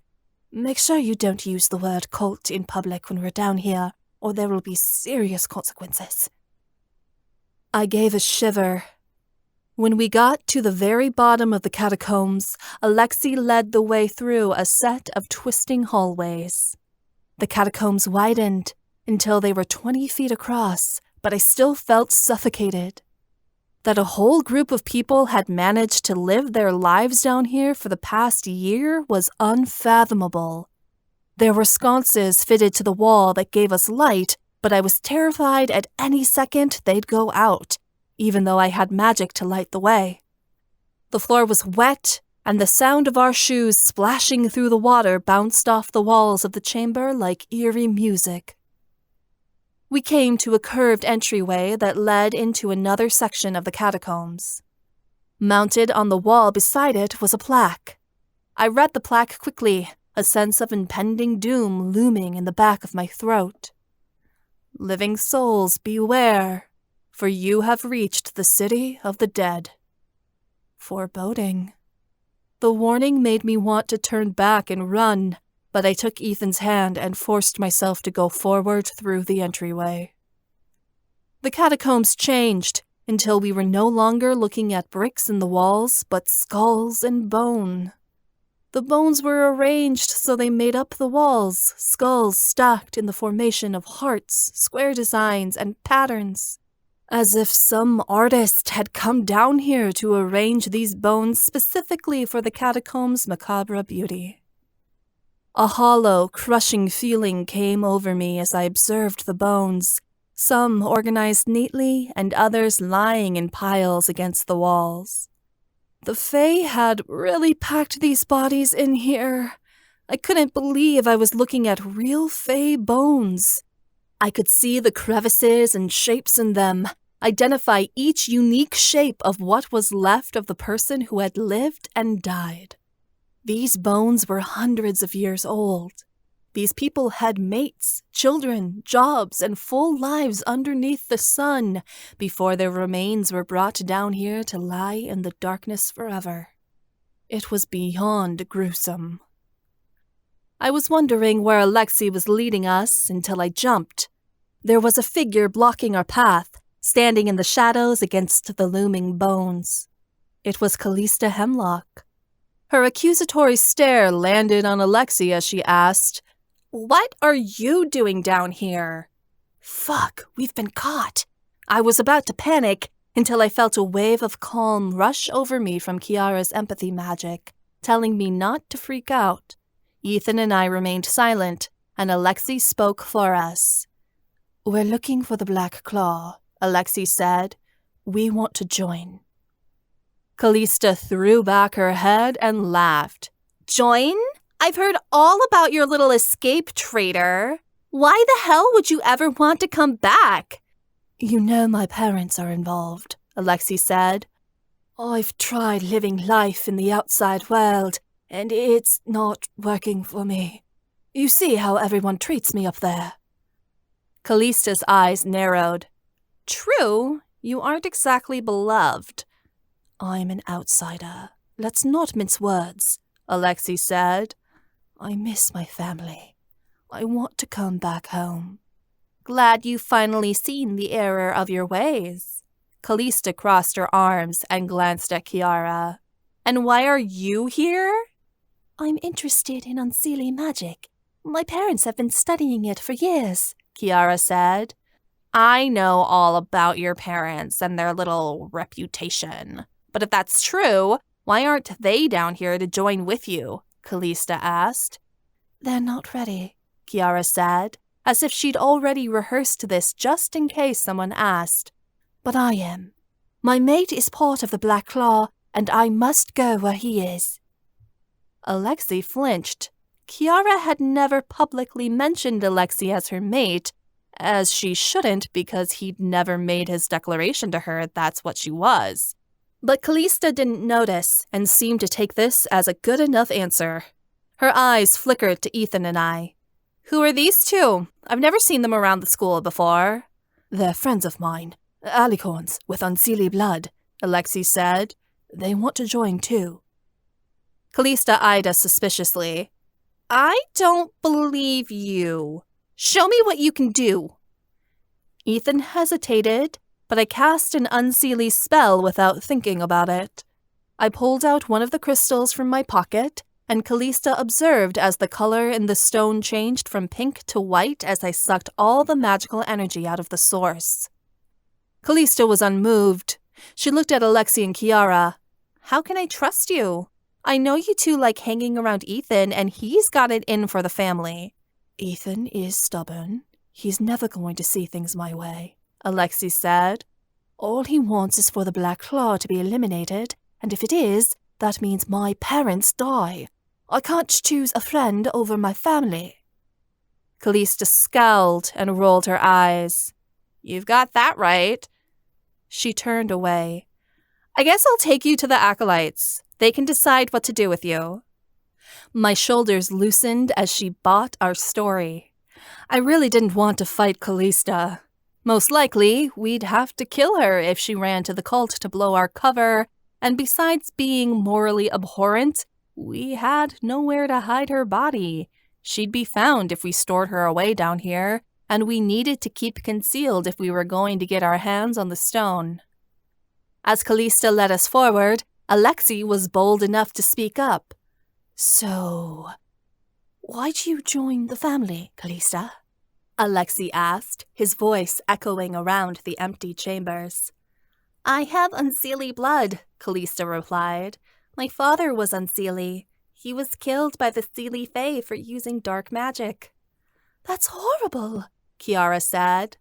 Callista nodded. "I wanted to do something to make Malovia accept the Unseelie Fae. My best friend Janetta was a part of the Black Claw. She told me if I became one of them, I could avenge my father's death. I was wavering because I knew joining the family would be dangerous. Callista's tone turned bitter. Then she died during the Black Claws' raid on the masquerade at the palace a year ago. A wolven ripped her apart. The way I heard it, she was begging for mercy. Ethan froze beside me. I felt horror rippling through his emotions, and on my end, my insides turned to ice. The memory of that cursed night wrecked through us both, from his end of the bond to my own. Callista scoffed. The bastard told her Black Claw members didn't deserve mercy before he tore her to shreds. My friends weren't sure who did it because they didn't get a good look, but one of them said the wolven had 3 legs. I'm certain it was Ethan. He was there the night of the masquerade. He wouldn't have taken pity on her. Shame was ebbing through our bond, pouring off of Ethan in droves. He felt awful for what he'd done, but I'd long forgiven him for it. I slipped my hand into Ethan's and squeezed it for support. He was almost near tears, but thankfully, Callista didn't turn around. Callista let out a cold laugh. Ethan tried to lie to me about having Unseelie blood. I knew exactly what he was up to. He wants to get down here so he can kill us all. You have no idea how much I wanted to end him right there and then, but I had to play it off because I needed to keep the Black Claw safe. Perhaps Ethan changed his mind, Alexei offered. Maybe he was looking for some type of forgiveness for what he's done to the Black Claw. Callista's hands curled into fists. I'd love to kill Ethan, but I resist because the Black Claw's message is bigger than any one person. When Janetta died because she was part of this group, I realized the Unseelie Fae would never accept us unless we met blood with blood. My mom thinks I'm just caught up in a bad crowd. Stupid teenage stuff, you know? She wouldn't understand. But she will one day. When she sees me take vengeance for my father, she will. Alexei was sensing Ethan was about to break down through his empathy magic, so he changed the subject before anything more could be said about Janetta. Will we meet the Hidden King once we get there? I've heard, in my absence, that he's been proclaimed. Callista raised an eyebrow. The Hidden King? Are you serious? King Elijah has better things to do than come visit us. Some of the acolytes meet with him on an occasional basis, but most of us aren't worthy to be in the king's presence. Kiara and I shared a glance.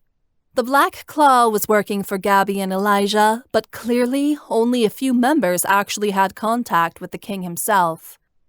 I suggest you stay quiet until you're spoken to, Callista told us. We're nearly there. When silence fell over the group, Ethan spoke telepathically to me through our bond. Callista joining the Black Claw is my fault. I killed her friend at the urging of the Lishane. I was a monster, Ethan mourned. But you're not anymore, I replied. What you did was wrong, but you can't go back and change it now. I did not understand. I didn't believe that cultists were people. Knowing that Alexei was once a part of this, and now Callista, I realized that cultists are not the evil beings I thought they were. So many of them are being misled by the true masters of this group. We're trying to help them now. Keep your hopes up. Ethan said nothing more, but I felt true remorse radiating through him at what he'd done. The past couldn't be fixed, but perhaps there was still some hope in saving the future.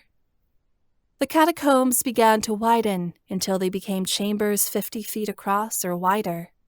I could hear noises ahead, whispered voices, hushed conversation. The Black Claw was near. We came to a wooden doorway at the end of one of these chambers. Callista raised her hand and knocked 3 times. The door slowly opened with an awful creaking noise, vibrating throughout the catacombs like some ghostly warning of a haunting ahead. We stepped inside, into pitch blackness before light suddenly ignited the space. As we entered the massive chamber, Callisto whispered, "Welcome back home, Alexei. I certainly hope the acolytes take pity on you. If not, be ready to accept your fate." Chapter 21. Ethan. The door gave way to a great chamber within the catacombs. A chill coursed across my skin as we came to the center of the room. Black chairs were placed around the edges of the chamber. This is where the cult had to hold meetings, and where the acolytes preached their dark sermons. In the middle of the room was a flat stone table, which was stained dark with maroon, a pattern of dried blood dripping over the side. I was certain on that table was where the Black Claw made their sacrifices to Droga. It made me sick to look at. At the room's head was a dark raised bench, similar to a courtroom. 13 lengthy figures in dark black hoods stood on the bench, looking down upon us like they were our overlords. My throat felt parched and choked. After all these years, I'd finally found the cult. But never in my darkest dreams did I imagine I'd be in this situation, posed as a pig for slaughter. One false move, and they'd kill us all. I'd have to play the ruse well. It was a good thing Emma and I had practice at being exceptional liars. Callista strode to the center of the room and bowed before the acolytes. "I'll leave you to them," she said. She turned on her heel and left through another door, abandoning us to our fate. "Alexei Valery," the hooded figure in the middle spoke first, his voice deep and booming. "You have some nerve showing your face around here." The acolyte threw back his hood. At the cultist's face, I gave a start. I knew him. I'd met him before. He had been covered in blood and tied up when last I saw him, but the aging face and dark eyes I'd recognize anywhere. "I apologize, Acolyte Vesper," Alexei said, and he knelt to the floor on one knee. "I hadn't seen the light until now." An acolyte beside Vesper scoffed. It was a woman, eyebrows thin and arching. "Why should we not kill you now, Alexei? Give us one reason." "I understand my actions were treasonous, Acolyte Zanta. To make up for my absence, I bring these 3 as an offering, tributes to the family who wish to join our cause." Alexei gestured to the 3 of us, and we remained silent.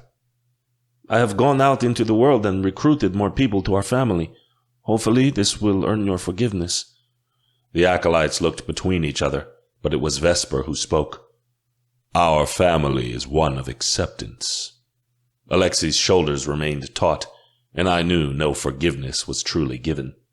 They were keeping Alexei alive as a lesson, to show the other cultists that even if you succeeded in leaving, the effort would be futile, because you'd always come back. "But we do not welcome you back with open arms," Acolyte Xantha broke in. "Your treachery will have to be punished." Alexei nodded. "Do with me as you see fit." "It is not you who will bear the brunt of the punishment, but your mate." Acolyte Vesper gestured to Kiara. She stood tall, but Alexei's face blanched. He stepped in front of her. "You can't blame her for what I've done. The fault is mine for running away."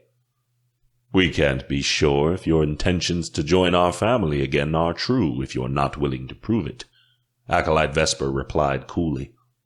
"And what better proof can you offer us of your true intentions than your mate?" Alexei looked like he wanted to refuse. I was sure the mission was over before it even began.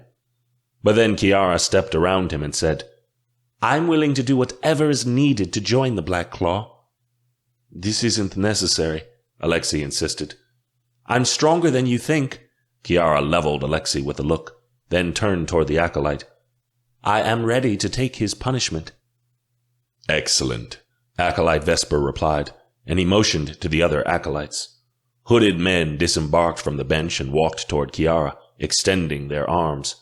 Fear shone in her eyes as they grabbed her, but brave girl, she didn't cry out. Alexei went to move, to protect her. I grabbed his arm and held him back. "Don't," I whispered. "We can't blow our cover." Alexei's teeth were clenched. "This is just the start of it. Then endure it and resolve to find the stone quicker so we may get out of here." Alexei writhed, but I made him stay put. We observed in horror as Kiara was forced to lie upon the stone table. I was certain they were planning to sacrifice her, and we'd have to step in, before Acolyte Vesper cried, "You will be branded in the way of the family. If Alexei does not attack us in the process, we shall know he came here for the right reasons." A cultist pulled a knife out of his cloak. He muttered an incantation over it, and the blade glowed white-hot with illusion magic. Another cultist yanked down one side of her pants, exposing her hip bone. Kiara held her breath as a collection of cultists swarmed in, pinning her legs and arms down. The cultist with the knife pressed it into Kiara's skin, and she began to scream. Smoke and the smell of burning flesh rose into the air, twisting my stomach. I reached out to grab Emma's hand. She pressed a hand to her mouth and held back tears as she watched the acolyte brand Kiara with a grim, almost ecstatic satisfaction. Emma's body was tensed, ready to spring. By only the gods' help did she remain still. Alexei was a stronger shifter than I could ever be. He stood there and watched Kiara writhe in pain as the brand was applied to her skin.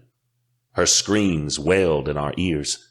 I was certain by the expression on his face he was all but breaking. His hands twitched, like he wanted to reach out to her, but couldn't with the acolytes in the way. The branding took so long, and Kiara's screams never stopped. Her voice had gone hoarse by the time the acolytes finally withdrew from her. Kiara sniffed and wiped her face of tears as she gingerly hopped off the stone table. The mark on Kiara's hip formed a gruesome shape of the letters B and C, intertwined together, cut permanently into her hip. Alexei was shaking by this time, but Acolyte Vesper appeared satisfied. "The Griffin girl has proven herself worthy," Vesper said, and he turned toward Emma and I. "If you two truly wish to become one of us, you must be initiated as well. What are your names?" "Adam and Agata Slova. We just had our wedding," Emma lied. It was easier to pretend we were married mates with common alicorn names. "We have Unseelie magic," I added in. "We thought if we joined the family, we could learn how to cast it." Acolyte Vesper's eyes flashed in greed, as if he was excited at the thought of using us. "That is something you can learn here. You've come to the right place." He was a liar. I was certain the cult didn't actually allow their members to use any magic, Unseelie or otherwise. Vesper gestured to the stone table. "Give an offering to Droga of your blood, and you will be welcomed into our group with open arms, as your blood contains your magic." I saw a sheen of terror in Emma's eyes, and I momentarily panicked. Her blood was to raise Droga, but according to legend, that could only be done on a certain day. Except, would offering her blood to Droga now raise him early? Both of us started toward the stone altar, trying to keep appearances.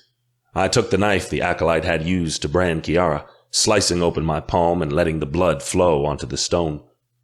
The stone tablet gleamed in amethyst color when I did that, and a deep sense of unease traveled through me. I couldn't place why, but I felt like whatever I did, it was deeply wrong and a grave mistake. Emma was quivering beside me, struck by indecision, but before Emma could cut her hand or bolt, Acolyte Vesper held out his arm. "Only one of you is required to make an offering if you are bonded. Your mate has made the sacrifice, and we consider it true." Thank the gods. A stroke of luck. I handed back the knife. No one bothered to hand me a bandage, so I bled all over the floor. Acolyte Xantha stepped forward and said, "I will show you to your new quarters. Follow me." We were led from that chamber to another, which was packed with dozens of small beds, all crammed within the space. The room was empty, but underneath the bed were collections of belongings, such as clothes and shoes. "This is where our members sleep," Xantha began. "Most of them are out in Dolinska, performing the family's duties under our supervision." Xantha's voice grew cold. "You will be allowed to leave the safety of our home once you have proven trustworthy to bring resources back to the family. For now, you will be working in confinement, doing jobs the family needs. I'll leave you a few minutes to get settled. I expect you to report to confinement within a half hour. Alexei, You know where to lead them." Xantha turned her back on us and left. The moment she was gone, Alexei reached for Kiara. "Are you all right?" he asked.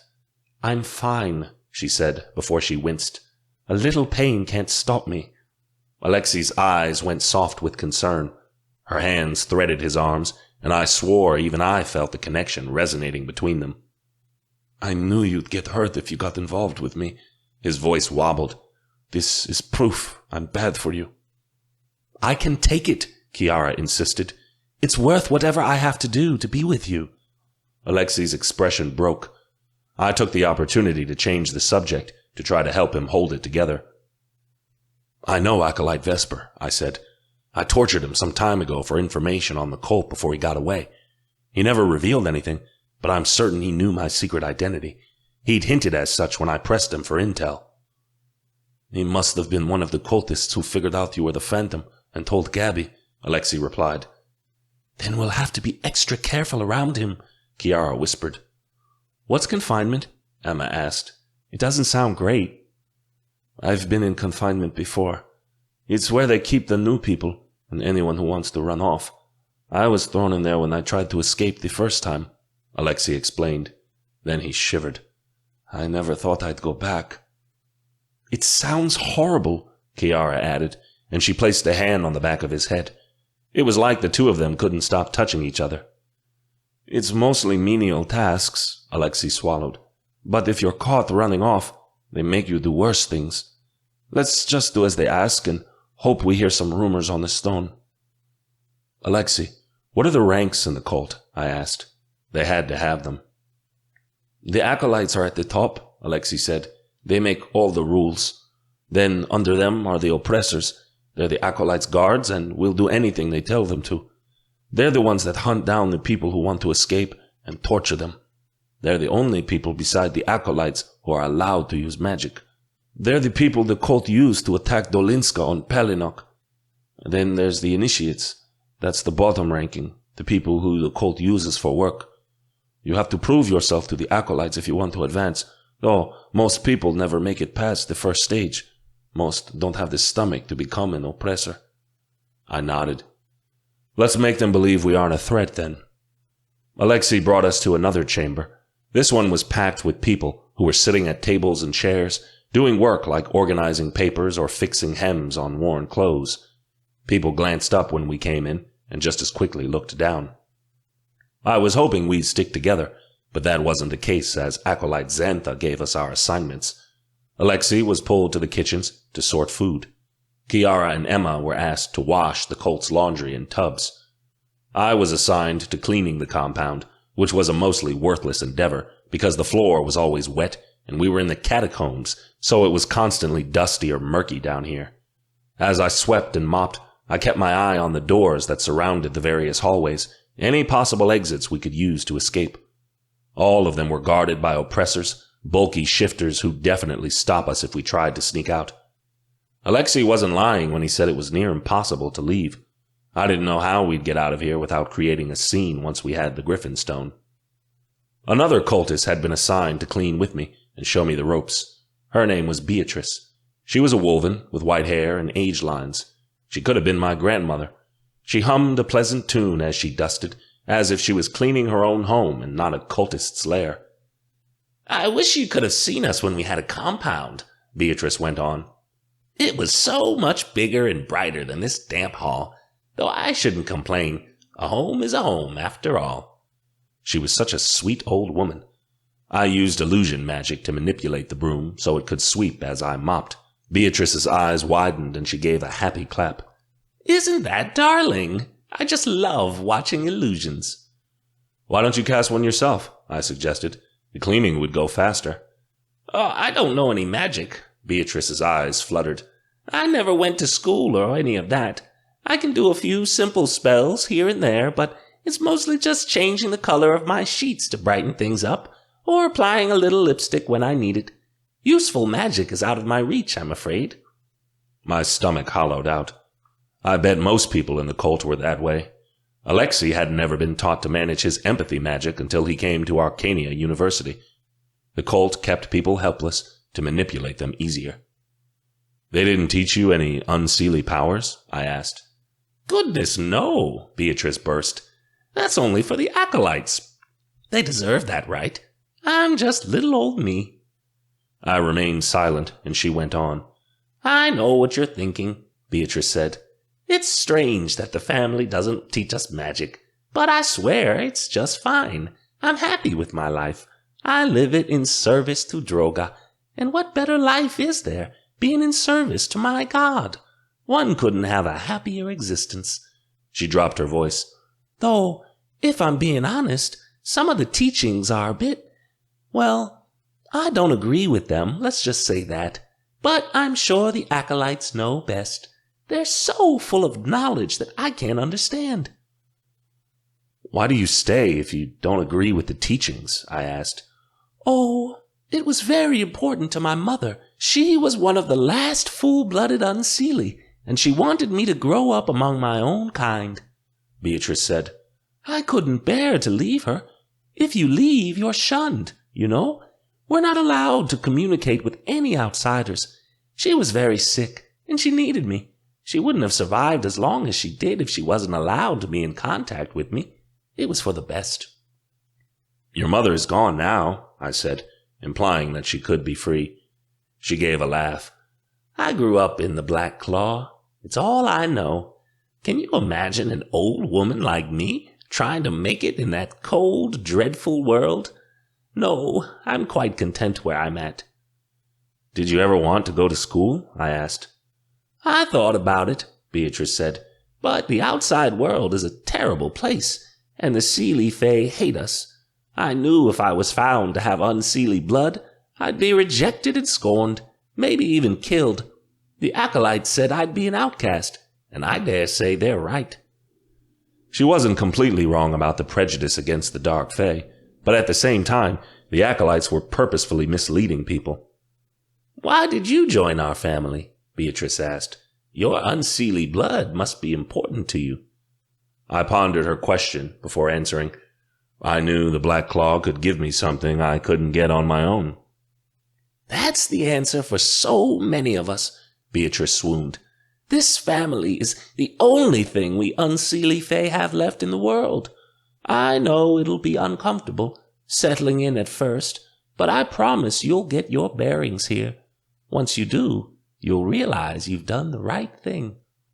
Beatrice was obviously convinced, but I was not. She grabbed my arm and said, Since you've been in Dolinska, you must have heard about the Hidden King. I bet King Elijah and Queen Gabriella are fascinating. What do you know about him from living in the city? I tried not to respond harshly. He's certainly something wondersome.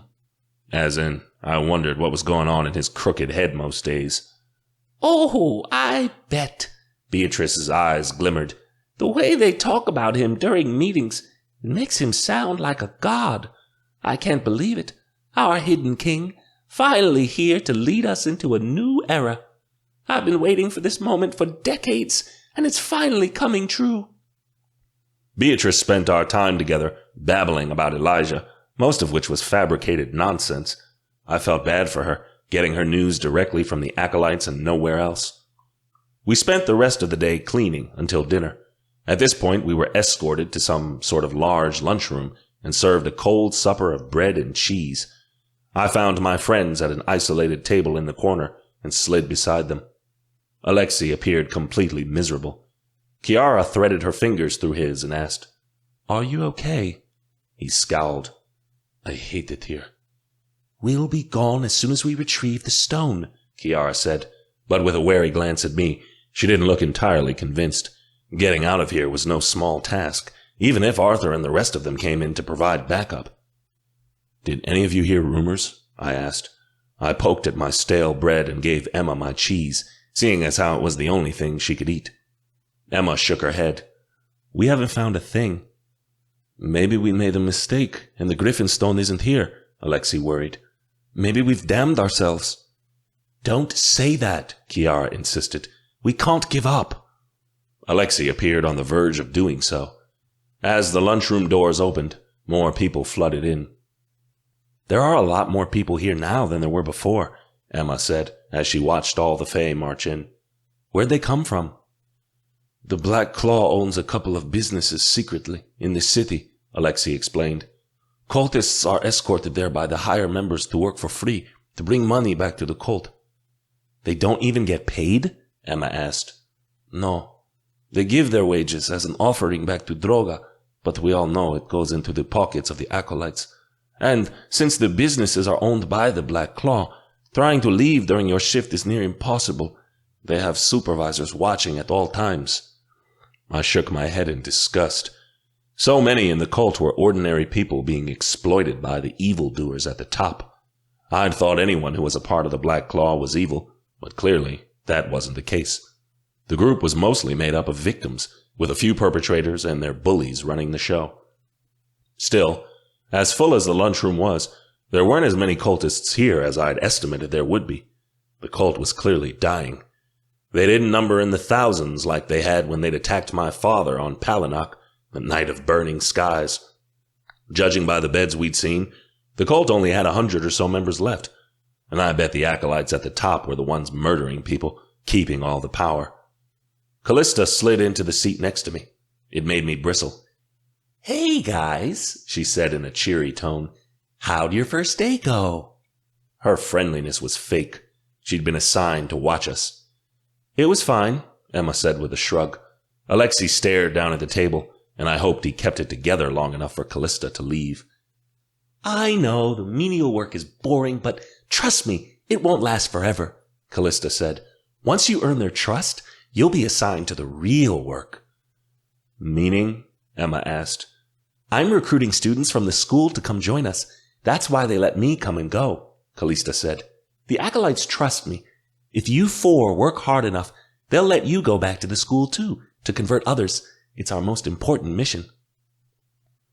How did you know you were doing the right thing by joining? Kiara dared to ask. Callista swallowed her bread. It's normal to doubt when you first sign up, she told Kiara. But without the Black Claw, nothing is ever going to get better for the Unseelie Fae. The acolytes can be mean sometimes, and some say they go too far, but they have our best interests in mind. It's better than being hunted down in the streets by a Seelie. A shifter at the corner of the lunchroom caught my eye. His face was muddled with bruises, and he walked stiffly, as if he had broken limbs. He appeared overly grateful at the food the other cultists placed on his tray.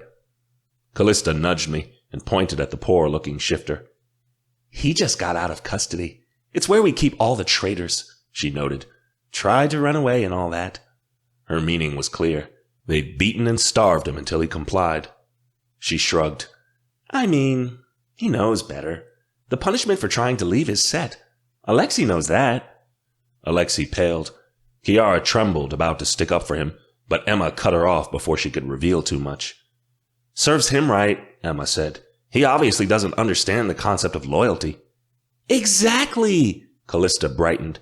I'm glad you see it that way. You're going to fit right in here, Agatha. Emma gave her a fake-ass, self-righteous smile that she was so good at. Satisfied, Callista picked up her tray and said, I have to get back to the university, keep up appearances, but I'm proud the four of you are fitting in so well. If you need anything, just ask. We all have to look out for each other. She hurried off. Alexei put his head in his hands and moaned. I know this has to be triggering for you, Kiara said, and she began to rub his back. It's living in a nightmare, he replied. I hope we find the stone soon. Kiara frowned. After our poor supper, we were called to a mandatory meeting. Everyone in the cult had to appear, no exceptions, save for Callista, who'd gained special favor from the acolytes. We were brought back to the large chamber we'd first entered.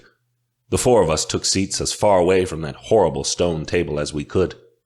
I looked around, then leaned in to whisper to Alexei, Where are all the children? I haven't seen one since we've gotten here.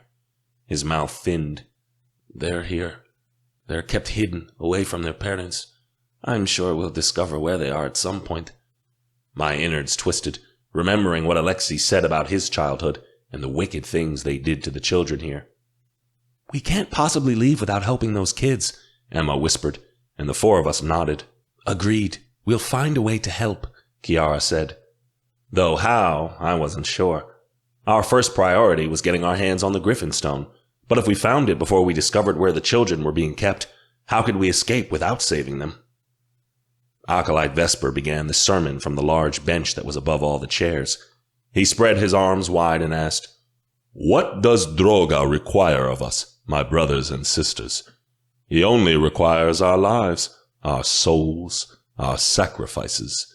If Droga asks it, we must give it to him. We, his servants, are his voice here on this earth. And if you refuse anything we acolytes ask of you, are you not denying the will of the dark god himself?" There were noises of agreement, and Vesper went on. "We know the world is cruel and unjust.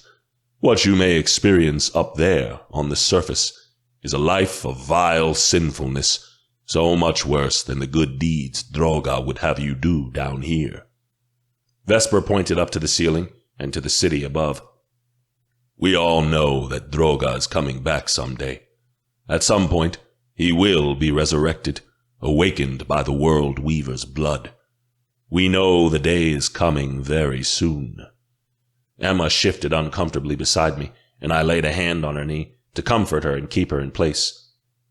"When Droga comes back, he will rain misery upon this world such like none of us have ever seen," Vesper boomed. "Cities will burn, Fae will drown in their own blood. Droga will tear out the entrails of the unbelievers with his antlers and crush the bones of their children under his hooves. He will singe the flesh off their bones and torture their loved ones as they stew in their own urine. Anyone who has not pledged their lives to Droga will perish and be sentenced to an eternity of punishment. Droga will smite all those who have not agreed to follow him, and after, he will lead our people into a world of new hope and paradise." I became sick as Vesper continued to rant, seemingly taken away by his own words. "We are Droga's chosen people. He will reunite us with our loved ones and bring us into a paradise, a dark world run by the Unseelie Fae. We will live forever on this new earth, handmade by Droga himself, in a land of comfort and peace. He will reward us for being faithful with eternal riches, but be warned, those who choose to walk away from Droga's mercy shall face punishment. They will not be forgiven, and will meet the same fate as the unbelievers who chose to follow other gods." The sermon went on and on. Most of it was filled with warnings about the incoming apocalypse and promises of doom. My organs grew sour the longer he spoke. Anyone who was brave enough to consider leaving would be scared off the idea by the fire and brimstone talk. Nobody wanted to be damned, and to so many people in this room who didn't know any better, being abused by the acolytes was preferable than spending an eternity in hell. After hours of this ranting, I was almost about to spring out of my seat and walk out, as dangerous as I knew that would be. But then Vesper raised his hand and said, "We know all this is true because we have proof. Droga has bestowed upon us a great gift." Acolyte Xantha came forward, holding a long wooden case. She knelt before Vesper, as if offering a sword to a king. He popped the case open. From within the case, Acolyte Vesper withdrew a long priestess staff, made of gnarled and twisted wood. As he held the staff up to the light, gasps resonated throughout the room, and I caught sight of the glittering yellow citrine set at the top of the staff. The Griffin stone. I reached for Emma's hand, and she squeezed back, acknowledging she knew. Vesper held up the staff to the room. Kiara and Alexei were on edge, as if posed to spring and grab it at any moment. "This staff was once the cane of our founder, Lady Hargrave, who established the Black Claw hundreds of years ago," Vesper announced. "It was lost to time, but after centuries, we have found it. With this staff, we will lead the family into a new era of power." Applause rang out within the hall, and I caught on. Vesper had the stone, and he knew what it was, but he didn't know how to access its power. But he didn't want to give it to Elijah either. He wanted to keep it for himself. I wasn't sure if the story he'd told the cult was true. He was playing the stone off as a part of an ancient priestess staff, So if word got back to the king, Elijah would dismiss it as some radical religious artifact and not what he and Gabby were looking for. Vesper quieted the room.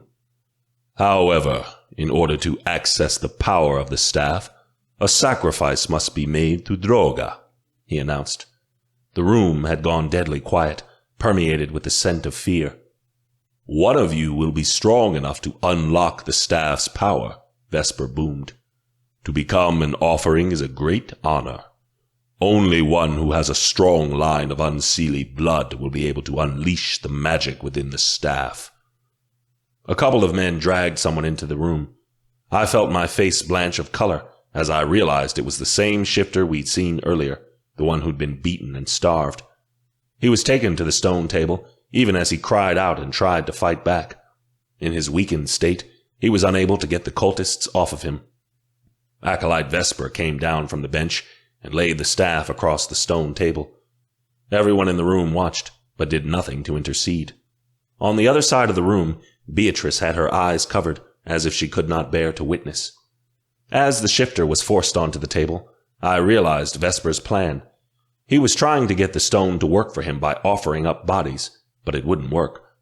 A crystal of harmony only gave itself and its power to one who had earned it, one who it had deemed worthy. Vesper had probably stolen it somehow, and therefore the stone's power would not obey his command. Emma and I both started, planning to do something, but by the time we moved, it was far too late. The shifter's throat was cut. He gargled as his blood spilled onto the table, covering the staff and the citrine stone. The shifter was let go, and his body fell limply onto the table as he died, soaking the staff in red. Kiara had her hand over her mouth. She was only steadied by Alexi's arm around her hip. He wore a grim expression, not surprised, as if he'd seen this one too many times before. Vesper lifted the staff, a greedy expression on his face. He stomped the staff into the ground, attempting to cast a spell, but the stone remained blank. It didn't light up, nor did the staff cast any type of spell. Vesper's face fell, and he turned away from the congregation in disgust. His blood was not strong enough. He was not a true Unseelie, Vesper replied. We will keep trying until the power of the staff is known to us all. You are dismissed. Everyone got up very quietly. There were whispers in the hall of who would be next to be sacrificed to the staff, but no one dared to speak loudly. Vesper left with the staff, and I felt my heart fall as I watched the Griffin stone slip out of sight. The four of us waited until everyone else in the room was asleep to whisper what our next move was. So Vesper has the stone, Alexei hushed. Where do you think he's keeping it? In his room, has to be, Kiara said. He wouldn't let the other acolytes have a chance of getting their hands on it. Which means us stealing it won't be easy either, Alexei said glumly. We'll figure it out, I insisted. Somehow we'll get inside that room. We knew who had the stone, but obtaining it was no small feat. No matter how daunting the task, it had to be done. The Griffin stone had to become ours. Until then, we were trapped down here.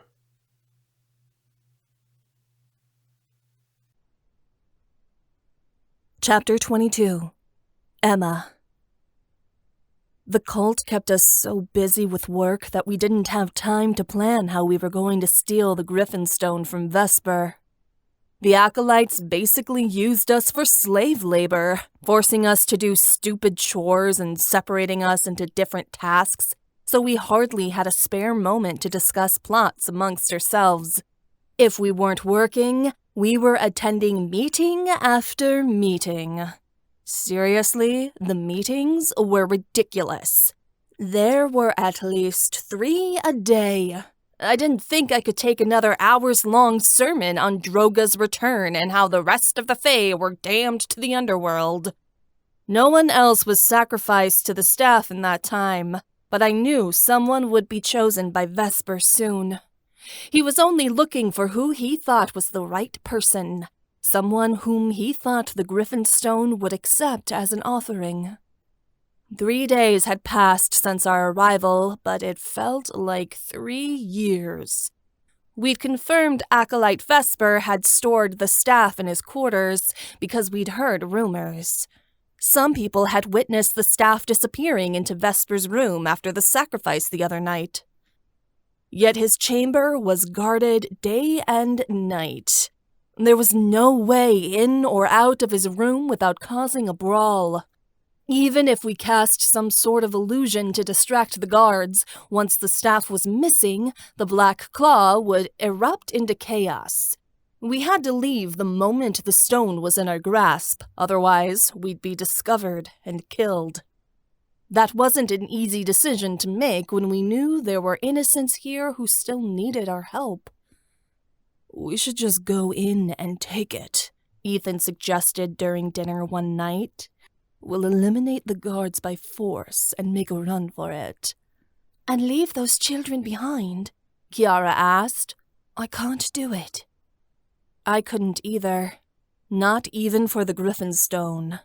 Despite our searching, we still hadn't located where the cult was hiding the kids, and I wouldn't damn them to their fate. "What if we have to make a choice?" Alexei said hollowly. "What if we have to pick between getting the stone and saving those kids?" "We won't," I insisted.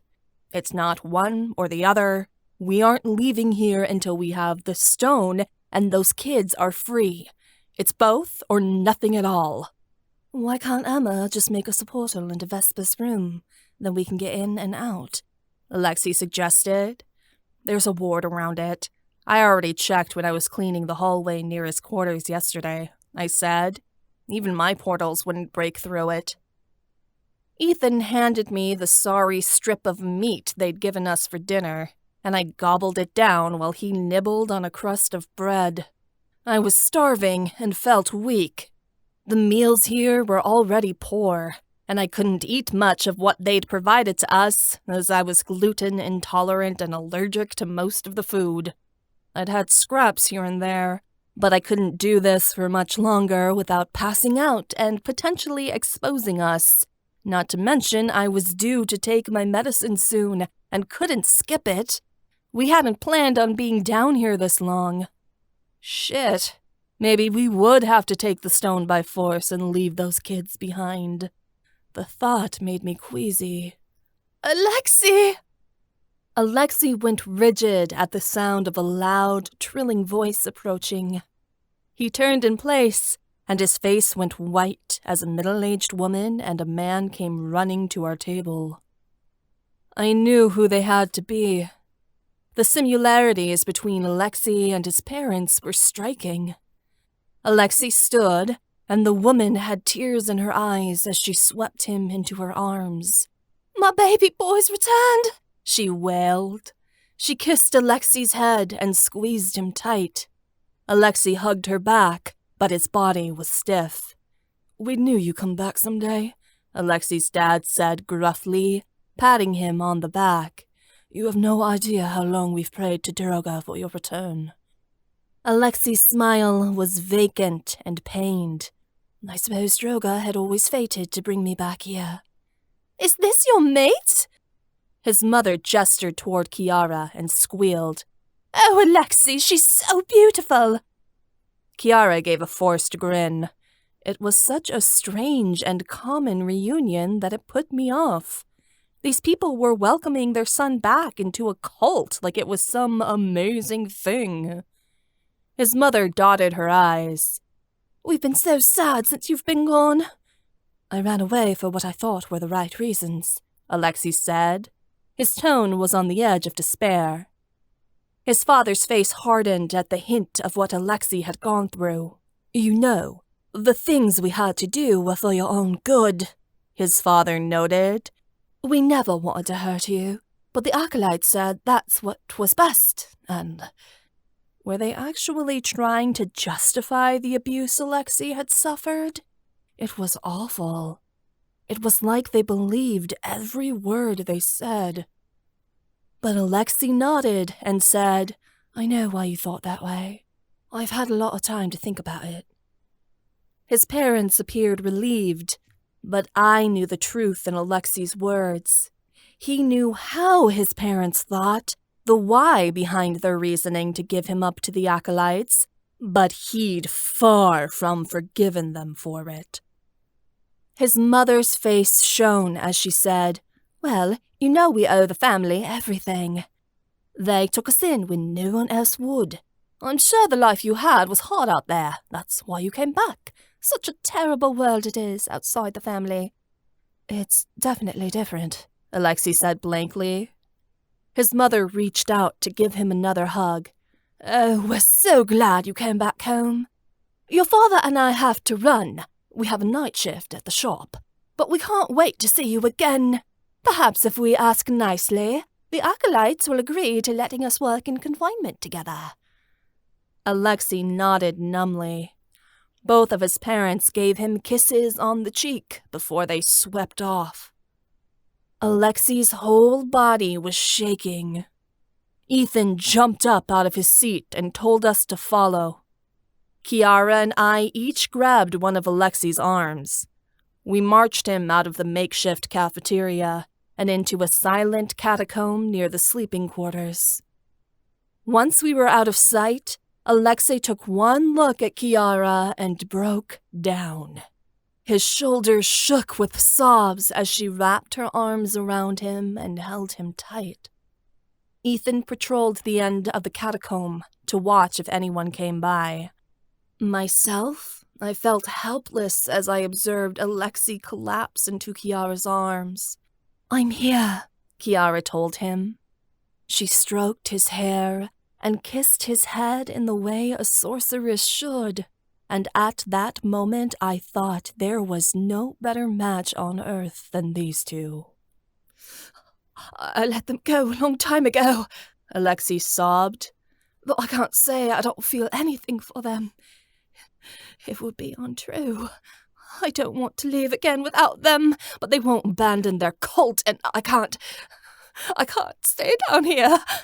"Of course you still care about them. They're your parents." Kiara wiped tears away from Alexei's eyes. Kiara gave a desperate look to me, which prompted an idea. "Let's go to my hearth fire tonight," I suggested, to get a break. Alexei's tears slowed, and he nodded. If our bodies were stuck here, languishing in the catacombs, at least our souls could get some reprieve. We went inside the sleeping quarters and laid down in our puny, threadbare beds. Anyone observing us would think we were sleeping, but truly, we were meditating our spirits to Edenmeyer. We came to the open field just outside of my hearthfire cottage. The heavens above were purple and dark, dotted with sapphire stars, and the long grass caressed our legs. In the distance, I could hear soft violin music play from the Fakin hiding in the woods. God, the sky! We hadn't seen a hint of it for days, stuck in those dreadful catacombs. I wanted to weep at the sight of it. I opened the door to my cottage, and the others followed me inside. Ethan and Alexei, in their shifter forms, had to squeeze through. I received a jolt when I realized someone was sitting on the couch near the fireplace, but settled when I saw it was only Delmare. She and Stefan had managed to achieve meditation into Edenmeyer in the past few weeks after loads of practice. She got to her feet, relief evident on her face. "Thank the gods you guys are still alive." "What are you doing here?" Kiara asked. The shifters collapsed in exhaustion in front of the fire. "We decided to all take turns waiting here, in case one of you guys showed up," Delmare said. "How's it going?" "Terrible," Alexei grunted. "We've found the stone, but it's proving impossible to get." "Your absence is being noticed in Dolinska," Delmare said. "You guys need to hurry up and get the stone before the cult hears Emma and Ethan are missing and put things together." "We're trying," I said with a sigh. "Just give us a few more days. If we can't get the stone on our own, Ethan will send a message to Arthur for you guys to come help us." "It's a last resort," Ethan noted. "Acolyte Vesper has the stone, And I'm certain if we raid the place, he'll escape with it before we can catch him. He knows the catacombs better than we do, I'm sure. Delmare frowned. Well, we're ready to move when you guys are. Stefan is going nuts just sitting on his hands. We're so close. I can feel it, Ethan insisted. Just hold on a little longer. Kiara and I conjured up everyone's favorite meal. It wasn't substantial and didn't provide any nutrition, as it was just an illusion, but it was at least more mentally satisfying than the crappy food they'd provided us in the cult. Being quiet in the cottage and just taking some time to rest restored a bit of our spirits. Ethan and Alexei were so tired of being boxed in, they spent most of their time outside, Ethan running through the woods and Alexei spreading his aching wings, which he'd confined for far too long in his human form. We stayed at the cottage for hours until dawn broke over Edenmire. When we teleported back, time hadn't moved on Earth. We took the extra opportunity to get some more rest and slept until we were roused for duty the next morning. Luckily, all of us were assigned to clean the meeting hall with one other initiate, a guy named Ludwig. He was quieter than the other cultists were, and hadn't said a word to us the entire time we worked. Alexei took the lead and moved closer to Ludwig, sweeping the floor beside him. "Are you okay?" he asked. "You seem, I don't know, a little sad." "I'm just trying to keep my head down," Ludwig muttered. "It's the only way to see my son again." I gave a start, and Alexei asked, "You're not permitted to see your son?" Ludwig frowned. "I tried to escape a couple weeks ago. I've lost my privileges to see him. I thought it'd be better, out there. But if you came back, it really is pointless, isn't it, Alexei?" "Do you know where your son is?" Alexei asked. "Not really," Ludwig said. "I'm sure he's being well taken care of." Ethan and I looked at each other. Alexei put a hand on Ludwig's shoulder. He cringed, but didn't flinch away. "I understand how you must have felt trying to run away." "It was a stupid idea." Ludwig looked at the floor. "Why?" Alexei asked. I made a motion for him to stop asking questions because he was dangerously close to blowing our cover, but it seemed like he had to know. Ludwig let out a breath. "I just knew better. I tried to convince myself the world couldn't be as awful as everyone said it was. But from what little I saw of it during my escape, I realized the family is right. The Seelie Fae hate us. The Black Claw gives us jobs and invests in the Unseelie community. The Acolytes can be cruel, but at least they're like us." Ludwig went back to sweeping with a flat mouth. "Maybe the Acolytes don't have power. Maybe they're not gods. But they have the right ideas in mind, and they're the only ones taking action for the Unseelie. No one else in Malovia gives a damn about half-breeds." "But are you sure it's the right life for your son?" Alexei asked, voice strained. "I have to keep my son in the family because he should grow up in the Unseelie community where he belongs. This is the only way to invest in our culture," Ludwig replied. "I grew up in a time where my parents had to hide their religion and magical practices because they were dark fae. Everything I remember from that time is gone. We Unseelie have a choice. We have to stick together to stay alive, or we die alone against the Seelie. With the family, my son can be with his own kind, and no one will judge him for having Unseelie blood." Ludwig glanced at Alexei. "I know you have different reasons for being here, because you're a full-blooded Seelie. You can't understand what it's like being an outsider. Consider yourself lucky that you're part of the family by choice, and not because you have to be." Alexei looked disheartened. Kiara pulled him away so he wouldn't ask anything more. I wasn't so sure Alexi's family had a choice being part of the cult. After all, his parents might be Seelie, but they wanted to change the world for the Unseelie Fae when they joined. Not to mention, they'd been starving. I was certain Alexi's parents felt like they had nowhere to go. We worked in silence for a moment until Ethan moved closer to Alexi. "Where are all the oppressors?" he whispered. "There are a few guards, but not half as many as I thought there would be. The cult stormed Dolinska with an army before, and the only cultists I've seen are initiates and a few guards to make sure we can't escape." Alexi's eyes flashed. "I know there are more. They have to be somewhere. I bet they're being stored in a different location for Gabby and Elijah." I hushed back. They'd want the cult's oppressors to be a backup army to call on if times got tough. "I agree. It's the only thing that makes sense," Alexi whispered back. We fell quiet then, because Acolyte Xantha stormed in.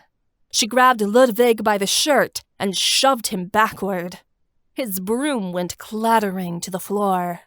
"Ludwig, I have a better assignment for you," Xantha snapped. "These children are being too arrogant and rambunctious. They need to be taken down a peg. I suggest you follow me to their quarters so you can teach them a lesson."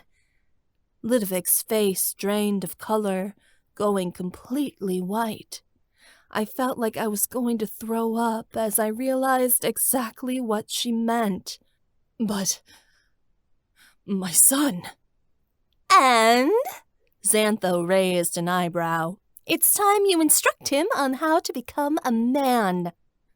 What about Acolyte Vesper? He usually oversees such tasks," Ludwig stuttered.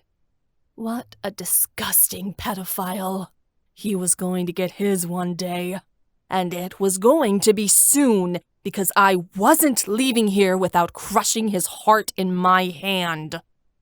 "Vesper is busy, as are the other acolytes," Xantha said. "Are you going to disobey a direct order from me?" Ludwig quivered. I held my breath until Alexi stepped in front of Acolyte Xantha. "We'll do it," Alexi said. "Kiara, Adam, Agatha, and I will teach those kids a lesson." Xantha gave a wide smile. "Excellent, Alexi. It's good that you're finally living up to your potential." She waved her hand. "Come with me." We followed Xantha down a few winding catacombs to the southwest chambers. She stopped before a grand wooden door and said, "They're in here. The 4 of you should make quick work of them. I'll be back in an hour to check on your progress." "Thank you, Acolyte Xantha." Alexi bowed to her, and Xantha left. As we strode inside, we caught sight of 20 children quivering against the wall. Their clothes were threadbare, and their faces were thin from hunger. As we came closer, they simultaneously flinched. I despised the acolytes for what they'd done to these poor children. This was why I was the World Weaver, to stop merciless bastards like them. "We're not here to hurt you," Alexi said, and he knelt down in front of the group. "We're here to help." The children didn't come any closer. They clearly didn't trust us. Alexi's voice remained gentle. "We're going to get you out of here, to someplace safe where no one can hurt you again." "What about my mommy and daddy?" A little girl dared to speak up, and several other children nodded in response. Alexi's gaze softened. "I'm sure they'll be along soon." Kiara flinched at the lie, and guilt ran through my insides. It felt like a dreadful thing to take these kids away from their parents, but like Alexi's family, these parents weren't doing anything to protect their own offspring from abuse. We had to get these kids out of here. even if we had to lie to them. Kiara turned toward me. Emma, we need a portal. To where? I asked. We had the children, but what did we do with them? Ethan paused for a moment, as if listening. He gave a firm nod and said, I contacted Arthur. He's going to let Stefan know to alert his parents. The Slosky family has connections. They'll find good people to take those children in, make sure they're safe for now. Then I'll open a portal to the Slosky mansion. I began calling upon my magic to open up a portal from here to the above world. A circle glowed and widened in front of me, expanding until I had a clear window to the living room of the Slosky mansion. The children's eyes grew huge as they watched me work my magic, like they'd never seen such a thing before. As I opened the portal, I saw Miroslava standing at the other side of it, already waiting. She nodded, as if telling me she was ready for us to send these kids through. Gods, I wanted to run through the portal with them, but we still had a job to do here. Alexei turned toward the children and asked, Who wants to go first? The little girl who'd spoken stepped forward. Alexei ushered her through the portal, and she stepped on through, just like she'd hop over a stick on the ground. Miroslava put her hands on the little girl's shoulders to acknowledge she had her. Once that happened, it was like the other kids couldn't get through fast enough. They flooded into the portal, and I gritted my teeth to keep it open, struggling to hold onto the portal as it transported dozens of children at once. Just before the last child was about to step through, the door slammed open. Acolyte Xantha stood in the opening, surrounded by at least 20 oppressors. They were carrying Noxite guns and looked ready to fire. What was she doing here? She said she wasn't going to be back for another hour. Shit. They must have had wards set up in the catacombs to alert them if someone had done any magic. We were so fucked. Alexei shoved the last child through as I closed the portal. The oppressors rushed to where the portal had been, but their grasping fingers met nothing. Those kids were long gone. Acolyte Xantha roared in rage. She pushed me to the ground and shouted, Where did you send them? Where? Far away from you, I seethed. Kiara summoned a spell, and Ethan and Alexei's shoulders rolled as they prepared to change. Arthur, we've been discovered. We need everyone to come now, I heard Ethan shout through our bond. I hoped his telepathy magic was strong enough to reach my brother as the oppressors dragged us through the catacombs. Even if Arthur had heard, I doubted our friends would get to us in time. But before any of us could use our magic, a whizzing sound permeated the air. A sharp, needling pain entered my side, and I glanced down. Noxite darts. I felt my magic instantly siphon away, and my body weaken as the Noxite flooded into my bloodstream. I looked around and saw that all 4 of us had been shot with Noxite, leaving all of us unable to use our powers and the shifters unable to change. I didn't think it could get any worse until I felt the illusion disguising Ethan and I melting away. Our hair and eye color changed, and our features became our own as the illusion we'd cast fell away. When Xantha recognized Ethan and I, her mouth dropped open. "Seize them!" Xantha cried, and she pointed a bony finger at us. The oppressors latched their hands onto our arms. We tried to fight back, but without magic, we had no hope of overpowering their shifter strength. I didn't realize where we were going until I heard the noise coming from the main chamber. They'd called a mandatory meeting, and I knew exactly what it was about, too. Heads turned our way, and gasps of shock resonated around the room as eyes fell on Ethan and I's faces. "We've been betrayed!" Acolyte Xantha boomed. "These evil monsters have stolen our children from us!" Cries from mothers and fathers erupted across the room. Alexei yanked against the oppressors holding him and spat, "We're not the monsters, you are!" Xantha's nose curled and she said, "You will pay the price for what you've done to us, Alexei. We won't forgive you this time." We were laid upon the stone table, and Xantha cast a curse over us, holding us still so we couldn't move. I was paralyzed against Xantha's bonds as Acolyte Vesper moved over us, the staff that held the Griffin stone wrapped in his greedy hands. His eyes shone with longing as he looked us over. "We shouldn't see this as a betrayal, but an opportunity. The blood of a former royal and the world weaver herself. The staff will certainly accept this offering," Vesper ranted.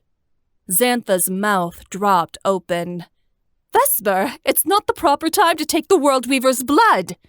"I decide what will be the proper time," Vesper roared, "and I say her death will be today." My stomach churned. Vesper didn't care about raising Droga or not. He just wanted the power in that stone. Xantha gaped. She went to say something before she stepped back.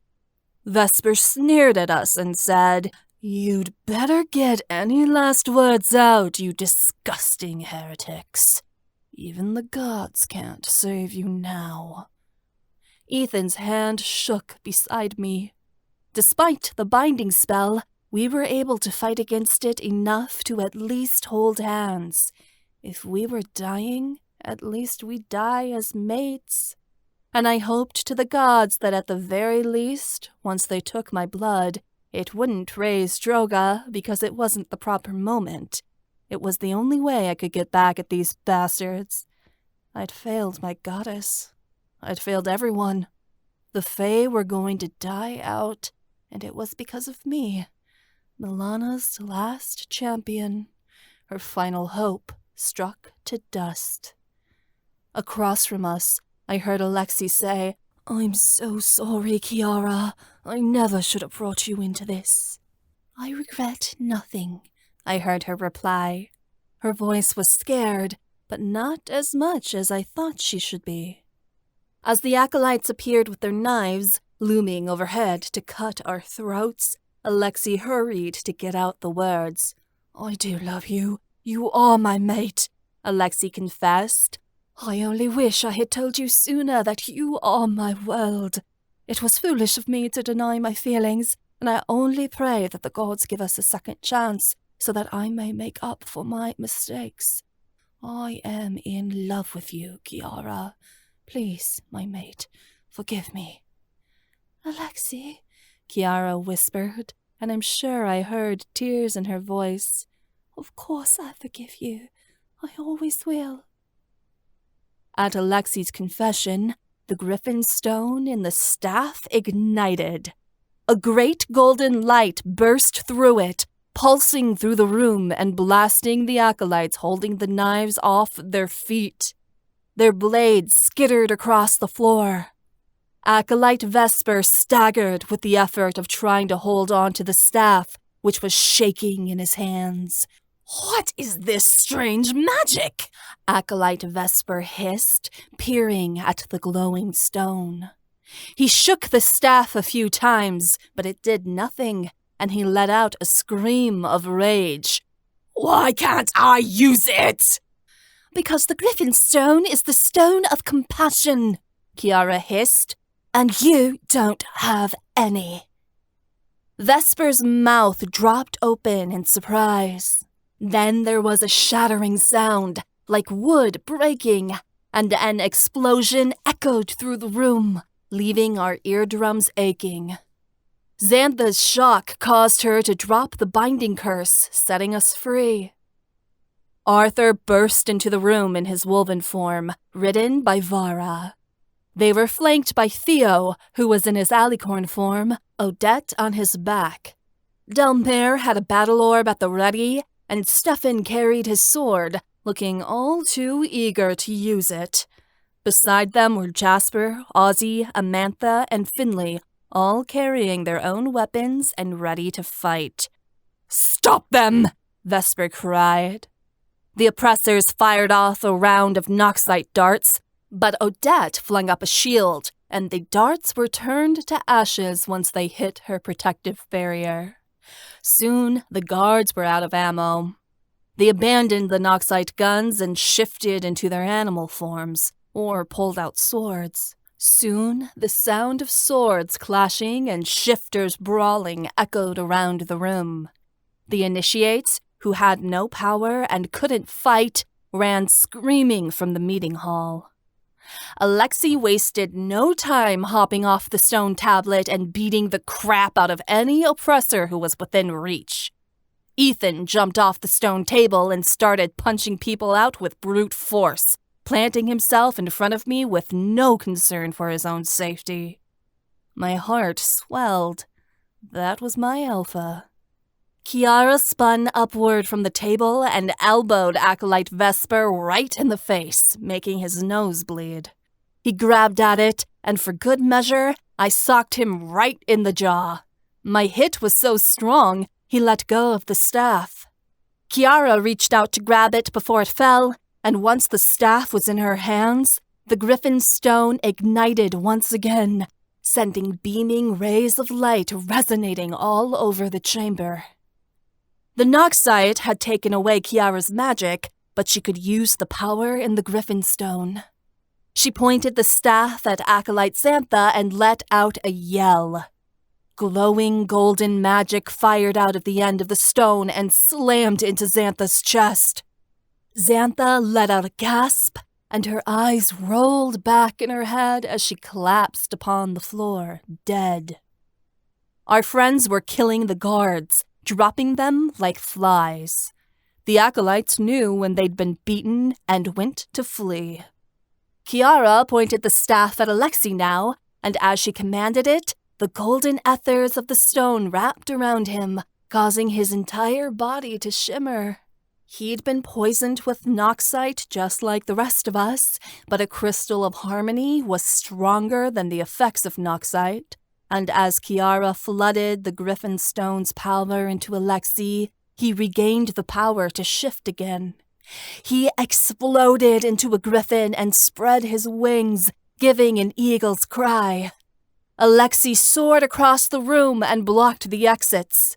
He rose up on his hind legs and batted at the acolytes, tearing their limbs from their bodies with one blow.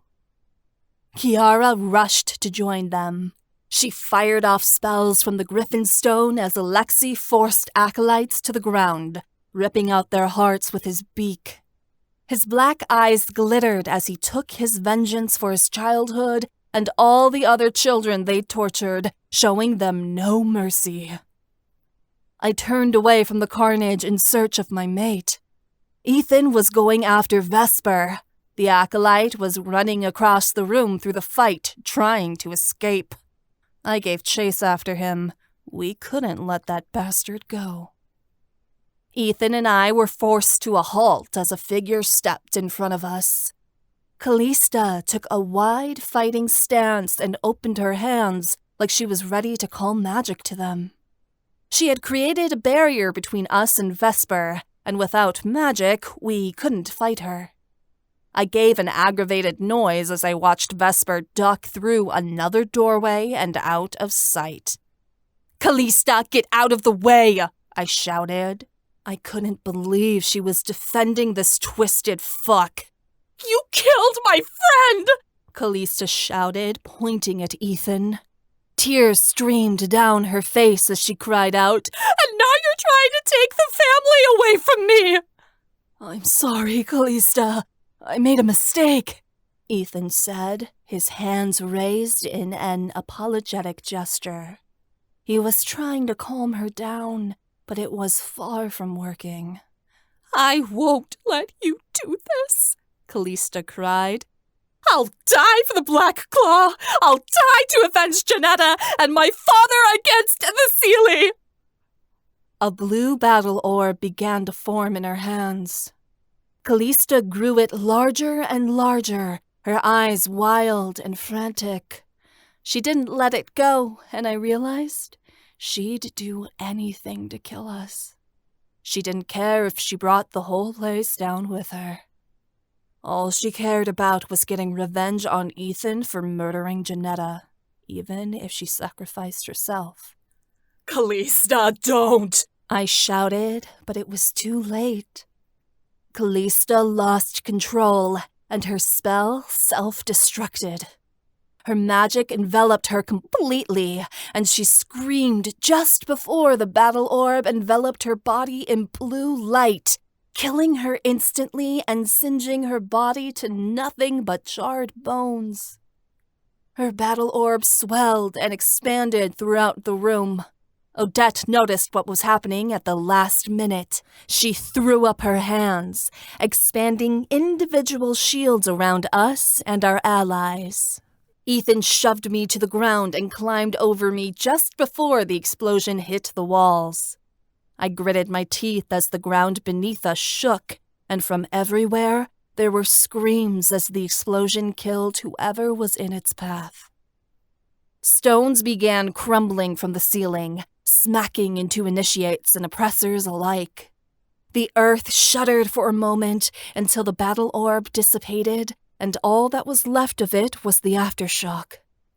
Ethan clambered off of me, and I was relieved he wasn't hurt, though he was bleeding from a cut on his forehead. I looked up through the smoke and saw Alexei approaching, blood dripping down his beak and claws. Beside him, Kiara held up the Griffin stone as a source of light through the haze. Alexei and Kiara had made quick work of the other acolytes, but damn it all, Acolyte Vesper had managed to escape. Meanwhile, the catacombs were falling to pieces from Callista's explosion. If we didn't get out of here, and fast, we'd be trapped. I was far from willing to let this place become my tomb. Let's get out of here! Stefan yelled. He dragged down there behind him. Odette had fainted with the effort of shielding 14 people from the explosion. Theo snorted and rolled his eyes in worry as he kept Odette on his back, hoofs stomping and red soaking his horn. What about the rest of the initiates? Kiara gasped. Leave them, Alexei replied. They need to make up their own minds on whether to stay or go. Should be an easy enough decision since we'd slaughtered all the acolytes but one. We dodged falling stones, bones, and debris as we made our way out of the catacombs. The walk down here had taken forever, but our escape could not. Eventually, we reached a more stable part of the catacombs that wasn't collapsing, but we kept on running, even though there really wasn't anything to run from anymore. I nearly collapsed when we reached the stairs. I was exhausted, starving, and broken. I just couldn't run anymore. Ethan took me into his arms and carried me up the stairs, taking them 2 at a time after our friends. All of us were heaving as we exited the entrance to the catacombs behind the Griffin statue. The shifters changed back. Most of them fell on the floor, their legs unable to hold them up any longer. We mingled in the empty hallway at the university and tried to catch our breath. Finley and Amantha leaned against the wall, and Jasper wiped blood off of Ozzy's face tenderly. Theo cradled Odette, who was still out cold. Several of us were sporting bruises, cuts, or were bleeding, but it didn't look like anyone had been seriously hurt, thank the gods. "Is everyone all right?" Ethan rasped. There were nods and sounds of confirmation. Finley straightened. "Amantha and I will head into the city," he said. "We need to know what the damage was of those catacombs collapsing." Ethan gave him a brisk nod. Theo shifted Odette in his arms and noted, "I need to take Odette to the hospital wing and make sure she's okay. She probably just needs rest." Theo carried Odette off. The rest of our friends gathered around Kiara to observe the Griffin stone with awe. "We finally have it," Alexei noted. The Griffin stone is ours. Only 2 more left to find, I whispered, and 2 years left to locate them. The Seelie and Unseelie stone could be within reach. We might actually pull this off. A couple people around us wavered, and Ethan announced, "We should all rest. Job well done, everyone. You saved our lives. We couldn't have done this without you." Yeah, well, saving your ass is a pastime of mine, Stefan noted before he coughed. Everyone dispersed to their own dormitories to rest, save for Ethan, I, and the Griffins. "Let's not wave this around in public," Alexei suggested, pointing to the staff. We ducked inside Kiara's dormitory. She tried to hand it out to me, but I shook my head, pushing it gently back into her hands. "That's a priestess staff. The Griffin stone belongs in your hands," I said. "You'll keep it safe for me." Kiara nodded, and she opened her closet door, tucking the staff behind a set of clothes. As she turned to Alexei, she asked quietly, "Do you think your parents made it out?" He gave her a frown. "I saw their bodies as we were leaving the catacombs. They were killed by Callista's explosion." Kiara's face fell. "Oh, Alexei, I'm so sorry." "I didn't expect them to survive the cult," Alexei said in a broken way. "I hope now, at least they are with the gods and at peace. And it was a blessing to see them one last time." Kiara embraced him. She didn't let him go for a long time. When she finally drew away, Alexei had a quizzical expression on his face. "There are always 2 parts to achieving the stones," he began. "How did the Griffin stone find us worthy?" "We had to show compassion," Kiara noted. "We were compassionate when we set those children free. And you forgave yourself as you confessed your love for me, just as I forgave you. The stone accepted our mercy." Alexei reached out to take her hands. "Kiara, you were always my forever. I can't apologize enough for not admitting it sooner." "It doesn't matter. We have all the time in the world now," Kiara replied softly. She leaned forward to give him a kiss on the cheek, and when she pulled away, I swear he glowed. Ethan sighed. "My father's goal was to wipe out the Black Claw. He taught me they were evil, and that each of them had to be scourged from the earth." He shook his head. "Now I see that he was wrong. So many in the cult are victims who feel they have nowhere to go. They are puppets, once again, of the wrong people in power. And despite our best efforts, the cult is free to slaughter again." "We killed most of the acolytes," Alexei said. "The cult has been destroyed. Acolyte Vesper is still alive, and I'm sure there are oppressors that Gabby has kept hidden secret for herself. The Black Claw isn't defeated yet," Ethan responded. He strode away, clasping his hands behind his back. "The initiates in the cult felt there was no place in Dolinska for them. The laws against Unseelie Fae are unjust. Perhaps there is a way to reverse them and give these people a home within the city. But now that I will never be king, I won't get that chance." "You were always my king, Ethan, even when your title was removed from you," Alexei said. "In my heart, that will never change." Ethan straightened. "Well, if you see me as your king, then I may knight you." Alexei's eyes lit up. "Really?" "Why not?" Ethan smiled wryly. "You were a hero down in those catacombs. I think you deserve the title." Alexei bashfully looked away, and Kiara tugged on his arm. "Oh, let's do it at once! It sounds like so much fun!" Ethan retrieved his sword from his dormitory. Though we were exhausted, the 4 of us hiked down to the base of the Willow Maiden outside of campus as sunset created a haze over Malovia.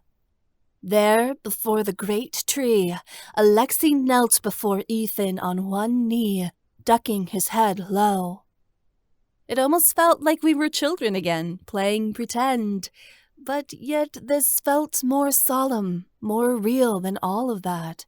I couldn't explain it, but by the shining in Kiara's eyes, I knew this moment was more important to Alexei than any of us could ever realize. Ethan kept one hand on the hilt of his sword. Alexei Valeri, do you vow to uphold the laws of Malovia, to swear fealty to your king, to be chivalrous to sorceresses, to defend the innocent, to honor your mate, to be faithful to the 7 gods, and to protect our country bravely, even until your dying breath? I do, with all my heart, Alexei responded honestly. Then by my royal hand, I dub thee a hero of Dolinska, a champion of the Fae and a Griffin knight, Ethan said, tapping his sword on each of Alexei's shoulders. Arise and be known among the kingdom as a protector of Malovia. Alexei rose as a new man. He stood taller than he ever had before, with his shoulders thrown back and his demeanor proud. It had been a childhood dream of his to become a knight, and now it had come true, in a way. Kiara flung her arms around Alexei, and he spun her around. He kissed her, and it warmed my heart to see them together, finally, after all this time. Ethan grabbed my hand. We should give these two some privacy, Ethan echoed inside my head. Without a goodbye, Ethan and I left their presence, though I don't think Kiara and Alexei even noticed us leave. They were too wrapped up in each other, sitting beneath the branches of the willow maiden as twilight glowed behind us. How are you feeling? Ethan asked as we approached the university. I grunted. I needed food, a shower, and my treatment. I'll get us something from the cafeteria, Ethan said, and it was like he read my mind. You start on your medicine. I got my needles in just as Ethan returned with dinner. I consumed it in moments, famished from my time down in the catacombs. Once my infusion was done, Ethan and I washed off the grime from the catacombs in the shower. Unfortunately, we were too tired to mess around. Afterward, all I wanted to do was sleep. I laid down in my bed, and Ethan lay beside me, rubbing my back while Tigris flew above us in happy circles. As my eyelids were drooping, Ethan lifted an eyebrow and tilted his head. I knew he had to be listening to a telepathic message from one of the Wolvens, probably Finley. Finley and Amantha are coming back. Part of the city has fallen in due to the catacombs collapsing, Ethan said. 9 people are dead, some of them Circle members, including Lord Ratcliffe. That's fucking great. More bullshit for Elijah to blame us for. We'll deal with it in time, Ethan said, and he stroked my hair. I was so tired right now, I really couldn't care less. If Elijah wanted to start some shit over this, he could pound down my door, because I was busy taking a nap. Ethan and I fell asleep a short time later. We probably would have slept through the night if a loud scream in the hallway didn't wake us up. As I groggily raised my head, I realized it was still dark. What the hell is that noise? I moaned. I cast a glance at the clock. It was midnight. Tigris was sitting on a leaf in the orchid plant, quivering and shaking. The buzz of the Noxite had worn off, and I felt like I could use magic again, which was a good thing, because in my gut, I felt like Ethan and I were going to need it. There were more screams in the hallway. Ethan shot up beside me, and I felt my blood run ice cold. A dark pit of dread formed in my stomach as I heard people pleading with the gods to save them. Fuck. Something was wrong. I changed out of my pajamas and into day clothes. Ethan and I rushed out into the hallway, where we found students swarming around in a panic. Our friends emerged out of their dorms, looking similarly confused. "What's going on?" Ethan cried, but no one answered. There was the clanking of weapons. Sorceresses and shifters were fastening weapons on, clipping on the sheaths that held their swords. Nobody answered. I was on the verge of panic. I didn't know what was happening, but I knew I needed Lodbuzan. I fastened my sword around my middle, and Ethan grabbed his. I put the Unseelie necklace on too, just in case. "What about our armor?" I asked hurriedly. It was in my closet, but it would take at least a half hour or more to fasten to our forms, and by that point, who knew what would be happening? "No time," Ethan said quickly. "We must see what's going on." As we hurried down the hallway, Tigris zoomed above my head, giving a low growl. If my Faekin was coming with me to protect me, whatever was going on was serious. As we fled, our friends came with us. Stefan had his arm around Delmare, who gripped tightly onto her dagger. Odette had recovered from earlier, but she clung to Theo's arm anyway to keep her steady as we ran down the stairs, her axe clinking on her hip. Kiara hadn't failed to grab the priestess staff. She carried it beside Alexei, and they walked hand in hand. Nausea tumbled in my gut as I put an instinctive hand over the woven stone set into my sword. Gods, I hoped no one realized what we had on us. Least of all, someone who worked for Gabby and Elijah. We couldn't lose these crystals now. There were all kinds of people running about in the main foyer, teachers and students alike. I caught sight of Finley and Amantha, as well as Ozzy and Jasper, but I didn't see my brother anywhere, and that terrified me. In the center of the chaos, Lady Magdalena was barking orders, her voice amplified by the sound of her illusion magic. She was fully dressed in a set of white robes and appeared thoroughly pissed. "Build the barricade!" she boomed. "Block every window, every door! We can't let them in here!" I rushed to her, skidding to a breathless stop before her powerful presence. "Headmistress, what's going on?" I asked. She appeared relieved when she saw me. "Emmeline, thank the gods. You need to get as far away from here as possible." "What?" My jaw dropped open. "Why?" "It isn't safe here any longer," Magdalena insisted, and she grabbed my shoulders. "Arcania University is under attack." Chapter 23. Ethan. My mind went blank at her words. Under attack? By who? "The king, damn you!" Lady Magdalena hissed. "If we don't stop him, we'll all be dead by morning." But why? I sounded like a baffled child. Elijah attacking Arcania University? Not even he would do such a vile thing. "He thinks the school is running the rebellion. He's blaming us for burning the homes of the nobles and for the collapse of the catacombs tonight. He's mobilizing his army as we speak," Magdalena said hastily.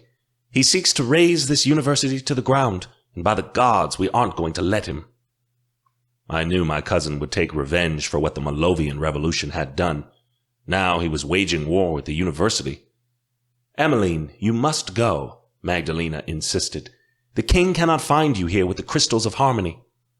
"I won't abandon my school," Emma said. "We're staying to defend what's ours." Magdalena's face contorted.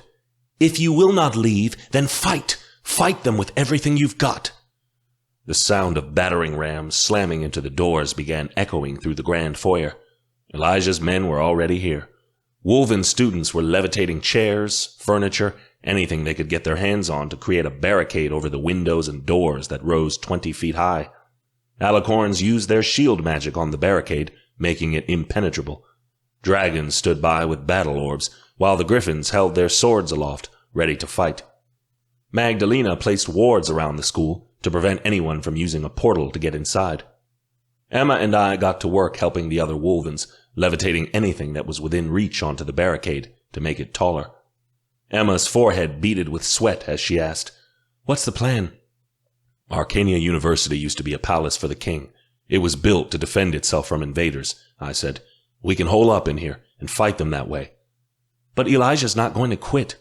"Neither are we." I wished we had our armor, but there was no time to go back and put it on. Eventually, there was nothing left to create the barricade, not even paintings on the walls. There was an ominous silence amongst all the students as the thudding of the battering rams outside continued to assault the barricade. The Alicorn students held it steady. While the barricade was holding them off, I took action. We couldn't stand here helplessly, waiting for them to invade us. "Everyone, follow me!" I bellowed, and I waved my hand. Emma and I ran up the staircase to the outside balcony surrounding the grand foyer, and our friends went with us, along with a host of others. We peered between the stone battlements and saw soldiers down below, attempting to force their way into the school. My heart dropped as I looked over the gardens. There were hundreds of soldiers already swarming the campus. Elijah had sent the full force of his army to crush us. We'd be overrun by numbers alone. "Take aim!" I shouted, and everyone drew their arm back. Spells amassed in our hands, and I screamed, "Fire!" Delmare and Stefan began chucking battle orbs down at the soldiers holding the battering ram. They exploded on impact, sending the soldiers flying and cracking the battering ram in half. The others followed their lead, lobbing offensive spells down at the soldiers. Kiara pointed the priestess staff downward, and an electric stream of light emitted from the Griffin stone, immense and swirling. It slammed into a group of soldiers below and created a crater in the earth that was 20 feet wide. Kiara was thrown backward. She barely held onto the staff as her body hit the wall and slid down. Her head lolled on her neck, dazed. Using the Griffin stone had weakened her. Alexei helped her back up, but Kiara insisted she was fine, despite her ragged appearance. I grabbed onto the woven tooth in my pocket. I had gathered a host of Unseelie items as I had fastened my sword on, and so had Emma. I was planning on using them. I pulled magic from the woven tooth and felt it turn to dust in my palm as I shot flaming purple circles of fire at the soldiers. They exploded on impact and expanded outward, leaving gashes in people or cutting them in half, violent flames licking at the sky as the dark magic faded. It was a gruesome way to kill the enemy, but I held little remorse. Arcania University was my home, and I would defend it with all that was with me. They had made a grand mistake following Elijah's orders to come here. Emma had the same idea. She clenched a griffin feather in her fist and cast an Unseelie spell. From her fingertips, dark magic erupted. Her Unseelie magic created a black hole that swirled and expanded below. Soldiers screamed as they were sucked into the hole, which ate them alive with a hungry and evil fever. Their bodies disappeared as they were pulled into the blackness, never to be seen again. The black hole she'd made consumed 10 bodies before it flickered out, blowing away on a wisp of wind. People's mouths dropped open as they witnessed Emma and I casting Unseelie magic, but there was no time to give judgment or harsh words, for shifters soared in from above. Their claws reached out to grab us, to prevent us from casting any more offensive spells from above. One soldier got his claws around the arm of a marked and carried her into the sky. When she was at a tall height, he opened his talons, and she began to drop. The fairy summoned her wings to save her, but she wasn't fast enough, and her body was crushed against the ground. From the floor below, I could hear the grieving cry of her mate as she died. She wasn't the only one. Other sorceresses were grabbed and hauled into the sky by the enemy shifters and were dropped to their deaths. Those that had tried to fly away had their wings torn to bits. Some shifters saved them, but most didn't make it. The sound of wings being ripped apart and bones breaking against the ground as bodies struck the gardens was gut-clenching. Emma gave an anguished cry as she watched a marked be dismembered between 2 dragons.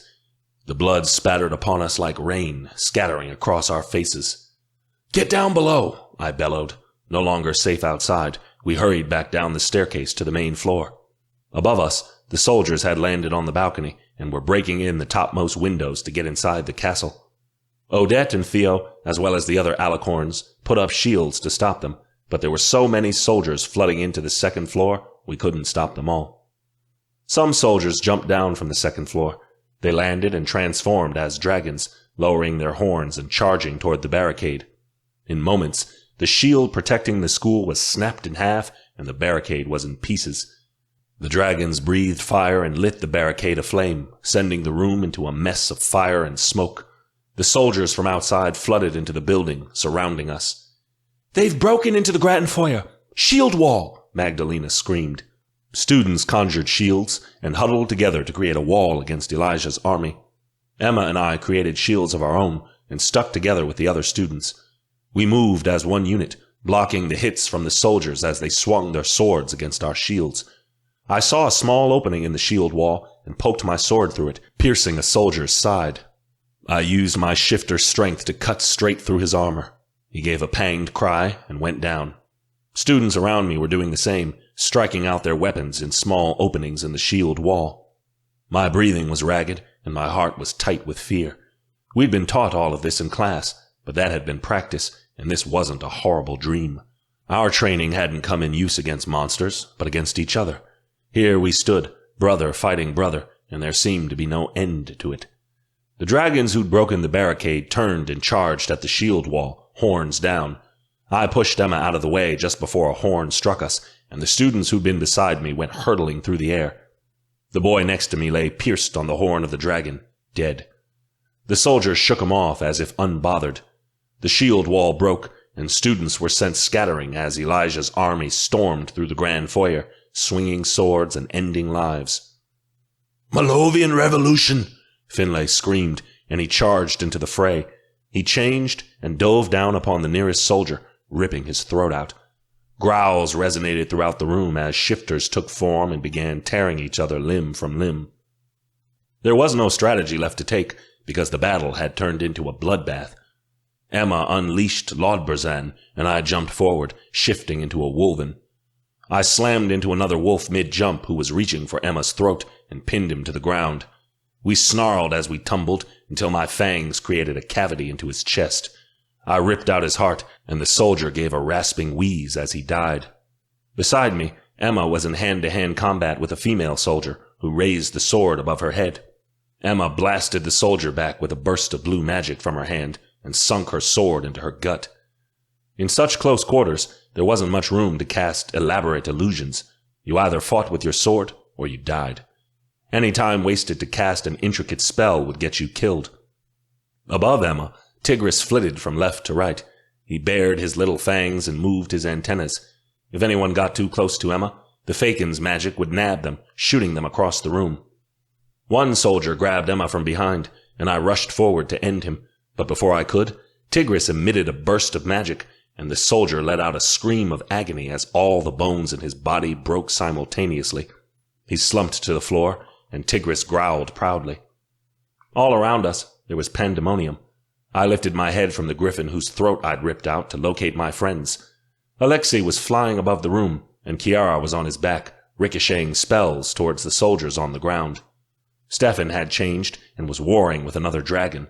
Their feet caused minor tremors to shake the earth as scales and blood were sent scattering. Delmare sat on Stefan, shielded by his wings. She was throwing battle orbs at the opposite sorceress upon the other dragon's back, but it appeared neither of them were making any progress. Odette rode on Theo's back, swinging her axe and cracking it against the skulls of soldiers. The alicorn stone glowed pink and left a trail of magic behind as she fed the axe more blood. One soldier cut into Theo's flank, and Theo screamed in pain. Odette's eyes burned as she sank the axe into the soldier's chest, and once the blade hit, the soldier dissolved into nothing more than a burst of pink bubbles. Odette let out a rageful scream, and pink bubbles burst out from the alicorn stone, flooding into the room. Whenever a soldier touched a bubble, their bodies popped, just like a bubble would. Their organs spilled open out of their torsos, heads spontaneously combusting as they fell to the floor and died under the power of the alicorn stone. Odette's style of magic was clearly cute, but deadly. Using the alicorn stone's power had taken Odette's strength. She slumped forward on Theo's back, and Theo called, "My love, are you all right?" "Yes," Odette said weakly, but she was lying. She nearly dropped the axe in her hand before she forced herself to remain upright. She held on to Theo's mane as they charged back in, and gods, I was praying she didn't fall off. A scream from an alicorn caused my head to rip to the side. Jasper was caught underneath the claws of a dragon, in danger of being crushed at any moment. The dragon laughed as he loomed overhead, leaning forward and starting to smash Jasper under his weight. Jasper's hooves scrambled against the floor, creating marks in the wood as he attempted to escape. "Jasper!" Ozzy cried, tears in his eyes. The little dragon was small, but he was mighty as he transformed. He jumped onto the larger dragon with so much force he was knocked off of Jasper. The enemy was 4 times the size of Ozzy, but that didn't seem to matter, as Ozzy sliced into his scales, tearing his neck to ribbons. Jasper changed, and Ozzy helped him off the ground, as the small dragon once again became man, embracing Jasper like he was all he had in the world. Emma yanked at my pelt and pointed. Finlay and Amantha were in the center of the room, surrounded by soldiers on all sides. We ran to help. Emma cut through the back to join Amantha, and I fell in beside Finlay. The sorceresses swung their swords, and Finlay and I dove forward to gang up on the wolvens who'd had him trapped. Together, we tore the soldiers apart between us. Finlay's sides heaved with bloodlust, and I felt a grim sort of satisfaction. Hey, he still might be a curly-haired Scottish bastard, but he was definitely someone I wanted on my side in a battle. The man could fight, and fight well. Despite having fallen so many, there always seemed to be another enemy. My friends and I were already worn from the battle with the cult earlier in the day. Even at our best, we just couldn't keep up. The fear in my chest grew as I saw all the bodies of students littering the grand foyer. More than the bodies of Elijah's men. The soldiers just didn't stop coming. Soldiers fresh for the fight stormed through the entrance, suppressing our tired forces.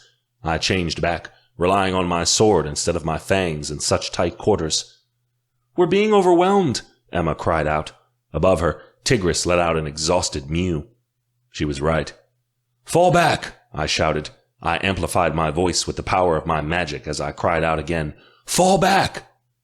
I had no authority to give orders, but people listened besides. Students began running toward the other side of the school, abandoning the fight in the grand foyer. Soldiers gave chase, and I worried there'd be no time for them to escape. Our friends came to gather beside us, sporting injuries and bleeding. Stefan had changed back into his human form and was helping Delmare to walk, who looked like she'd injured her ankle. We needed to flee, but how could we, with so many soldiers pressing in from all sides? Then Lady Magdalena came to the front of the room, creating a block between the soldiers and the fleeing students. I hadn't seen her in some time, had never witnessed her fight. But as she put her hands together, the very air seemed to tremble in her presence. The oncoming battalion halted in place, as if they were afraid to approach her. Magdalena formed her hands into a triangle. From within swelled a bright white light. My jaw dropped open as duplicates of Lady Magdalena sprang up around the room, and those duplicates created more clones, and more, and more. The soldiers' mouths quivered in horror. Lady Magdalena had duplicated herself 100 times. The real Magdalena raised her hands high, and from her palms emitted the glowing specters of deer, fully sized with 12-pronged antlers and hooves that floated above the ground. The rest of her duplicates cast the same illusion, and dozens of ghostly deer were conjured into the room. The clones fired at will. The spectral deer charged with their antlers down at the soldiers, and though the soldiers attempted to fight back, their swords swung through nothing but ether. The antlers of the deer poked straight through their armor, and soldiers died as the spectral deer stampeded through the battalion, slaughtering them all. As the battalion fell, Lady Magdalena's duplicates disappeared, and the ghostly stags faded away to nothing. In moments, the entire room of soldiers had been obliterated. Yet there were other shouts outside the walls, more soldiers coming. Lady Magdalena fell to one knee, breathing hard to recover, before she shakily stood and flung her head back with dignity. She pushed her hands forward, and the floor in the grand foyer split in half as her illusion magic made a stone wall rise from the earth all the way to the ceiling. The soldiers would have to climb over or smash through it if they wanted to get to the rest of us. I grabbed Emma's arm and yanked her behind me. "Ona Wilke, come on!" "We can't leave her," Emma shouted, throwing a glance back at Lady Magdalena. Most powerful sorceress in the world? Can kill a whole battalion all on her own? I think she's got it," Stefan screamed back. Lady Magdalena's incredible magic gave time for the rest of us to scatter. Students left the grand foyer and went in all different directions to avoid the soldiers. Our group began running. To where? I didn't know. "How do we win now?" Alexei asked desperately as his talons clicked against the floor. "Guerrilla warfare. We fight from the shadows," I replied. "We hide, then when the time is right and they aren't expecting it, we attack." "Team Phantom, Part 2, Odette cheered weakly from behind us. I had no idea how she could be so bubbly right now when our school was being ravaged, but someone had to keep the faith. "Ethan, I need to find my brother," Emma said. "We're stronger together." "He'd go to the library," Finlay said. "He and Vera were there last time I knew." Let's hope they hadn't left. We rounded a corner, so close to our destination. As we did so, we ran into a group of soldiers. We all sprung forward, save for Stefan, whose reaction time was slower. A soldier near him raised his sword to pierce the dragon's heart. Delmare reacted before the rest of us did to protect Stefan. She let out a wild yell and jumped in front of her mate, plunging her dagger into the chest of the soldier aiming for her dragon. The ruby in the dagger glowed bright, and the dragon stone erupted into harsh red flames. The flames created an explosion, and the rest of us had to duck to avoid it. The sound of dying men as they were enveloped by the flames echoed throughout the hallway before going silent. The dragon stone killed the soldiers, but Delmare was also thrown back. She sailed across the room and slammed into a suit of armor, which crumbled instantly when she hit it. As her body collapsed onto the floor, I saw a ragged burn mark across her face from the aftershock of the dragon stone. Its fire had scarred her clothes and form, leaving part of her face marred from the flames. "Mare!" All the girls cried at once. Delmare didn't move. I had a horrible thought that Delmare had tried to harness magic too quickly from the dragon stone, and the backfire had killed her. Stefan's mournful cry made me believe my worst fear was right. He fell to his knees, and his lips wobbled as he pulled Delmare onto his lap. She was pale and didn't stir. Everyone was still, taken over by shock, but I heard the boots of other soldiers coming and knew we couldn't freeze. Not now. "We have to keep moving," I rasped. As painful as it was, there wasn't a spare moment to check on Delmare. I yanked Stefan to his feet by the back of his shirt, and he took Delmare into his arms. He clutched onto her preciously, like a treasure, as we bolted the length of the hall toward the library. Emma grabbed the dagger before we left, tucking it into a sheath on Stefan's side as we ran. The library, thank the gods, was quiet. Soldiers hadn't infected this part of the castle yet. The shifters that hadn't changed back into men morphed now to keep our footsteps silent. We crept into the empty space, holding our breath, only to jump when a spell was shoved into our faces. It was Arthur. His eyes were wild behind his glasses, which were knocked askew, with one lens broken. Blood was running down his temple from a cut on his head. He had an Unseelie spell in his hand, ready to fire. "It's us!" Emma cried, throwing her hands up. Arthur sagged in relief and let the Unseelie spell fall from his fingertips. "Thank the gods," he gasped, and he embraced Emma. "I've been so worried about you." Vera came out from behind a bookshelf. Blood droplets spattered on her face. The spell in her hand faded as she took us all in, breathing a sigh of relief. "Glad to see everyone's okay." Her words cut off as she noticed Delmare lying limp in Stefan's arms. Stefan placed Delmare on a table. Her hands fell to the side as her body remained immobile, face white as death. Grief gripped my chest. I expected Delmare had met her end. "Baby, come on, wake up," Stefan wept, shaking her body. He swept back strands of hair from her face, which were clinging to the black burn on her cheek. Tigris moaned and nudged Delmare's hand, but she didn't stir. Ozzy quaked as he clung to Jasper. "Is she—" Stefan let out a sob, and I felt my heart break for him. If we'd lost Delmare, we'd lost Stefan too. He'd lose the will to fight without his mate. He'd have no desire to go on, and would let the soldiers have him. Miracle upon miracles. Delmare's eyes fluttered open.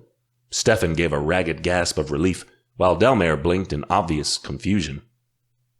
"What happened?" she murmured, scrabbling for the dagger.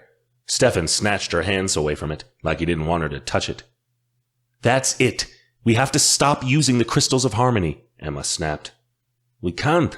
They're the best chance we've got," Alexei protested. "We don't know how to use their power. If we keep trying to pull from their magic without knowing what we're doing, it could kill us, Emma screamed. Emma was right. We had 4 crystals, but we hadn't practiced with them. Messing around with powerful magical objects that were beyond your skill level was asking for death.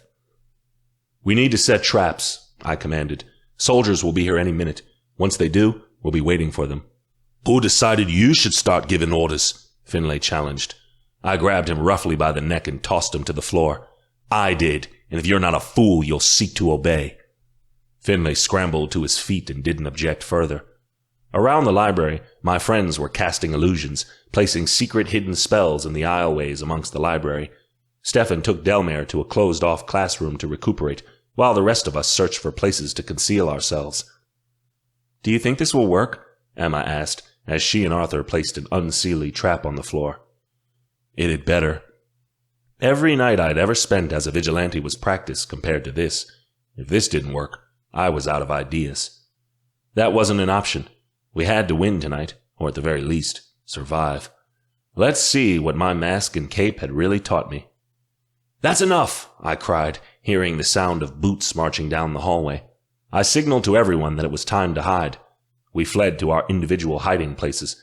Emma and I tucked ourselves behind the curtains, casting spells to blend our bodies into the fabric. We became like chameleons, invisible to the naked eye unless we moved. The footsteps were getting closer and closer. It drummed like a funeral march within my chest, though for them or for us, the gods hadn't yet decided. My voice rang throughout the silence as I said, "Be ready. They're coming."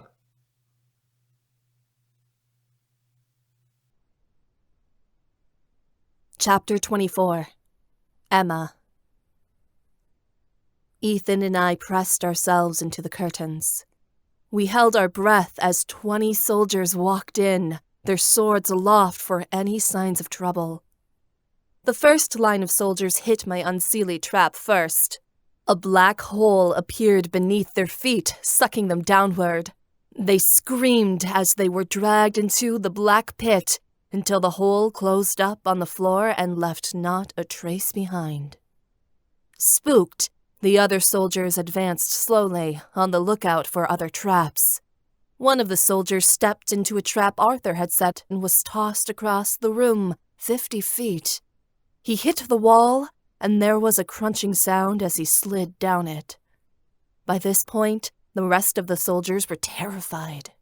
They turned their backs to flee, and that's when we had our shot. "Attack!" Arthur cried. All at once, we flung ourselves out of the shadows. They outnumbered us, but we had the element of surprise.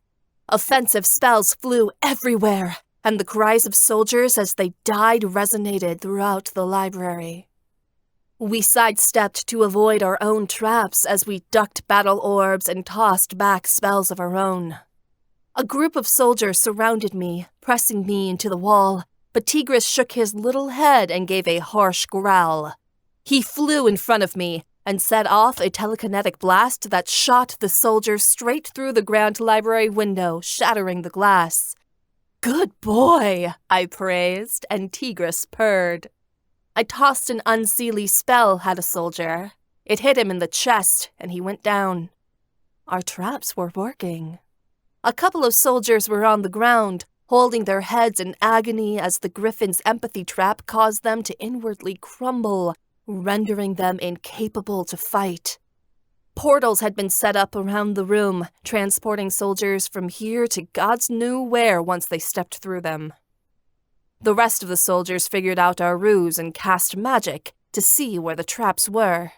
Even then, we didn't give them much time to fight back, as we were tossing out spells just as quickly as we could conjure them.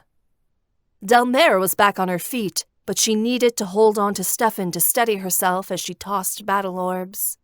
They exploded on impact, toppling over bookshelves and setting books ablaze. As the fire began to spread, smoke filled the room, and I coughed through the haze, lungs aching and chest tight. "This place is going up!" Stefan cried through the smoke. The rest of us staggered against the flames, wheezing within the confines of the smoggy air. "Hold your position," Ethan demanded, before giving another ragged cough. It was getting hot in here. Sweat was pouring down my face at the heat the fire emitted, and more books were catching aflame every moment. The soldiers that were still alive had given up, bolting toward the door. We had the advantage, but I heard the sound of approaching boots marching outside. Ethan ducked his head out to the library entrance, and his jaw dropped open in terror. "More soldiers are coming!" he shouted, and I watched my friends go pale. Shit. Every trap we'd placed in the library had been set off, and we didn't have time to place any more. Here in the library, we were sitting ducks. If the soldiers didn't kill us, the fire would. "Run!" Ethan cried. We darted out of the inferno and into the open hallway. At this point, the soldiers were waiting for us. We had to flatten ourselves to the floor as they began tossing spells, and they flew over our heads. If anyone got to their feet, they'd surely be dead. "What do we do?" Amantha screamed, but nobody knew. I was certain this was it, until I heard footsteps run in front of us. My jaw dropped open in amazement as I watched Professor Mara come in from an east corridor. She was alone and had a fiery look in her eyes, blood smeared across her cheek. Mara weaved her arms, expanding a shield around her body. She forced it outward, pushing it against the army. The soldiers fought back, pressing their bodies and their magic into the shield, but Mara's magic refused to bend. "Get out of here!" Professor Mara cried. Her hands shook as she kept the shield sustained. We got to our feet, and I felt a lump in my throat grow as I watched her sink to her knees. Her shield hit the ceiling. The stone began to collapse, falling onto a group of soldiers and squishing them flat, leaving behind a giant hole in the roof. "Leave!"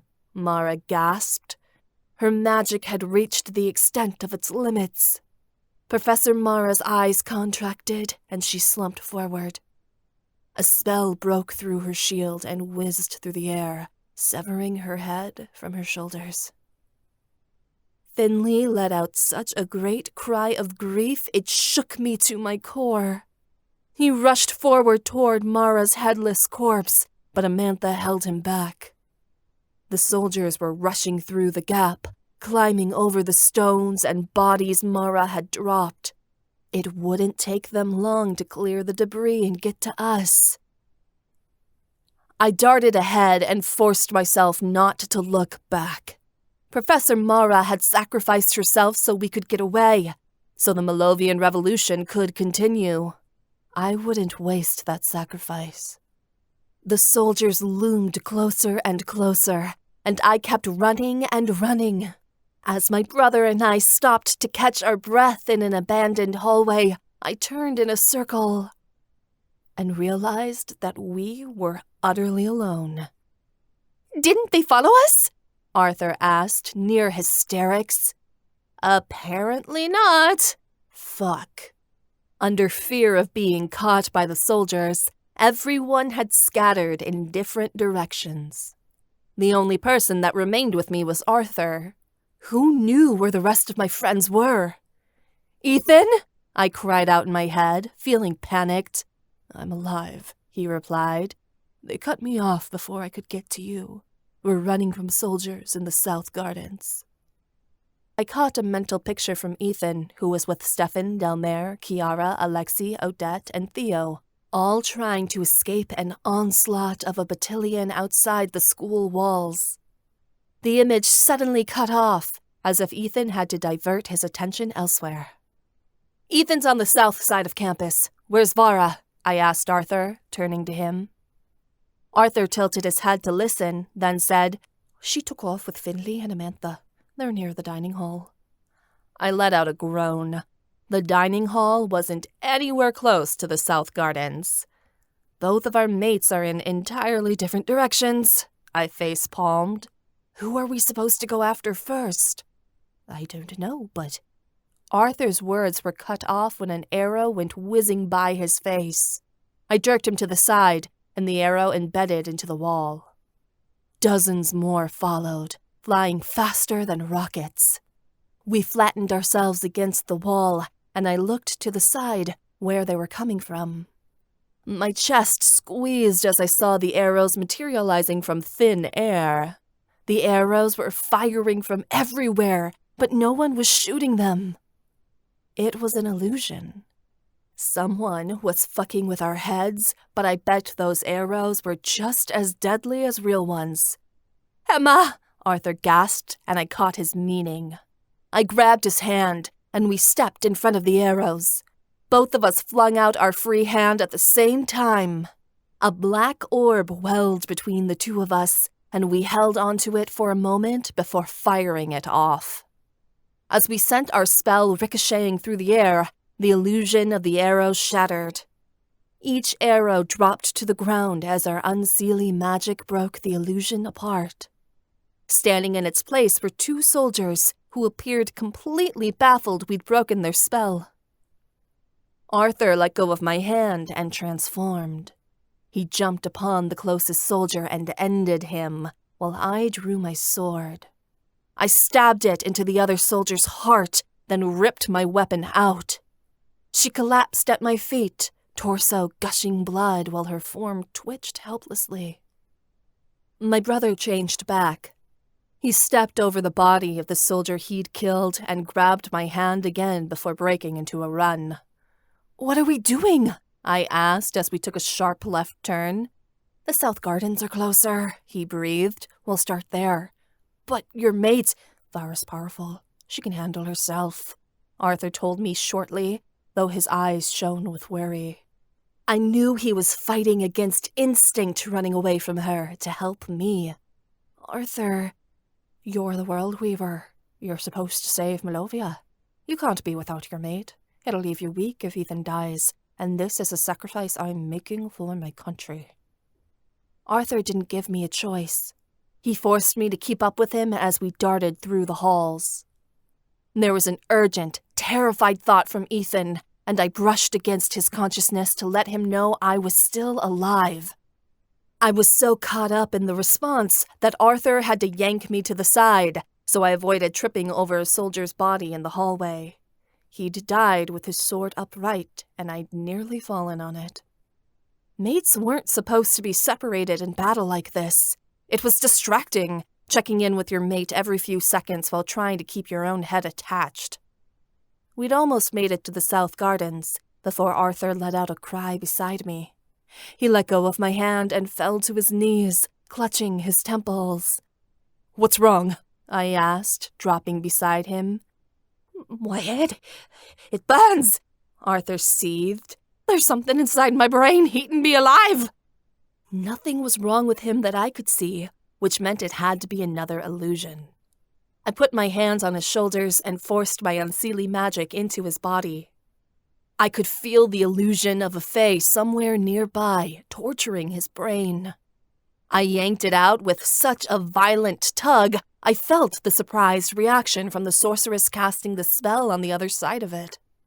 Arthur breathed a giant sigh of relief, and I hauled him to his feet. "Come on, we're so close," I pleaded. Arthur stumbled upward, grabbing onto me. I had to hold him up so he wouldn't go down again. These soldiers were playing mind games. If they couldn't win by brute force, they'd win by fucking with our heads. The conservatory was just before the South Gardens. If we could make it through there, we'd find Ethan. But as we stepped into the beautiful space, I realized that the greenhouse had been all but ruined. The plants were ripped up and destroyed. Several of the glass walls in the dome were broken. Bodies were lying everywhere. There was a giant fight going on in the conservatory that it looked like nobody could escape. Multiple students were on their knees, clutching their heads and screaming aloud. Every student nearby was afflicted with the same illusion Arthur had been, bound by pain while the soldiers ended their lives one by one. Arthur cast both his hands out. Unseelie magic spread from his fingertips, and my jaw dropped as I observed his power flood throughout the room, breaking each illusion on every fae who was trapped within it. The soldiers gaped in amazement as the students rose to their feet and continued the battle. "You're one badass sorcerer," I shouted. Arthur smirked. "That's the least of what I can do. Watch this." He flung out another spell. From his magic emerged a powerful illusion. A monster, one Arthur had conjured, 12 feet tall and scaly, with curved horns, cloven hoofs, and 12-inch fangs. It looked like a cross between a bull and some kind of lizard, truly a creation of Arthur's imagination. The creature let out a roar and tossed its head. It reared on its hind legs and charged with its horns down. Soldiers went flying as the monster crashed into them, crushing them underneath his feet. A couple of soldiers transformed into shifters and tried to fight back, but their claws and fangs went through nothing but thin air as the monster approached. Arthur's illusion ran wild, eliminating soldiers by the dozens and giving us a chance to make it across the conservatory. "Let's move before my illusion fades," Arthur cried. We bolted around the conservatory, ducking arrows and jumping over bodies. Arthur's monster was keeping the soldiers busy, but with all the illusions, it wouldn't hold forever. Arthur and I burst out of the conservatory. In the time since the battle had begun, the skies had started to pour rain, and thunder was echoing through the sky. We found, like the rest of the university, the gardens were an utter madhouse. Other students had the same idea we did. They were hiding out, taking down soldiers as they stormed through campus with traps and spells. There seemed to be an equal amount of bodies on both sides littering the grounds. The fight seemed to be fairer. Better than that, it looked like we might have a shot at winning. Arthur and I forged onward, and soon we were soaked under the downpour of the rain. Our shoes sunk into the mud, which was becoming difficult to manage in the fight. Slogging through it slowed us up. Professor Hemlock was dueling soldiers near a fountain, a sword drawn that was stained red with blood. "Calista!" I heard Professor Hemlock cry out, calling for her daughter. "Calista, where are you?" My heart ached. She didn't yet know. We tried to sneak past, but Hemlock noticed us as she beheaded another soldier. She cut down soldiers in her path as she stormed through and grabbed my shoulder. "Miss Sosna, have you seen my daughter? Please tell me you know where she is." My throat got tight, and despite the roar of the battle raging around us, my soul went very quiet, wishing I wasn't the one who had to deliver this news. Arthur glanced away as Hemlock's eyes pleaded with me. "Professor," I forced out, "the Black Claw, the collapse of the catacombs."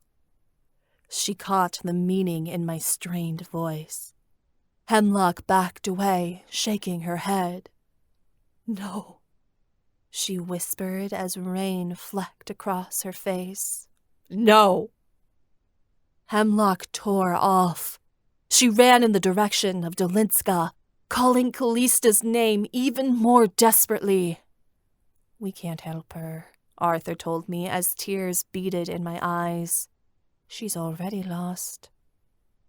I forced my tears to subside and told myself we had to move onward. Callista was gone, but Ethan was still alive. "You're right. Come on." Arthur and I ran throughout the South Gardens, avoiding fights when we could and slaying soldiers when we could not. I didn't feel relief until I spotted Ethan, who was cornered against the university wall with my friends. They were surrounded by soldiers, and clearly there was no way out. A strong urge to protect my mate swelled within me. I didn't know what I was thinking, but when I knelt to the ground and placed my fingers upon the grass, the only thought in my mind was flowers. White roses made of glass and edged with silver sprouted up from the earth. They bloomed rapidly, spreading from my fingertips and circling the soldiers that were approaching my mate. Soon, the soldiers were surrounded by glass roses. The sight made the soldiers pause in place before several of them left. "What's this?" a soldier asked mockingly. "Pretty little flowers?" He stepped on a glass rose, shattering it beneath his boot. Once he did, the glass rose emitted a plume of white gas. It funneled into the air, and once it hit the soldier's nose, he began choking. His eyes became bloodshot. He grasped at his neck as he struggled to breathe, skin turning purple. He fell onto the ground, twitched once, and died. "The roses are poison!" Another soldier cried, and the group at large began to panic. Some soldiers were trapped, unable to move as the glass roses continued to bloom around them, while others had to carefully tiptoe around the area in order to avoid setting the poison off. Others were clumsy, tripping or accidentally stepping onto the roses, poisoning themselves in the process. While they were distracted, I turned to my brother. "Arthur, go find Vara," I said. "We'll meet up with you later. Tigris, go with him to protect him." Arthur nodded, then changed into a wolven before he bolted off in the direction of the dining hall. My tiny Faekin zoomed after him. I surged toward Ethan.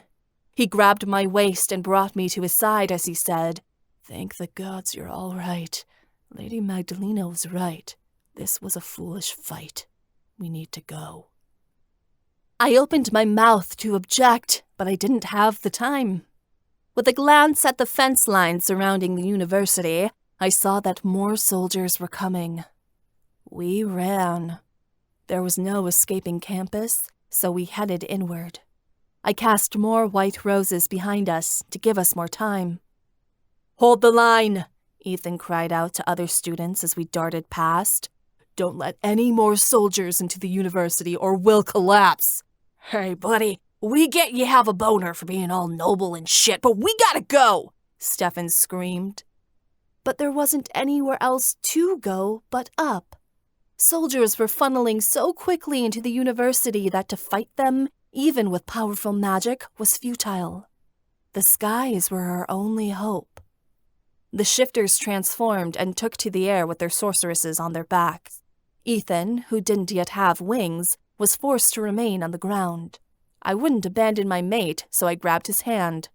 We climbed upward through the rain, slipping on the stairs as we wound our way to the roof of the palace.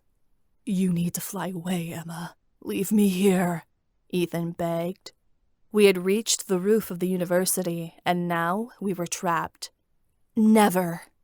I attempted to conjure a portal, but the one I made flickered in front of me before dying out. Magdalena's wards that she'd placed around the school to prevent soldiers from portaling in stopped us from escaping too. No one on school grounds would be able to conjure a portal while fighting Magdalena's magic. That included us. If I tried to make a slit in a ward someone as powerful as Lady Magdalena had created, it would kill me. We were trapped. There was nowhere else to flee. Soldiers had surrounded us, coming up the staircase. My white roses, which were growing in vines along the walls and stairs, were keeping them at bay, but the illusion wouldn't remain forever. Lightning flashed in a blinding light, and there was a great clash of thunder that shook the roof beneath us. My stomach plummeted to my feet as I saw two figures descend from above, soaking from the pouring rain. A massive black wolf dove downward, his giant black wings spread wide. On his back was Gabby, her sword drawn and a bitter look of rage written across her face. Elijah had earned his wings. How, I didn't know, but there they were, giving him a distinct advantage. Ethan's gaze burned hatefully as it lingered on his cousin, resentment brewing as he took in Elijah's raven-like feathers. They weren't alone. They were flanked by Elijah's cronies, Andric, the hated dragon, and Xander and Orin, the two alicorns. Andric immediately went for Stefan, while Xander and Orin divided and aimed for Alexi and Theo. The shifters crashed in the air, and the sorceresses held on as the shifters dueled their rivals. The sound of the two dragons crashing overhead resembled the thunder as they warred, their roars rumbling in a colossal boom, while the alicorns and griffins screamed. Our friends and their enemies battled in the skies, waging an all-out war. Elijah landed on the roof of the school. Gabby slid off his back, teeth clenched and white-knuckling her sword. Elijah's lip rose in a snarl, prowling toward us. Even as a king, I still must do everything myself, he spat. Gabby's eyes glittered greedily as she noticed the sapphire in my sword. She knew now it was the woven stone. "Where are the other crystals?" Gabby hissed. "Tell me!" "Go to hell." I'd longed to get my rematch with this bitch. Finally, I'd get to kick her ass all over again, and it was so going to be worth it. I longed to give her some payback for taking skating away from me, and I was going to enjoy making her suffer. Elijah bared his teeth. He lowered into a crouch and said, "You have gotten in the way of my plans for the last time." Ethan changed and took a wide stance. His ears flattened against his head as he replied, "If you want to end this, you'll have to kill me." "So be it." Elijah snapped his jaws, and Ethan's fur stood upright, daring Elijah to make the first move. When the two cousins began to circle, I moved closer to Gabby. "Being queen isn't everything you hoped for, huh?" I asked sarcastically. "Poor you." Gabby's nose wrinkled in contempt. "Everyone wants to rule the world. The difference between the kings and the peasants is who's willing to get blood on their hands." "So we agree. You have something of mine, and I want it back," I growled. Gabby sneered. "You want the crown, Sosna? Come and take it." Gabby darted forward and swung her sword back, but I was waiting for her. I lifted Lodbrazan to combat, and our blades struck together, singing with the sound of the rain against the sight of the wicked lightning, crackling the sky in two. Our swords danced beneath the tempest of the storm, and beside me, I heard the two wolves snarl as Elijah and Ethan locked themselves in deadly combat. I was focused on Gabby, willing to do whatever it took to fix my mistake and make things right in Malovia again. The only thing I knew for certain was someone wasn't getting off this roof alive. Chapter 25. Ethan. Emma and Gabby were having their own skirmish, but I had no time to pay attention to it, as Elijah was coming for my throat. The opposite wolven pounced, but I sidestepped him, my paws slipping on the wet roof. My soaked fur weighed me down as the rain continued to pound against our bodies and the thunder crashed overhead. I heard the cry of a wounded dragon ring out, but I didn't have time to look up and see who it was, for Elijah was rounding on me. He dove inward with his jaws extended, but I spun around, not willing to let him get a chance at my neck. My cousin grew infuriated. He raised his paw and smacked me across the face, sending me flying several feet.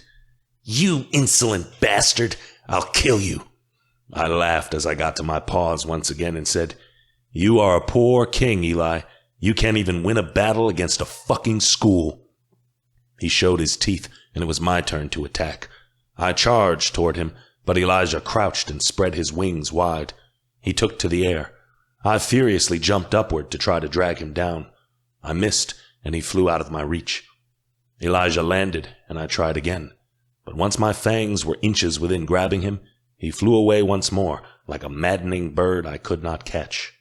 Elijah circled me from above, and I gave a frustrated growl. Now that he had wings, I couldn't get my fangs in him. Every time I tried, he just took flight. This wasn't a fair fight. My cousin flew behind me, gaining the advantage. Before I could turn around, he landed on my back, sinking his claws in.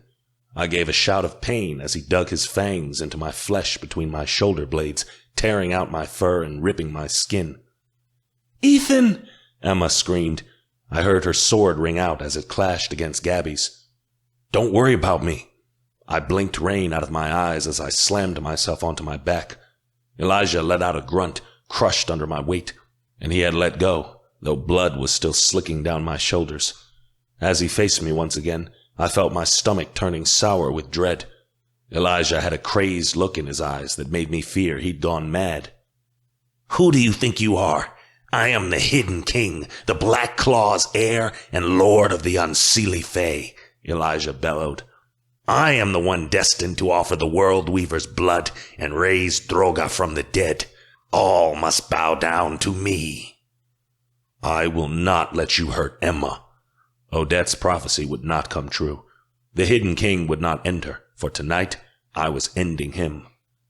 "The Lashane should have killed you, cripple. It's time for me to do what should have been done years ago," Elijah seethed. He launched himself at me, and we fell into a tussle on the roof, our bodies tumbling upon the tiles. I felt his fangs penetrate my chest, my torso, but none of these were fatal blows, and I would not let him get on top of me to hold me down. If that happened, it was all over. He was closely guarding his throat. I couldn't get to it. But there were other parts of him that were valuable. I lunged my teeth out at his wing and latched onto it. I tugged, and Elijah cried out as I heard the fragile bone break. Elijah let go of me and pushed me off. He was breathing hard, his injured wing drooping uselessly on the ground as I triumphantly stood back. Elijah transformed. He staggered forward before drawing the sword at his side. I changed and drew my own. We traded blows for a few moments, locked in a deadly combat that was going nowhere. I lost patience and flung out my hand. An alicorn horn in my pocket turned to dust as I cast an Unseelie battle orb, one that was meant to kill Elijah on the spot. He ducked aside to let it fly by, and it hit a tower on the other side of the roof, crumbling it to bits. Elijah laughed cruelly, appearing both incredulous and slightly impressed. "So you have a few Unseelie tricks," he smirked. "So do I." Elijah let out a great cry, and purple Unseelie flames emitted from his form, spinning him around in an arc. I had to drop to the ground to allow the flames to pass over me, though when they ricocheted against a part of the school, the building crumbled. I pushed myself upward again and shot off an array of Unseelie spells. Elijah returned in kind, throwing up dark shields that absorbed my battle orbs. He spun the magic around, using my own spells against me as he blasted them backward. One nearly hit me, and I cried out in pain as I landed harshly on the area where my thigh met my prosthetic in order to avoid it. I cast another spell back, but all Elijah did was redirect it back at me, like this was child's play to him. It wasn't working. My spells were just making him stronger. He was absorbing my own dark energy, using it for himself. How did he do that?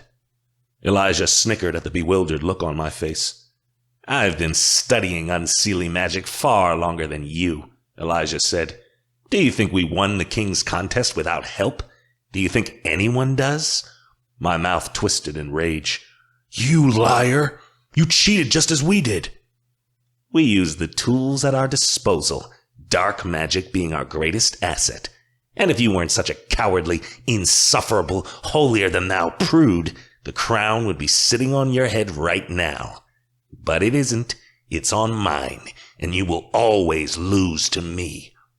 Elijah conjured a dark portal. I fell to the ground, and my nails dug into the tiles as I felt the dark portal suck me backward like a funnel of death. The portal was stronger than I was, and I knew if I was drawn into it, I'd be done for, but I could hardly move against its strong power. At the last moment, I used a Griffin feather to close the portal before it sucked me in. The effort left me gasping and helpless. Elijah laughed as he towered over me.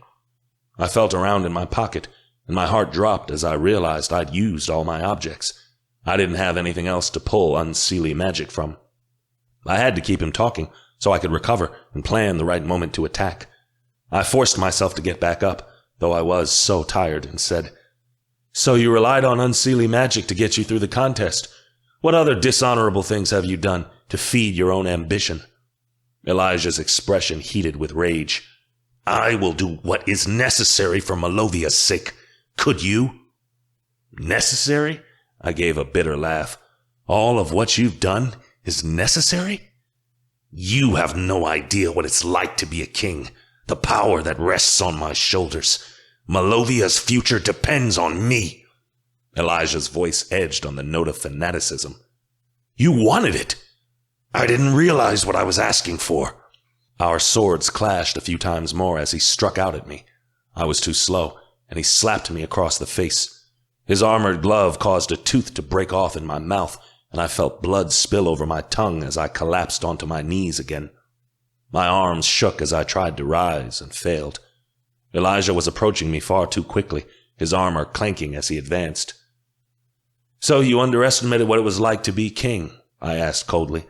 "Apologies if I hold no sympathy, for my own title was taken from me." "Being a prince is nothing compared to being a king. The only one who could possibly understand is Gabriella. She has given everything to remain by my side." I cast a look to Gabby and Emma. They were still fighting several feet away, though I could feel Emma's weariness through our bond as she continued to battle Gabby. She wouldn't last much longer. "You believe you are so special," I gave a dark note of skepticism. "But you're jealous. There will always be someone more special than you and your mate both, and she is my own." At the mention of Emma, Elijah's eyes flashed. "You think the gods only give messages to you and your pitiful little friends?" Elijah spat. "But I have been to the pool of memory. Droga has given me a vision too, a vision of another great war, a battle between all magical races, one that will end the very world." I felt the blood drain from my face. "No, it can't be true." "Yes, cousin, what we all feared. The witches rising against us, the explosion of a supernatural calamity, a second great supernatural war. One the Fae cannot survive, that no one can." I refuse to believe it. This is some kind of trick. "Don't you understand?" Elijah's voice scared me now, because he was pleading. "The crystals of harmony can be used to prevent this war. Their power can ward off the inevitable. If this great war comes to pass, magic itself will be wiped from the face of the earth. The gods will come down and judge us all. If you don't give us the crystals, it's not only the Fae who will perish, it will be all of us." My nose crunched up in a snarl. "And what of the Black Claw? I'm certain you know what they have done, how they've treated children." Elijah paused. His tone was slow, but remorseful as he said, "Sometimes, for the greater good, we must do terrible things." I felt nauseous. "You would accept that a child should be tortured and abused so you could use the cult's power to your own gain?" "The children of today must be sacrificed so the children of tomorrow can have a chance," Elijah hissed. "War is coming. You wish not to seek it, but it's on the horizon. Eventually, there will be another great supernatural war. The other magical races will want vengeance for what we've done. It's my duty to try to prevent it, and if I cannot, to make sure the Fae are ready when it happens." "By striking them before they strike us? What madness is this?" "It's strategy. Mark my words, the witches, the elementi, the merpeople, they'll want revenge for what we did to them 80 years ago. They've merely been biding their time, and I won't sacrifice a single Malovian life at their hands." "No, you'd rather kill your own people yourself." "Better a Fae dies at the hands of one of their own kind, rather than suffer at the whim of some filthy witch." An idea formed in my head. My tooth that Elijah knocked out. I could use it to pull Unseelie magic from. My last Unseelie spell would have to be worth it, and be strong enough to beat him. Elijah raised his sword to cut off my head. That's when I reached up to yank out what was left of the broken tooth in my mouth. Blood spattered onto my tongue as I wrenched it free and held it in my palm, pulling Unseelie magic from the broken remnant. I'd been holding the dark energy inside of me, and now I was unleashing it. I called to the realms of Edenmire, and from that command formed my Spriggan, the dark creature that was obligated to obey me. Elijah jumped backward as the spectral figure took form in front of him. The monster's jaws unhinged, showing off the deadly teeth, and I watched the smoky claws on the creature glint against the pouring rain as it readied to take a life. Any life. "Very good," Elijah murmured as he observed the Spriggan. "But nothing impressive." Elijah conjured his own Spriggan. The creature was identical in form to mine, just as terrifying and just as deadly. The two monsters took sight of each other and sprung. The Spriggans twisted into a mad, cloudy battle, slashing each other's forms with malicious intent and spilling black blood upon the roof tiles. Elijah channeled power into his Spriggan, but I had nothing left to give, and I was too weak. I observed as the two Spriggans dueled, hoping mine would come out on top. Then there was a scream, then Elijah's head whipped to the side. His smug expression gave way to horror as he saw Gabby was on the ground, clutching her side, which was spilling blood. Her sword had fallen off the roof, and Emma was advancing, ready to cut off her head. "Gabriella!" Elijah screamed. He abandoned his fight with me and ran toward her to save his mate. I heard a terrible screeching sound, like nails on a chalkboard, and I watched as my Spriggan tore Elijah's apart. The enemy Spriggan died with a wretched gasp, dissolving into wisps upon the wind. My monster floated over the bloody array with hissing laughter. He didn't even notice. Elijah pushed Emma aside, and she went flying backward. Elijah crouched beside Gabby, putting a hand on her bleeding wound and eyes wrought with worry. But the move had made him vulnerable, and my Spriggan had seen an opportunity. The Spriggan jetted toward Elijah, teeth and claws extended. My cousin's back was turned. He never saw it coming. I lost my nerve to kill my cousin at the last moment. This was wrong. It was unjust. I needed to spare him. He was my own family, for the gods' sake. "No, come back," I thought, but the order ceased to leave my lips. I tried to speak, but found that I'd lost my voice. My tongue would not move in my mouth. I wasn't sure why I couldn't speak, what magic held me back. I could not call the Spriggan off. Then it hit me. The dragon oath. I had sworn to do whatever it took to save Malovia, promised to pay any cost. But the price I was willing to pay, I had never imagined this. Bile rose in my throat as Elijah gave a horrible wail. The Spriggan sunk his claws into Elijah's back and ripped, pulling apart his rib cage. I heard my cousin shriek in agony as his back was split open and his organs spilled out from behind his spine. The Spriggan put his head down and began feasting on Elijah's open flesh, swallowing his liver and stomach whole. Emma scampered backward, jaw dropping open as her skin turned green. I crawled toward Elijah as quickly as I could, lips quivering as the Spriggan continued its feast. Gabby's eyes were blank and dark. She observed the Spriggan enjoying his meal, like she couldn't believe her eyes. Tears spilled past her lids. She and Elijah's gazes connected. He reached out his hand to touch hers, like that was all he wanted in the world. She held it loosely, her form shaking in disbelief. When the worst was done and there was no turning back, my voice returned to me. "Stop!" I cried out hoarsely. "That is enough!" The Spriggan whirled to face me, anger resonating at my order. Elijah's blood was dripping from his teeth and claws. "Go back to Edenmire," I commanded. "Now!" The Spriggan let out a wretched hiss and vanished. By this point, I was near to Elijah. I looked at his broken body as he hunched over his knees and counted organs missing. Gabby didn't react to my presence. Her shock had made her frozen. "Cousin," Elijah rasped, "hold me." I did not know how he found the strength, the ability to speak, but I honored his request. I brought his front to my chest and felt his failing heartbeat. I wanted to take him in my arms, but what could I hold without causing him pain? Elijah gave a short breath against my ear, and his body stilled. A coldness infected my heart and crept over my skin as his heart ceased to beat against my own and his skin turned cold. I took Elijah's corpse by the shoulders and laid it on the ground on its side. Elijah's vacant eyes glassily stared out at Gabby. She raised a shaking hand and laid it on his cheek. My mate? She whispered. Elijah did not respond, as we knew he would not. Gabby gave a wretched cry of grief. She knelt forward to place a kiss on Elijah's bloody lips that he could not return, a black heart full of love that he could no longer reciprocate. Gabby straightened up. She gave a scornful, despising look to me that caused me to wither from the inside out. With a scream of great sorrow, she lifted her hand to conjure a spell and end me in the most painful way she could possibly imagine. But before she could, Emma was in front of me, her sword at Gabby's throat. Surrender, Emma said softly. It's over. Gabby's voice echoed with grief. I'm going to make you pay for this, she stuttered, gaze locking on me. You took everything from me that mattered. One day, I will take everything that's yours, and I will savor each moment of your suffering.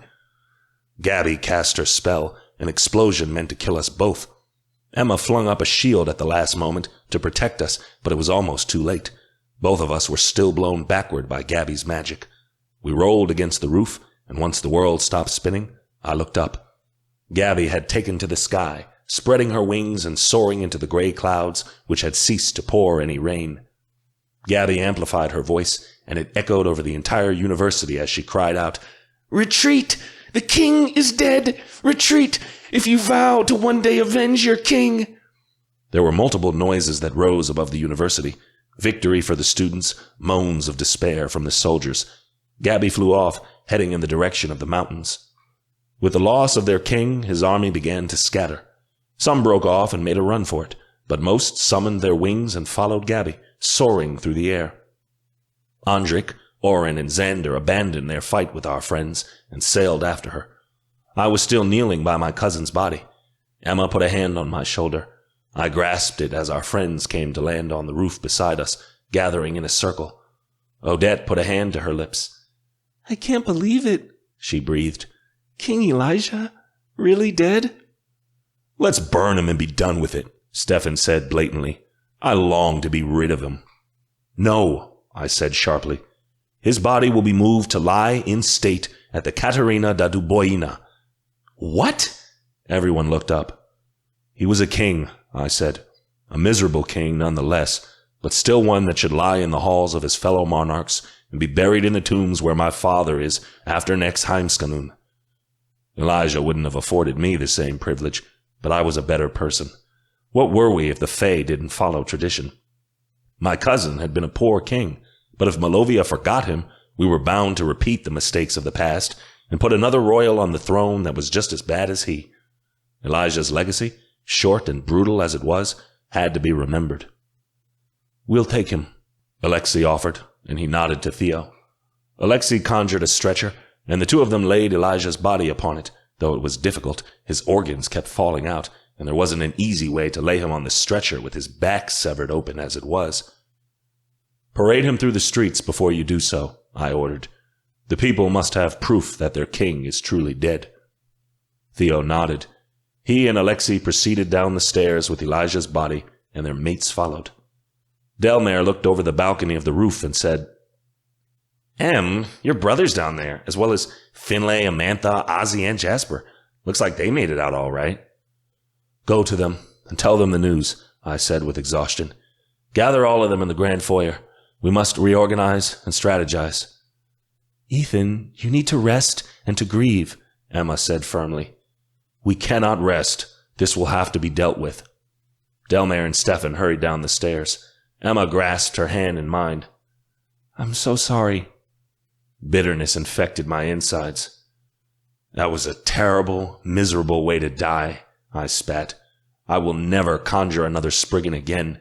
I refuse to put someone through another merciless death. Even he deserved better than that. I can never, will never forgive myself for mutilating him like that before the end, and in front of his mate, no less. This war has made monsters of us all, Emma remarked solemnly. I'm here for you, and I love you. I love you as well, more than you will ever know. Emma's life for my cousin. I had made my trade. The hidden king was dead, and therefore she was safe. Despite Emma being the love of my life, it still wasn't an easy sacrifice. But she came first. She always would. Is it over then? Emma asked. Has Gabby lost her right to the throne now that Elijah is gone? I sighed and rubbed my eyes. No, Malovia's monarchy imparts equal power to both the king and queen, and that power doesn't vacate if one or the other dies. She still has authority over the country. But when your father died, your mother didn't take ownership of Malovia, Emma said slowly.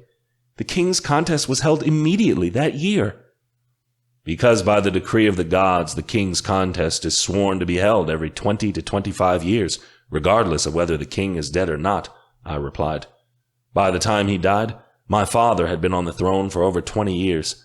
My father was already preparing to have someone replace him before he was killed.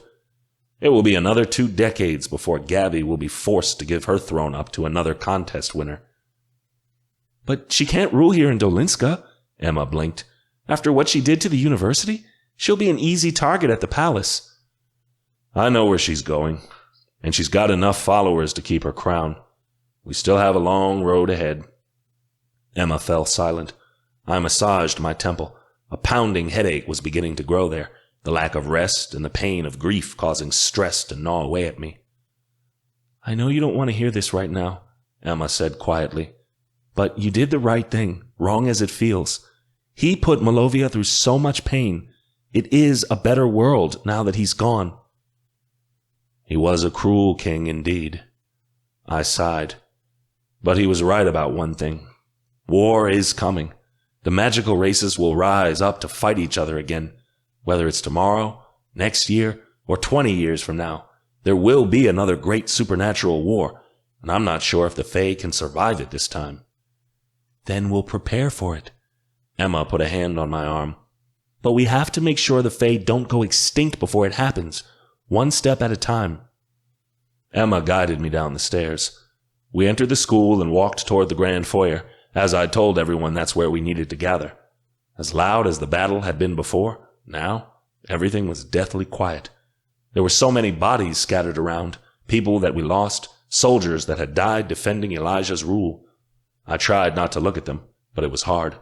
So much of the university was destroyed. The building itself remained standing, for the most part, but artwork, furniture, and tapestries within the palace had been ruined. The school would have to rebuild. In the hallway, we came across a lone figure who appeared even more haggard than I was. Professor Hemlock sat upon a stone ruin that had fallen from the ceiling, her head in her hands and her shoulders shaking with sobs. I felt very sorry for her as I approached. We'd won the battle today, but the outcome was far from a happy ending. Hemlock looked up as she heard our footsteps. Tear stains smudged the dirt on her face. It's true, Emma, she breathed brokenly. You did not lie. Emma looked away. I'm so sorry, Professor. Hemlock wiped her eyes. I cannot take any more of this divide between Seelie and Unseelie. I can have no more part of it. I will leave Arcania University. These walls haunt me. But you have to stay, Emma pleaded. No, Hemlock said sharply. I cannot continue to teach here. In the halls my daughter roamed, cannot live in Malovia, in a country that killed my husband and mate. I have no interest in helping with this war or saving this nation. It has cost me my entire family.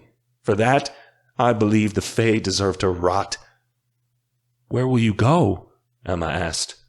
Hemlock hesitated before she said, There's an opening for an alchemy professor at the Dark Institute for Supernatural Offenders. I believe it's where I'm meant to be.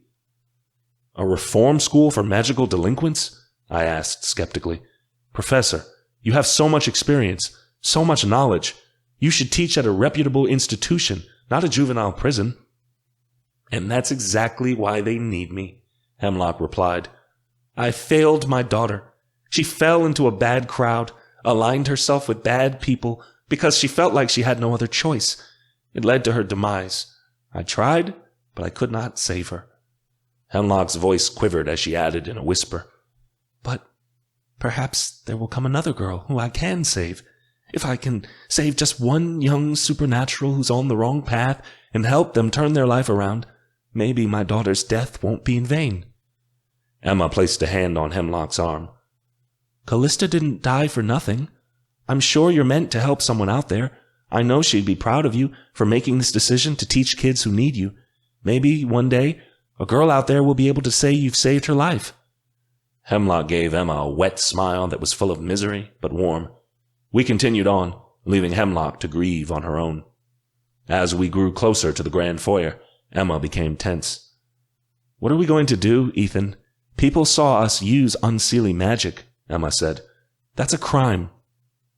"We'll deal with the consequences as they come," I told her. "For now, all we can do is put together the pieces of what this battle left behind." Just before we entered the grand foyer, I laid a hand on Emma's arm. I suddenly felt very sick and incapable of doing this. "Wait," I said. "I need a moment alone." Emma's mouth was thin. She ran a hand through my hair before stepping through the double doors of the grand foyer. I slipped into a bathroom nearby and washed my face with cold water, trying to make myself awaken from this awful nightmare. The water in the sink ran red. I heard the door open and shut behind me. Lady Magdalena stood in front of it, arms crossed with hardly a scratch on her. I gave an enraged sound. "Can I not have a spare minute for pity's sake?" "No," Magdalena said shortly. "You may not." A bit of the ceramic sink snapped off as I grabbed it too hard. I threw the broken bit to the floor and snapped, "I do not expect pity from you, but I do ask for a second of privacy." "You have no time to weep for a relationship that did not serve you, and worse still, hindered you," Magdalena replied. "This is an opportunity." I huffed. "An opportunity? My cousin is dead, by my own hand." "And the world is better for it." Magdalena raised an eyebrow. "You cannot argue otherwise, despite the personal cost." "Of course the world is better. Do you want me to admit that he was a vile, inhumane son of a bitch? Because he was. It didn't make it any easier." I turned my back to her. I hated her right then. "You know we cannot delay. Ethan, look at me." Even now, I respected her too much. I turned to face her, and she said, "You did what was required. Because Elijah is dead, thousands of Fae will be spared from dying at his hand." "We still have Gabby to contend with. She will not relinquish power. Now that Elijah is gone, she will cleave to it to make us all pay." "Then we will raise a challenger who will stand up to her wrath. Someone the people respect and will rally behind as their leader. The Fae won't follow just anyone. They are afraid of Gabby, so we must install a monarch in Dolinska that they will adore. Someone who they will love more than they fear her. A hero they are willing to fight for, even die for." I let out a cruel laugh. "And who is this imaginary king of your own creation, the one who will lead us all to salvation?" "You know you don't have to ask." A tightness grew in my chest, and my breathing became labored with pangs of disbelief. My mind knew the answer, and yet I couldn't comprehend it. This couldn't be. Lady Magdalena jutted out her chin. She spoke with all the confidence of a goddess as she said, "There is only one way. You must follow in your father's footsteps and take your place as king."